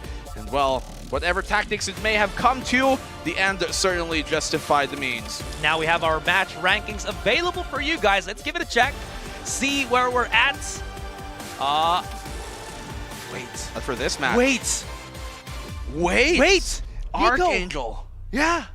What? They technically finished this with higher points than Damwon, as Damwon are down to 7th and Archangel are down to 4th, which means there's a big possibility here that Archangel, after losing their second spot a few games ago, might just been able to retain it at the very final moment. And again, what a storyline for them. Not even garnering a single chicken dinner, but still vying, almost even possible to hit that second spot. They're currently, again, at 3rd here. Oh, we gotta keep delaying. I want to know already what the point is for Archangel. My goodness, this is going down to the final wire, my guy. Yeah, we're going to keep on talking until we finally get to know who is going to be knocking, which door it shall be opened. Havoc, though, a good performance from them, we have to say, at least to kind of end this tournament, which I think is really good confidence-wise, when they continue on with their careers and into other tournaments past this, because they were kind of struggling, let's be frank. Throughout most of this tournament, they had like a 2nd place finish at best, right, which was pretty good, and then to finally end a game where we were talking about them all time long, right? They were struggling to win gunfights. To finally win a game where they're actually winning gunfights, that has to be a confidence boost, and I hope that they can continue that same momentum into wherever their paths may lead. Yeah, and again, speaking of paths, you did mention that they converge as a team, right? A ragtag group of not troublemakers, but coaches. Yeah. So that's incredible to say at the least. So this means that at least they garnered that international experience. Now they can bring this back into South Asia, into the Indian region, and maybe next time that we have a Predator League, they're going to look much leaner and meaner. As definitely, again, as you mentioned, it is a learning experience for Havoc to at least get this much better finish than what we saw in the past couple of games that they have competed in. Yeah, well, I hope that, of course, this is going to be a great learning experience for all of the teams here, but not only that, that they take away that they have just absolutely been stellar competitors throughout this entire tournament long. Just been such a great moment to be able to, I guess, witness and as well share and experience all of this with you guys. We are here finally concluding all those 15 maps that we have played here live in Japan 2022 APAC Predator League. I could not ask for a better tournament. Yeah, I could not ask for a better venue as well, and a country to be in. Yeah. Man, Tokyo, Japan. It has been a phenomenal experience to be here. The food is amazing, the people are incredible, and of course the venue and the excitement of the players is definitely I don't know how to say the word. It's also affecting me, which in a good way. Overwhelming. Overwhelming. Thank you. I was about to say another word, but it feels a little bit bad considering the time. So I feel like you know what I'm talking about. Yeah. Maybe not. Maybe But hopefully not, we don't go those ways. The way we will go, though, is we're going to be tuning into who exactly shall be the finisher. I believe, guys, of course, after we do all this, we're still going to have a bit more at the end of the stream for you guys to look out to. I'm not sure if something we're supposed to be showing you guys, but what we do have for sure exactly is an interview with the top 3 teams from that match. We're going to go on over to that in just a bit as they go on and prepare, but for the meantime, it's just, I can't believe that we've blazed through these 15 maps like nothing. Blaze like nothing at all. And honestly, I feel like the energy from that first day, even with the opening ceremony, has given me a bit of energy to carry over up until now. Oh, final day rankings is now prepared, I believe. Let's get a quick gander at things. Where are we at, man? Here it is. Wow. Oh, this is for day 3, excuse me. Day 3 only. Yeah. Oh, I was too excited. I thought it was going to be overall. That's on me. Well, SGDV too. They Surprisingly. technically are the winners of today, not of the tournament, of today. This is once again, guys, only for the total tally of the matches played today, match 11 to 15 to be exact. The 3 Erangels and 2 Miramars you saw throughout this broadcast. So SGDV2 edging out Genius by a point. If I am them, I'll take that as a dub. Yeah, take it as a dub, definitely, because this day 3 is theirs to behold. So many plays that we saw SGDV2 be able to survive on, whether it's because, again, of some mishaps from their opponents and SGDV2 not missing a beat. You'd be thinking, that should have been Magic's win. Is this mocking Asura voice again? Yes. Okay, continue. That should have been Magic's win, but, I mean, if you're the one that hits the shots, right? You miss your shots, well, your opponent will not miss their own. You miss 100% of the shots you don't take, but when you don't hit it, then you still miss it. So you gotta hit those. I mean, you gotta try at the very least. All right. And it's definitely they lose it, but definitely not for a lack of trying. We are about ready to get into the interview with our third place finishers of today. Let's throw it over to you guys. Thank you, guys. I'm here with Archangel Predator from Filipino region, who won the 3rd place for day 3. All right, so how do you guys feel about your performance today? I think we did pretty well, but we're still sad about that we couldn't close out some games that was supposed to be ours. Right. You guys told me that you guys wanted a chicken dinner. Well, unfortunately, you guys couldn't get one. But even though you couldn't get any, you guys kept earning so many kill points for every single round, which led you guys to be the 3rd place for day 3 again. So why do you think you guys could do that? I think we were pretty consistent with our play style, and we just couldn't get more kills and close out some games. All right. And from day 1 to day 3, how was Predator League for you guys overall? For me, it was really fun. All the people here, thank you. It was fun to be in the tournament as well. The tournament system was pretty neat and clean. Yeah. How do you feel about Predator League overall? It's good. It's good? I'm glad you guys enjoyed it. All right, so could you give some messages to your fans? Once again, thank you to all our fans, especially in the Philippines, all the people who supported us from day 1 until now.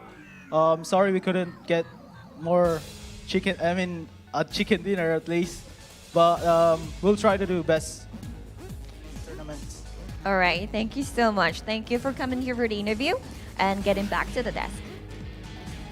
Yeah, they did as much as they could. And honestly, even though they weren't able to pick up that chicken dinner, dude, what a leap that we still saw from Archangel. It's not only one type of thing that you can do to rack up the points, especially in PUBG. There's many ways to approach this, and Archangel went in an interesting approach that still netted them a really good result, especially in this last day. Well, they were apologizing, but I think I can qualify to speak for the Filipino fans themselves that there is nothing to apologize for. They played absolutely spectacularly this entire tournament. If anything, to get the spot that they did without getting a single chicken dinner is even more impressive than if they did. So that's a really great sign, I think, for things to come for this team on the up and coming. They've been there for quite a while, but now seems to be kind of like one of their more breakout tournaments as of recent. So it's been a really great sign, at least for that region. But we're going to be taking a look at some of the other teams as well. Obviously, that was kind of our third places for the day. We have our second places for the day. Remember, guys, our interviewees are only for the day standings, not the entire tournament standings. We're going to do that later on. But yeah, Genius, the next team on up here, they're the ones we're going to be talking to. So Carrie and Genius, how are you guys? Hi, I'm here with Genius Esports from Vietnamese region that won the second place for day 3. All right, thank you so much for coming here again for the interview. And you guys were just unstoppable throughout the day. How do you feel about your performance today? Cảm ơn các bạn đã đến đây ngày hôm nay, và hôm nay thì bên mình đã lấy được vị trí số 2 ạ. Cho hỏi là cảm giác của bên mình về phong độ ngày hôm nay như thế nào ạ? Đầu tiên thì cảm ơn ban tổ chức đã tạo ra giải đấu và cảm ơn tất cả mọi người đã theo dõi và ủng hộ team GE. Thì sau khi qua kết thúc ngày thi đấu thứ 2 thì bọn em cũng có tâm lý thoải mái và sẽ thi đấu ngày thứ 3 tốt, cũng như là nói chung là cảm xúc bây giờ của bọn em rất là vui. First of all, thank you for the tournament, and we think we are very relaxed and we perform our best, and we are very happy with the result today. All right, thank you. And also, you guys told us that you played better for the Miramar map, but it seems like you guys got 2 chicken dinners, even for the Arangel map. So it seems like you guys are just getting better and better every single day. What kind of feedback you guys got from your coach, or like what kind of strategy you guys actually talked about as a team? Ngày hôm nay thì không chỉ map Miramar thế mạnh của các bạn mà cả map Arangel thì các bạn cũng thể hiện rất là tốt ạ. Các bạn và ban tổ chức muốn hỏi là các bạn đã có feedback gì từ huấn luyện viên cũng như là quản lý để thực hiện được tốt buổi đấu ngày hôm nay ạ? Thì nói chung là bọn em chỉ nói chuyện với nhau chứ không có huấn luyện viên hay gì cả. Bọn em đã bàn bạc với nhau và bắn tốt nhất có thể thế thôi. Well, we work as a team, and as our teammates have been practice and talking together, so we get the best result today. All right. And we were wondering, because you guys are like very, very good, and like you guys shown us such an incredible play throughout 3 days. We were just wondering, like, how many hours do you guys practice as a team usually? Và các bạn thì càng ngày càng thể hiện rõ sức mạnh của mình ạ. Ban tổ chức thắc mắc là không biết là hàng ngày thì bên mình tập luyện bao nhiêu giờ một ngày ạ? Với em thì em chỉ tập luyện 3 đến 4 tiếng một ngày thôi ạ. Còn đồng đội của em thì em cũng không nắm chắc được vấn đề này. As a team, we only practice 4 to 3 hour days. 3-4 hours only? Yeah, so we Okay. keep the best mentality health to perform. Okay, well, thank you very much. I guess you guys are just talented. All right. Well, thank you so much for joining us here for the interview. And are you guys enjoying your stay in Japan? Và cảm ơn các bạn đã trả lời câu hỏi, và ban tổ chức muốn hỏi câu hỏi cuối cùng là các bạn cảm thấy là chuyến đi trải nghiệm ở Nhật như đợt này như thế nào ạ? Chuyến đi lần này là em rất vui. Đây là lần đầu tiên em đến Nhật Bản, cũng như là thưởng thức món ăn của Nhật. Nên là em mong là nếu có cơ hội lần sau em sẽ đến tiếp ạ. We are very happy to have an opportunity to come to Japan, and we love Japanese food, and if we have a second chance, we would wish to visit Japan again. Oh, that's very nice. Well, I really hope that you guys will come back to visit. Well, thank you so much again for the interview. Getting back to the desk. Wow, okay. The one thing that really struck struck me. Okay, it's final. Okay, it's already end of the day, all right, guys. Give me that.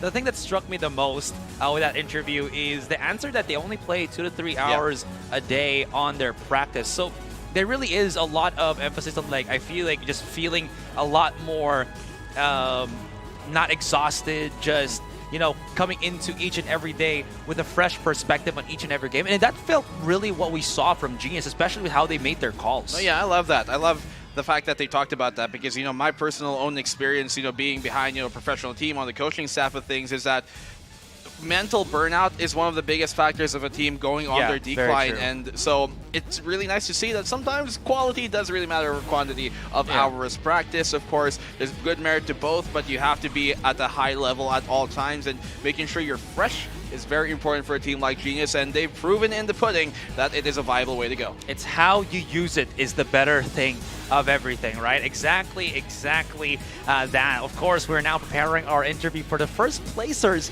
of this third day, that is SGDV2. While we are still waiting here, there's still so much more for you guys to actually watch. Even though the competition is over, we still have some things for you guys to watch out for. We sort of course, have the ceremonies for, of course, crowning everything. The shield, as we've been hyping up for everybody. 2 teams will be able to pick that one with PUBG, one with Dota 2.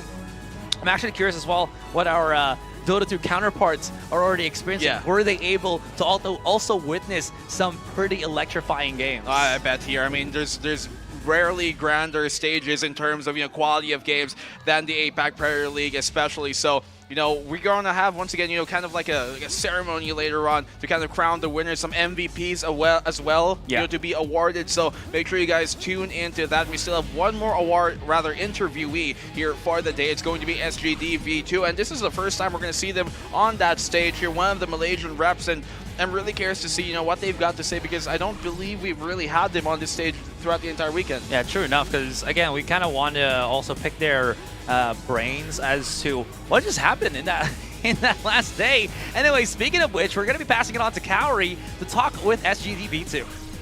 All right, thank you guys. I'm here with SGDV2 from Malaysian region, who won the first place for day 3. All right, thank you so much for coming here for the interview. How do you look back on your performance today? How do you feel about it? We feel very good, and we actually surprised our performance today, and we all are very happy. Yes. All right. And for round 14 and 15, you guys got 2 chicken dinners today. What do you think? What do you guys think that led you guys to do so much better today? We try to play aggressive than the first 2 days, and today for today we got a little bit lucky for the circus, and yeah, that's it. All right. Well, and how do you like Japan?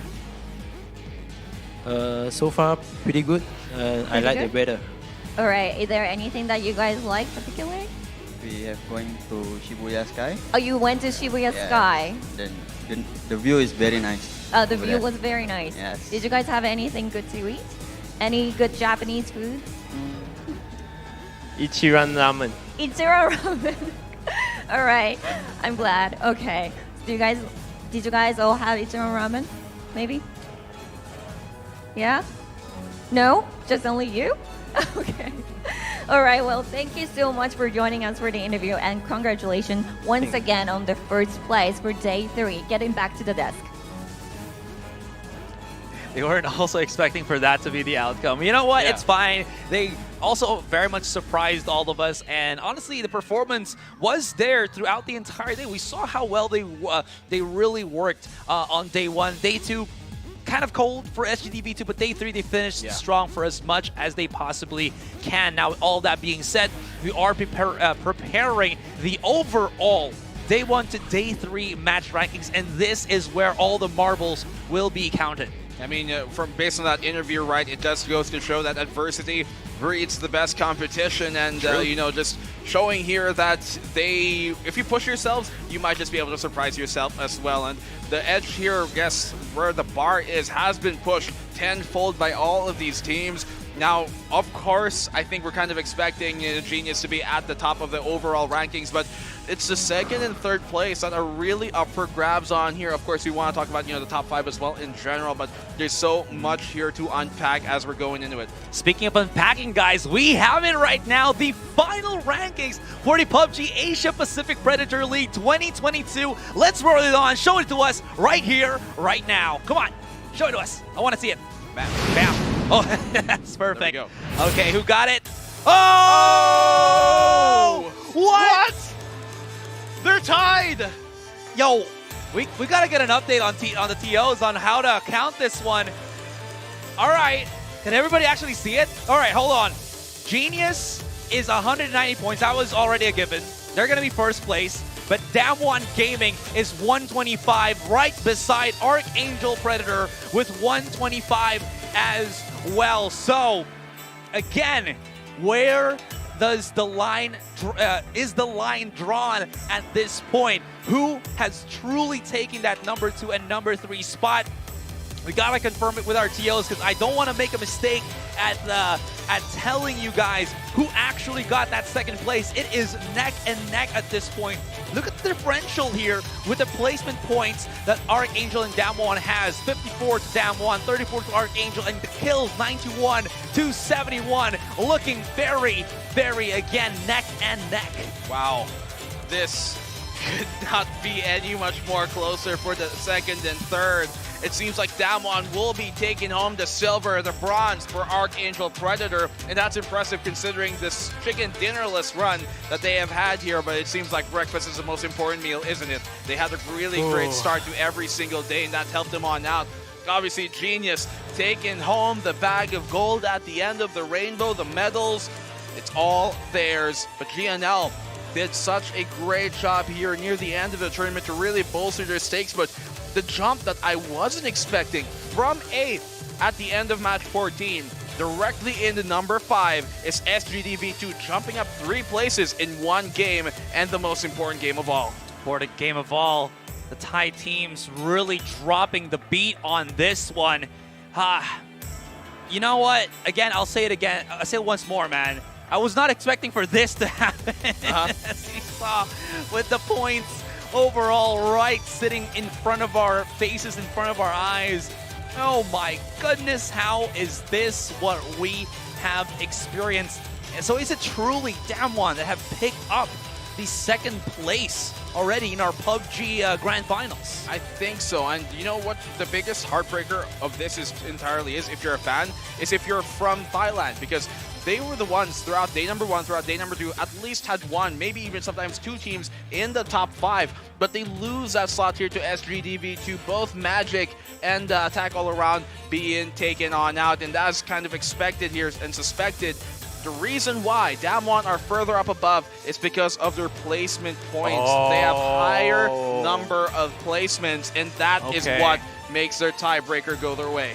Still, again, incredible effort, incredible finish from these 3 teams. Genius Esports is coming out of nowhere, showing us that Vietnam is an incredible region to find incredible stars in PUBG Esports. Damwon Gaming, also a team that has been consistently spotted in PGC, PUBG Global Championship, also performing here. That's definitely something that we're all, of course, happy to see. And Archangel Predator, from our own region, dude, Philippines, have been struggling in the international scene. They dominate the local scene, yes. International scene, they are very up and bottom, but this time they were so on the mark. They did everything right, checked every bit of boxes to check, except for just getting the chicken dinner. But you know what?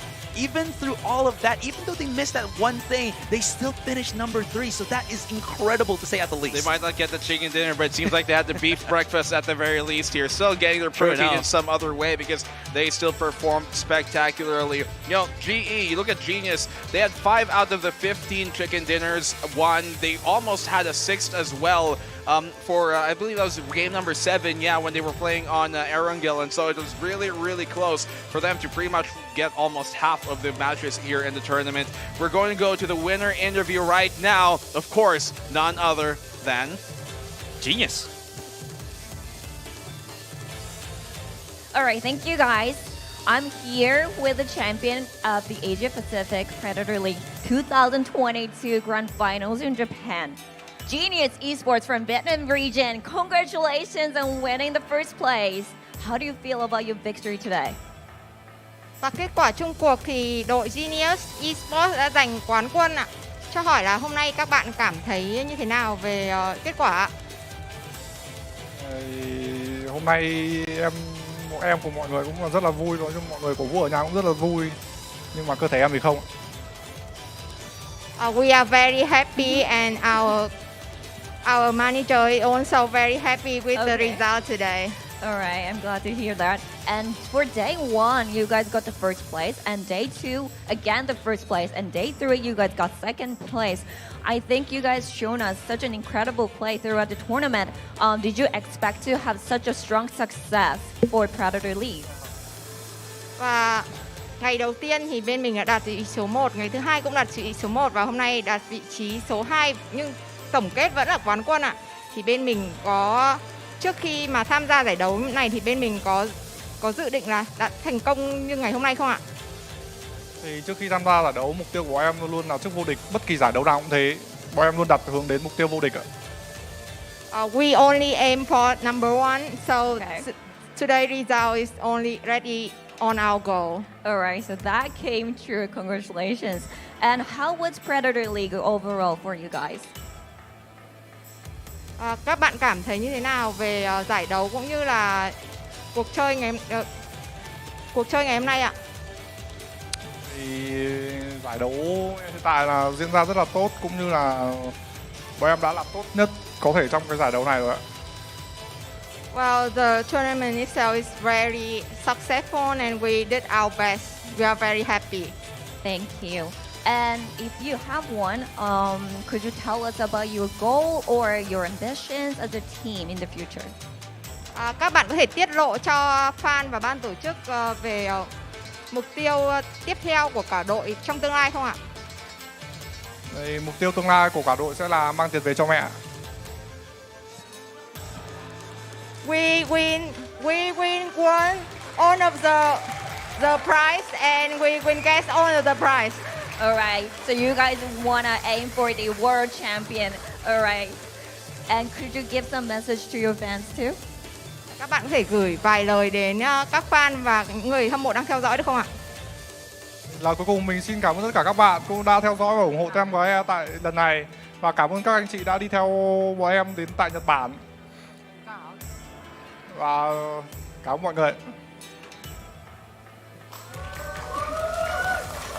Thank you for our friends, families, and as well as the team staff and team members. We are very appreciate this opportunity. Thank you. All right, thank you.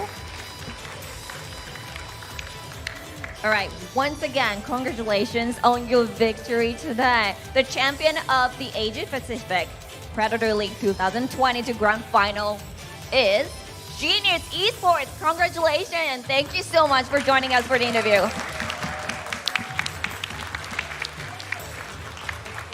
Okay, my clap is kind of loud, so it's getting picked up by the mic. But you know what? I was trying to hide it. Yeah, I was trying to hide it too. But they deserve it. Definitely do. Again, your champions, Genius Esports. What an incredible team. And I gotta love their answer already from those questions. From the interview questions, they were like, what were you guys aiming for? The top. The top. That was There's nothing else to aim for, simple and right? smooth. Aim for the stars, you might just hit the moon. True. Who knows, right? It's a great ambition for them to have. It's a great mindset to go into this. And they made the message to their fans, well, you can count me as one of them after this tournament. They are absolutely spectacular, sensational, and I love how they performed. Yeah, anyways, guys, of course, we will be preparing for our ending ceremony that will be happening later on at 9 p.m., approximately 9 p.m. Japan time. So be sure to check that out because we got a lot of flashy stuff that you guys will be looking forward to. And of course, the it's not crowning, it's the, what's the word again that you use? The bequeathing of shields. That's such a big word, but yes, we will be bequeathing the shields to the champions of both the PUBG and Dota 2 finalists here, so that's about it for us, man. Yeah, we are going to be knighting our very, very incredible teams that we got on here. Great stuff for them. We will see you guys very soon. That concludes the 15 matches here for PUBG at the 2022 APAC Predator League. I'm Black and Blue. With me is Asarai. Thank you guys for joining us. Be back here once again at 9 o'clock for the awarding ceremony. We'll see you guys back then.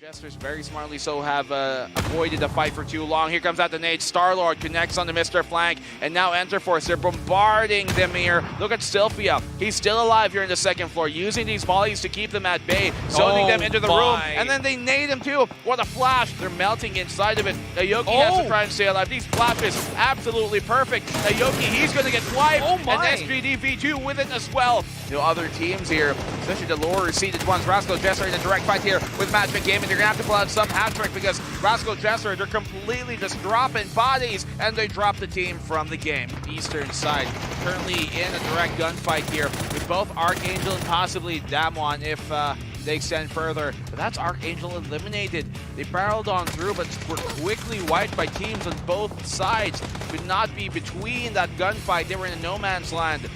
Regeneration still full on players here as Rascal Jester is slowly dropping down. Minksa coming in, stealing the kills away. And Predator Shute Raw, as he saw it, guessed themselves 10 kills straight from the get-go. Gotta love it. They're trying to move uptown, but girl, is it not working? Seems like Baogin's last person standing for Shute Wrong here, but he does have to flank, does have to wrap around. Although he's been spotted out in the open, he's gonna go for the Hail Mary shots. We're gonna need to see young Bill here go absolutely huge just for them to have some sort of chance. They drop Diam. This is looking pretty difficult. NGE down to a single player. Neil, the only remainder, and that, my friends, is genius. Getting their 4th chicken dinner of this tournament. Everybody had the idea to actually just circumvent everybody. But now they're the ones who's going to be bumping heads. Speaking of bumping heads, though, what is that? Kivgani and Duelo. He knocked out Escalucia. Jayers.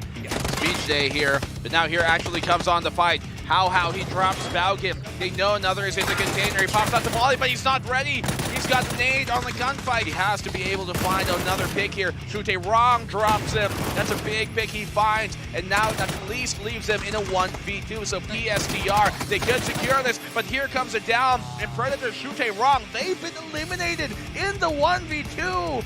As consistent, Roy, though, looks for the opportunity, finds one, could get 2, he does! And he goes for 3! What a spray down here from Roy! Oh my goodness!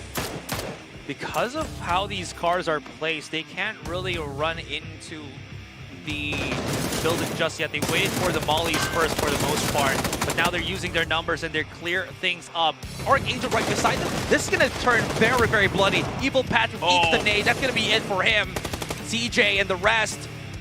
There's this wall, there's this weird L wall that's keeping them out in the open. The smoke's also separating, not giving much proper value. Evil Patrick gets the info though. Mental is right in front. Non.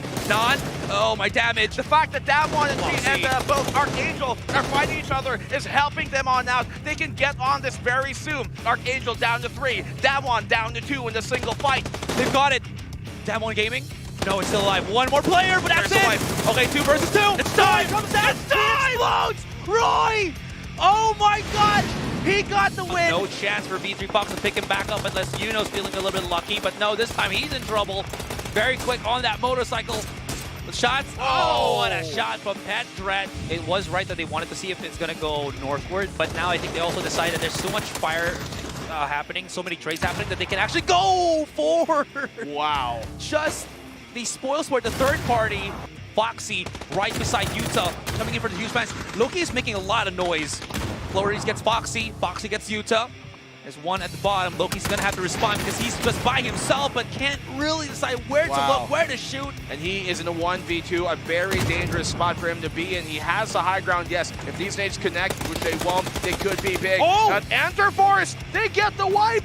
XK going absolutely huge here. Once again, when it comes to these later phases, right, phase 6, phase 5 and onwards, When they play that split of theirs in the late game, it could be absolutely big. But wow. SGDV2, they're taking this fight towards GNL. They could wipe him right here, and that they do! Then maybe they can make this one and flip the odds, turn out in their favor, but it's still going to be an uphill battle, an uphill climb. There's a drop from Raze, who takes out Dian. That is huge. On the right, look at where the angles of where NGE are looking at. They're not even paying attention to this. They want to go full force onto Magic, and this could backfire as Zess has gotten one. They have no more high ground control because Young Bill is knocked out. Oh, completely blind here. Safe position. Magic have been taken on out, and Venus are looking to close this one on out. On pace for their 5th chicken dinner, and my goodness, aren't they already the winners of this? The crowd towards them. Here comes the bees. They're buzzing on through, but the steam here going to be big. The Saiga, he finds a double. Good, get the 3rd. If he gets the final kill on Kimoni here, that's going to be Resto Jester wipe. He's very low. He knows he's within this smoke. Yuanzong, he could clutch this out, and he gets the triple. New Generation Esports eliminated in this bout. Magic trying to take out the rest of the remaining GNL squad members. 2GE very close to eliminating Enterforce. GNL, they are within a single player away from being wiped. 2Tap holding on for dear life, and that is GNL taken off of the boards. Evil Patrick is actually even the one that picks up that kill. Damwon has been knocked.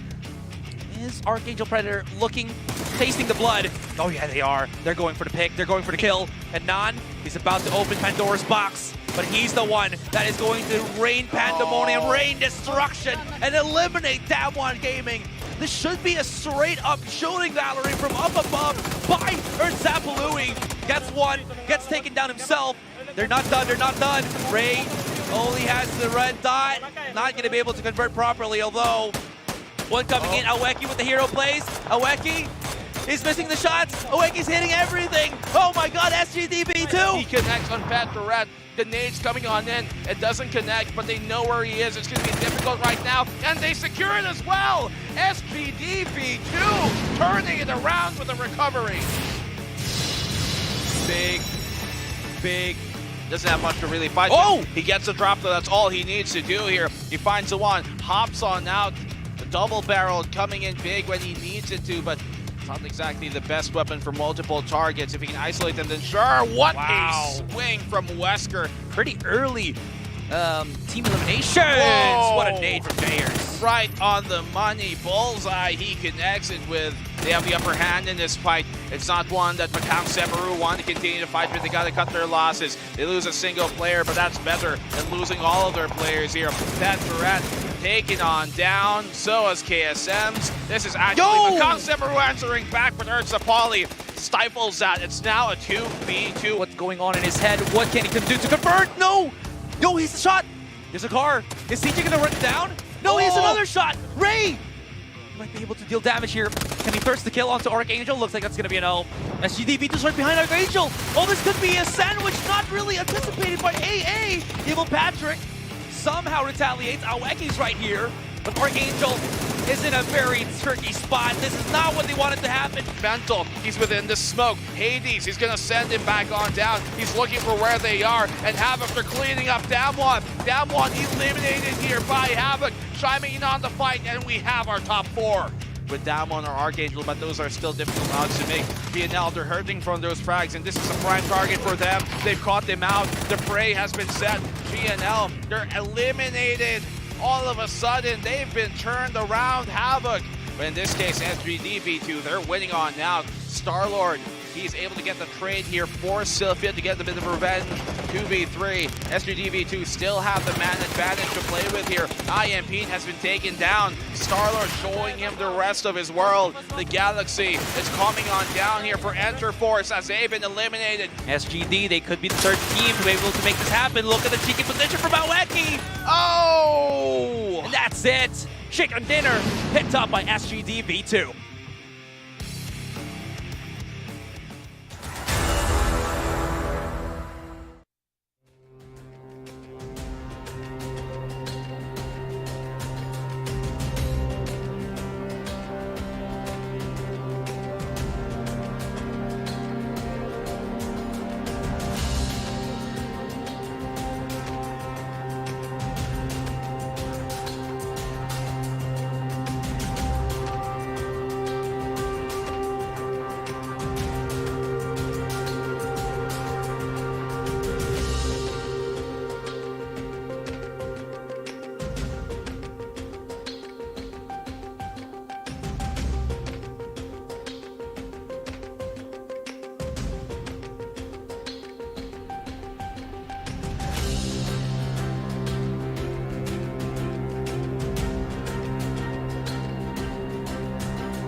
We are pleased to announce the closing ceremony of the Asia Pacific Predator League 2022 Grand Finals, a 3-day event held here in Tokyo, Japan. The top 3 teams in Dota 2 and PUBG will enter now. Please welcome the Dota 2 winners, Polaris Esports, 2nd place Execration, and 3rd place Grand Sky Esports into the stage.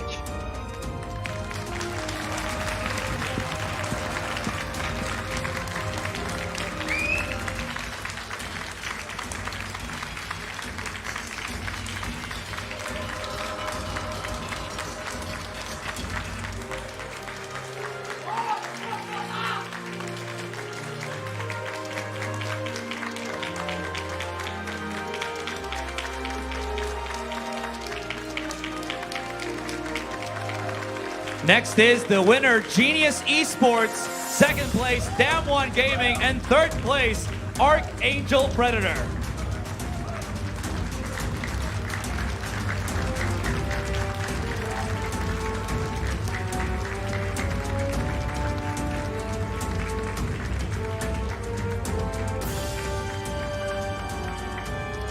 For Dota 2 in 3rd place, please come up to the stage. Congratulations, Grind Sky Esports, for your 3rd place finish here at the Asia Predator League.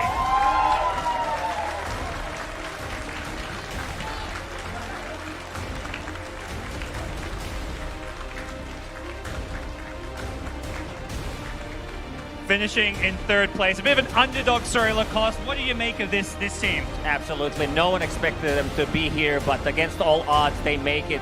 They're here taking the 3rd place. Absolutely amazing performance. A team that has a bright future together. Yeah, they kind of came out of nowhere, caught a lot of people by surprise, and they're going to be very happy with the performance they did. Here they are receiving their check for $15,000 with their 3rd place finish.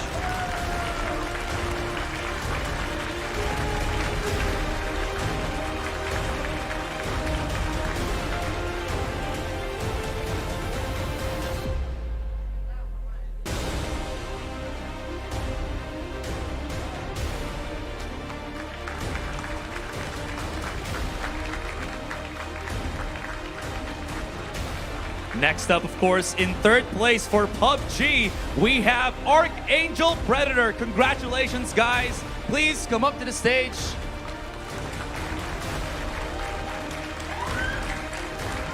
I gotta say, dude, I mean, we were casting this not really expecting Archangel to reach this top of a position, especially that they didn't get that chicken dinner. Yeah, they really soared high in this tournament, and they played absolutely perfect, and just the consistency is a testament to their skill. May Archangel continue on. A well-deserved win.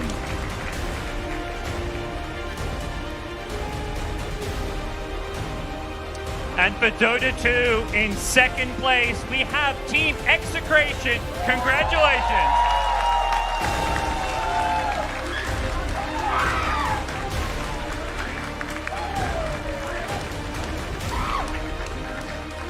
Representing the Philippines, Execration came so close to taking the title, but they've got a lot to be proud of, Lacoste. Oh, absolutely. A proud team from the proud country and pushing it to Game 3 in the Grand Finals.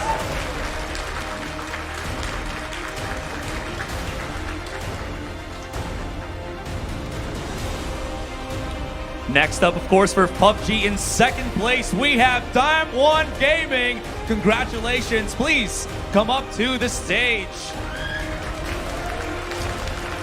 Gotta say, against all odds, they were having such a great start. Midway it became incredibly rocky, but still somehow they were able to bounce back. Oh yeah, totally. They set the tone of this tournament from the get-go, from day number 1. They played super spectacular, and it came down to close margins, Asarai, but they were able to make it happen and secure the silver. Again, another deserved win.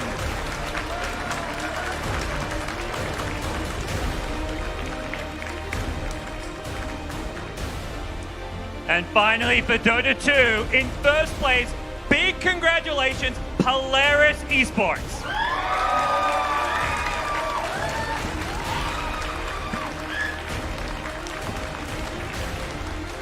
dropping just one game on the way to their grand finals victory. What a showing from this team, Lacoste. Absolutely dominant performance in the grand finals, only losing one game, as you mentioned.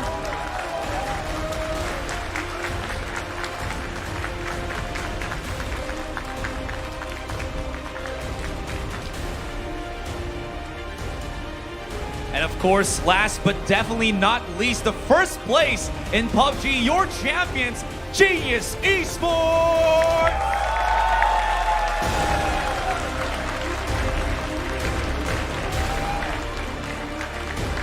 Just a huge surprise, the best, most dominating thing we have seen from them. Yeah, way above the rest. What is it, like 70 points above Damwon Gaming? An absolutely dominant performance from Genius.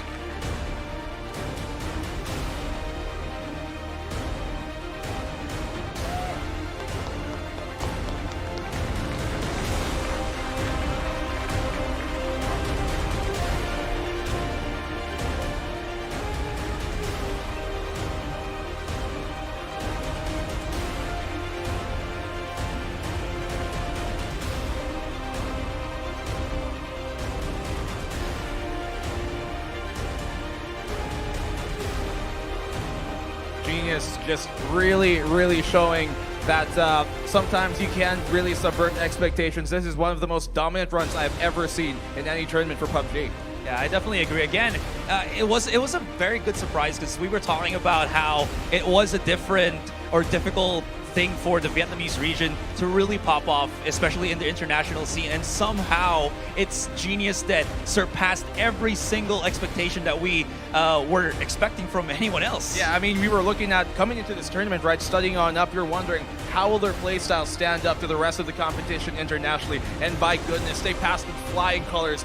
5 chicken dinners, winning a third of every single match we played here. Yeah, absolutely. And again, when you go back to how the interview went and what their answer was, their only real goal was to get top place and to look further into other international tournaments, which is, I think, a big credit to just how confident they were able to perform in this particular event of ours. Yeah, they're shooting for the stars. Hopefully they end up at the very least at the moon, because they have just been so universally loved, at least in case in the aspect of how they were playing, just really dominant. At first, you know, showing what their prowess was on Miramar, but they rounded out their game on Erangel to show that they got the best of both coins.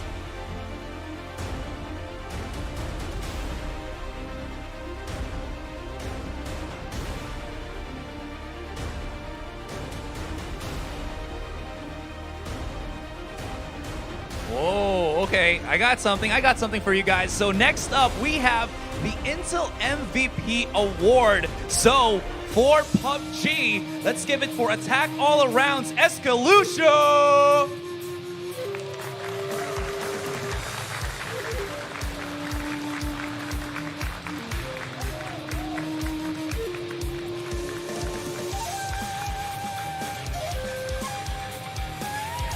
Please come to the stage again. Sorry. Attack All Around's Escalucia.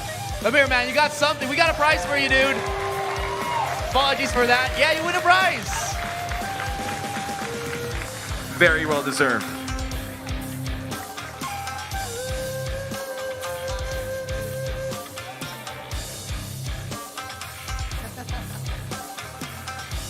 Yes, we're going to be presenting to you the Intel MVP Award.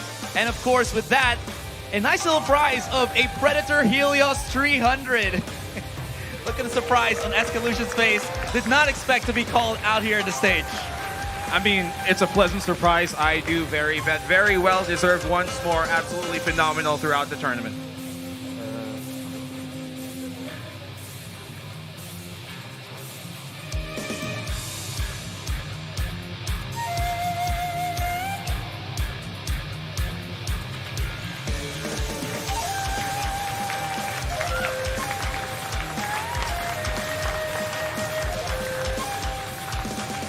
Again, thank you so much, Escalucia, and congrats.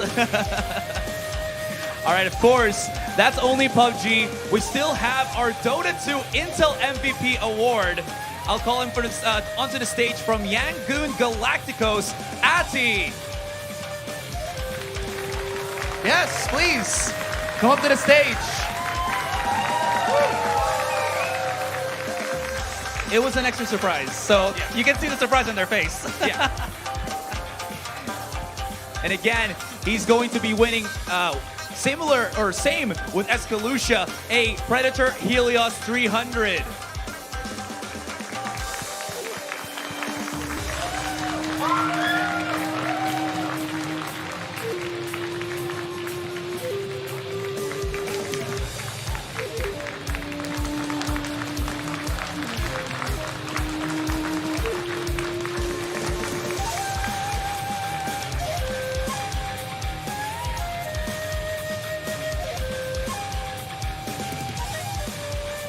Thank you very much, and congratulations once again to Escalucia and Atsi for being our Intel MVP awardees. Again, congratulations. And now, here's a quick little announcement from Miss Sue. Hello. So this year's Asia Pacific Predator League 2022 Grand Finals was actually held here in Tokyo, Japan. But the next edition, happening in 2024, will be in our country, Manila, Philippines. For more information, do check out the website.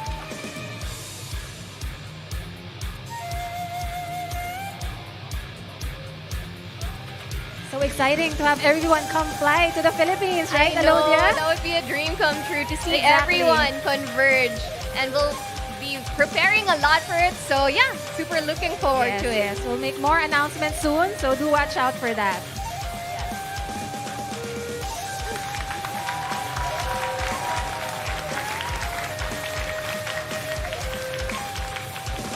One more time, please. We'd love to see the two championship teams from Dota 2 and PUBG. Please step forward once more. Polaris Esports and Genius Esports. Congratulations. Come back onto the stage.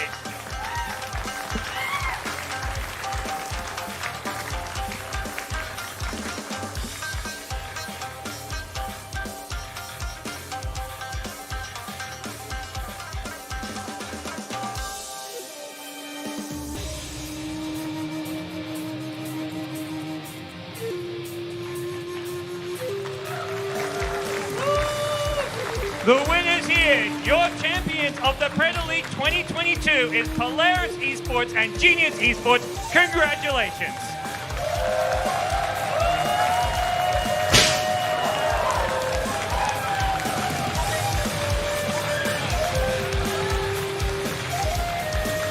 Thank you very much for watching.